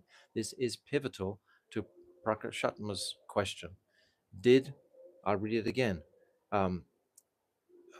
Did the Chit Shakti create the Jivas and give them their Tatashta Svabhav? Babaji is answering emphatically again, no. The Chit Shakti is Paripurana Shakti, the complete potency of Krishna. Where are we, Maharaj? Page 338 at the bottom. Okay. And this Paripurna Shakti is complete, is whole. So the Jiva is created in this place.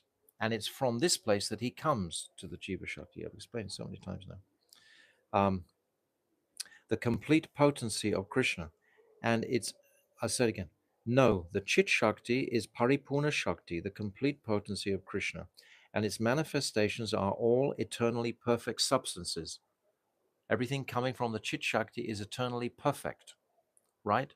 So that Tatastha Svabhav doesn't exist in the Chit Shakti. The Jiva is not Nitya Siddha. If he was Nitya Siddha, he would be in Vaikuntha. If he was eternally perfect, we're going to describe, actually a lot of this, if any confusion remains or any doubts or any misunderstandings in the 16th chapter, it will be all made very, very clear. This is brought out very clearly in the next chapter. So like with all of the writings or the very philosophical precepts of Bhaktivinoda Thakur, it's, as I've said many times, very often we just keep on reading and things become clearer and clearer and clearer and clearer. Don't jump the gun and looking for an answer to something that hasn't been fully opened out yet. The whole chapter has to be actually appreciated. If we jump, then it's just going to be confusing. Don't become bewildered like that. Look for the essence of the final conclusion.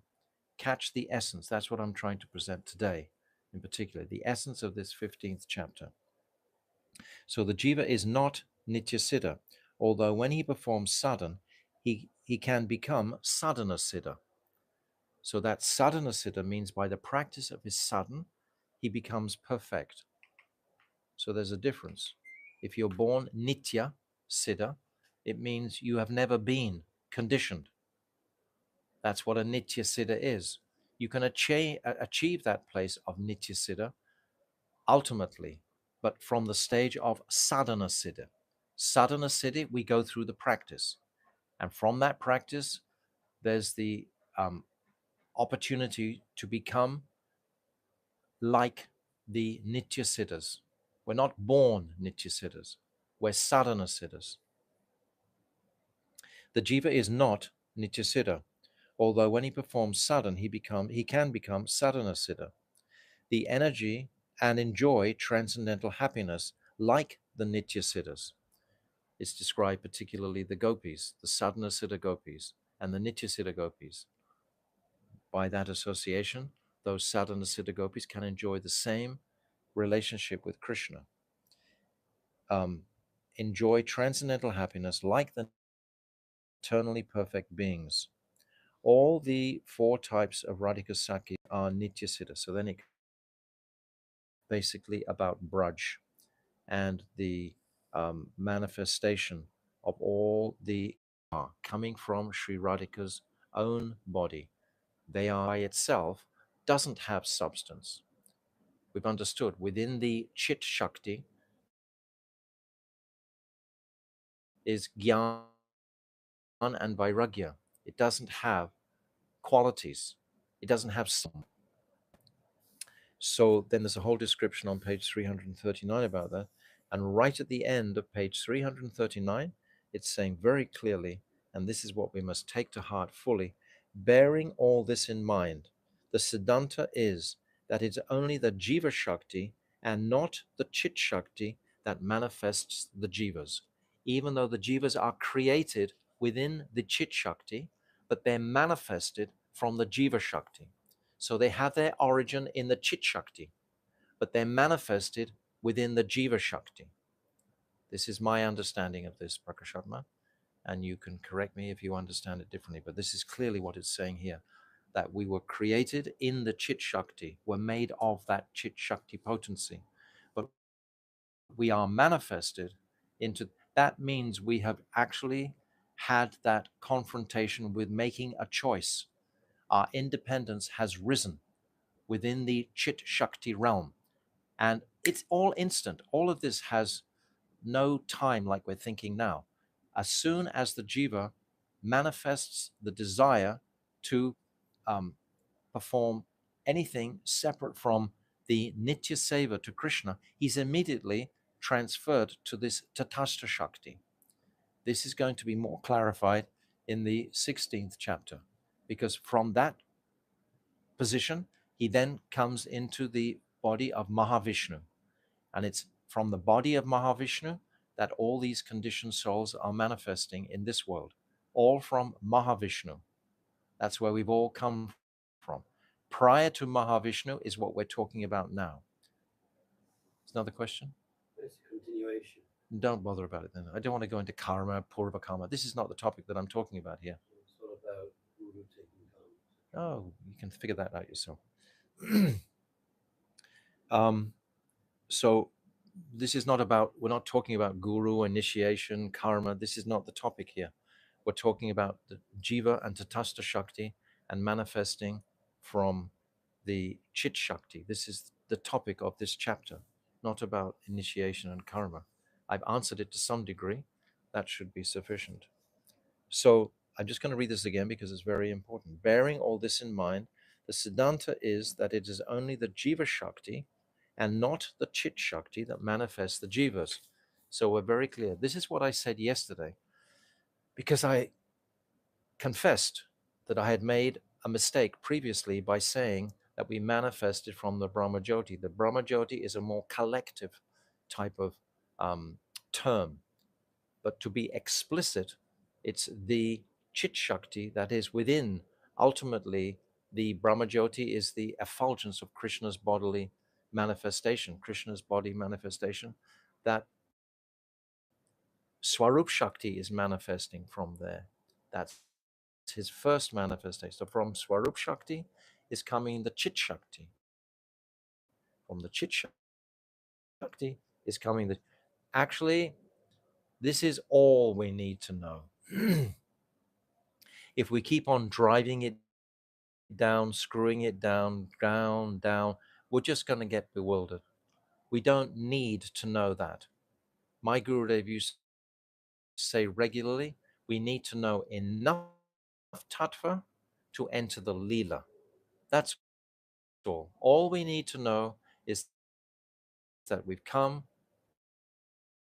that we created in the Chit Shakti. Not created is the wrong word. We eternally situated in the Chit Shakti.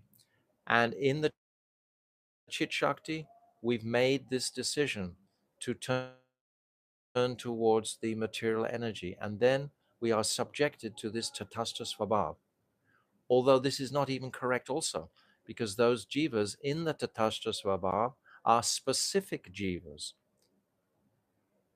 They're in a category of their own. It's like going to be described in the next chapter, 16. There are two types of jivas, it's described.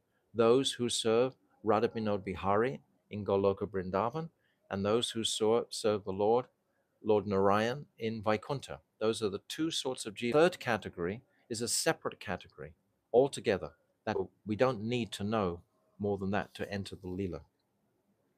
So now I'm walking along and we come to page 341, and I think this is very important to what I'm actually saying right now. The more you know yourself, and realize your Swarup, when someone realizes their Swarup, when we don't realize our Swarup, what do we need to do? We need to chant Harinam, we need to meditate, we need to practice the path to get to know our Swarup. This is a very internal road. If we keep bringing it out, we'll never reach that internal contemplation. Bhaktivinoda Thakur says exactly the same. I'm going to repeat that from what he says again. So, the more you know yourself, this is on page 341, halfway down. The more you know yourself, the more you will be able to Maya. Even if I tell you, you will not realize it. How can we realize eternality? We can't realize these things. Or simply by hearing, you will not attain it. We seem to have the misconception that as soon as I've heard about it, then I'm there. But I'm not there. I'm not realizing it. It's just gyan, gyan, gyan, gyan, gyan. It's not realized. It's not vigyan. Cultivate and practice the chanting of Harinam as much as possible. As you go on chanting Harinam, these transcendental bhavs will begin to manifest in your heart automatically. And to the degree that they do so, you will be able to realize the transcendental world. Mind and speech both have their origins in matter, and they cannot touch the transcendental truth, even with the greatest endeavor. Very clear, very clear. It's not for our mind, rationale, and logic. Now, this is a very important sentence that I want to make very clearly now. This is at the top of page 342. So I'm trying to cover what I've considered some of the principal highlights. Every sentence is a highlight, but these are just some highlights. Now, at the top of page 342, Bhaktivinoda Thakur is saying, or Babaji is saying to Bharjana, I advise you not to inquire about the matter from anyone, but to realize it yourself. So we don't need to start chattering in debates on Facebook, etc., and trying to debate about this topic. It's not up for debate. It's up for meditation.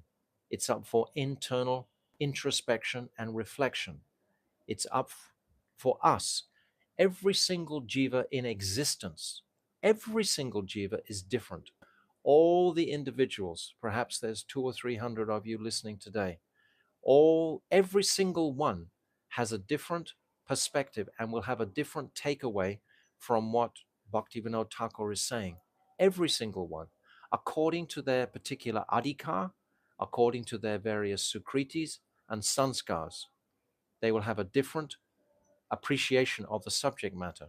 So if we keep on sharing it with other people, we're going to deny ourselves our own profound realizations, our own realization. Krishna wants to taste the rasa that you personally have with him. He doesn't want to taste the rasa that you've collected from other people, that they have made you have an idea, well, it should be like this, or it should be like this, or he's thinking that, so I should do that. No, we have our own individuality, our own unique reality, our own unique rasa with the Lord. No one else in existence has the same. So how to reach that point is to just become introspective and reflective about this. Of course, we can discuss the various external aspects of these tattvas like we're doing now, but still the essential realization of these tattvas can only go on through our own cultivation of our spiritual practice. This is what Bhaktivinoda Thakur is saying. I'll read it one more time. I advise you not to inquire about this matter from anyone, but to realize it yourself. Look for the internal path. We're very much anxious to have debates, because very often in debates, if someone is something of a pundit, they can express their prowess in the assembly of other pundits. And then someone can express their prowess by defeating them. Oh, how great am I? This is completely and utterly in the wrong direction. Taraka, yes, knowledge. And exhibiting that type of display of the intellect or the brain or the rationale or logic is not the path that Bhaktivinoda Thakur is indicating at all. My Gurudev used to say, for example, that Rupa Goswami had no logic whatsoever. He says, my Gurudev says that his Gurudev had a good amount of logic. That was how he was able to organize so many activities for Krishna's pleasure. But my Gurudev admits himself, I don't have much logic. He doesn't have much rationale. Some do, some don't. That's emphasizing what I'm just saying. We're all so different. Everyone has different capacities and different adhikars. So don't try to think because they're thinking this, then I should think that. But still, the essence of the tattva, the skeleton that Bhaktivinoda Thakur is describing here, we're coming we were originally in the, I should use the word, we were originally, our origin is the Chit Shakti. That is our origin, Prakashat. And from that origin, we made the decision to actually enter this Tatastha Svabhav. And from that Tatastha Svabhav, then we enter into Mahavishnu. That's going to be the line that in the next chapter will be more clear. So, one more thing. The jiva, this is halfway down 342. The jiva is compared to this very localized atomic tattva. Swarup Shakti manifests the world within the sphere of the spiritual sun. The sphere of the spiritual sun is Krishna, and the function outside the sphere of the sun is carried out by Jiva Shakti. That's very beautiful picture. Outside of the spiritual sun, the function is carried out by Jiva Shakti. It's Jiva Shakti, not the spiritual sun. It's a separate place of activity, this Jiva Shakti. It's separate to the spiritual sun. We are separate. So that was one point. Therefore, the activities related to the Jiva are those of Jiva Shakti. Yes. So I know this is very heady, so to speak, for the logic and rationale of the mind to keep up with all of this.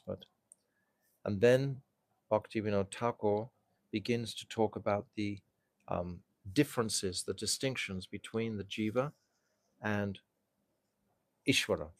And principally, we see on page 346, halfway down, that there's actually 9 similarities between the Jiva and Krishna. So these have to be appreciated. This Gyan Swarup, Nata Swarup, Manta Swarup, Mantri Swarup, Swaprakash, etc. Ichamayi, Ketra Gyan. These are the similarities between the Jiva and, because how can you just describe the distinction without describing the oneness that the Jiva has with Krishna? So Bhaktivinoda Thakur in this chapter is describing this also. And then so many more profound truths are here, but I'm just going very briefly here now.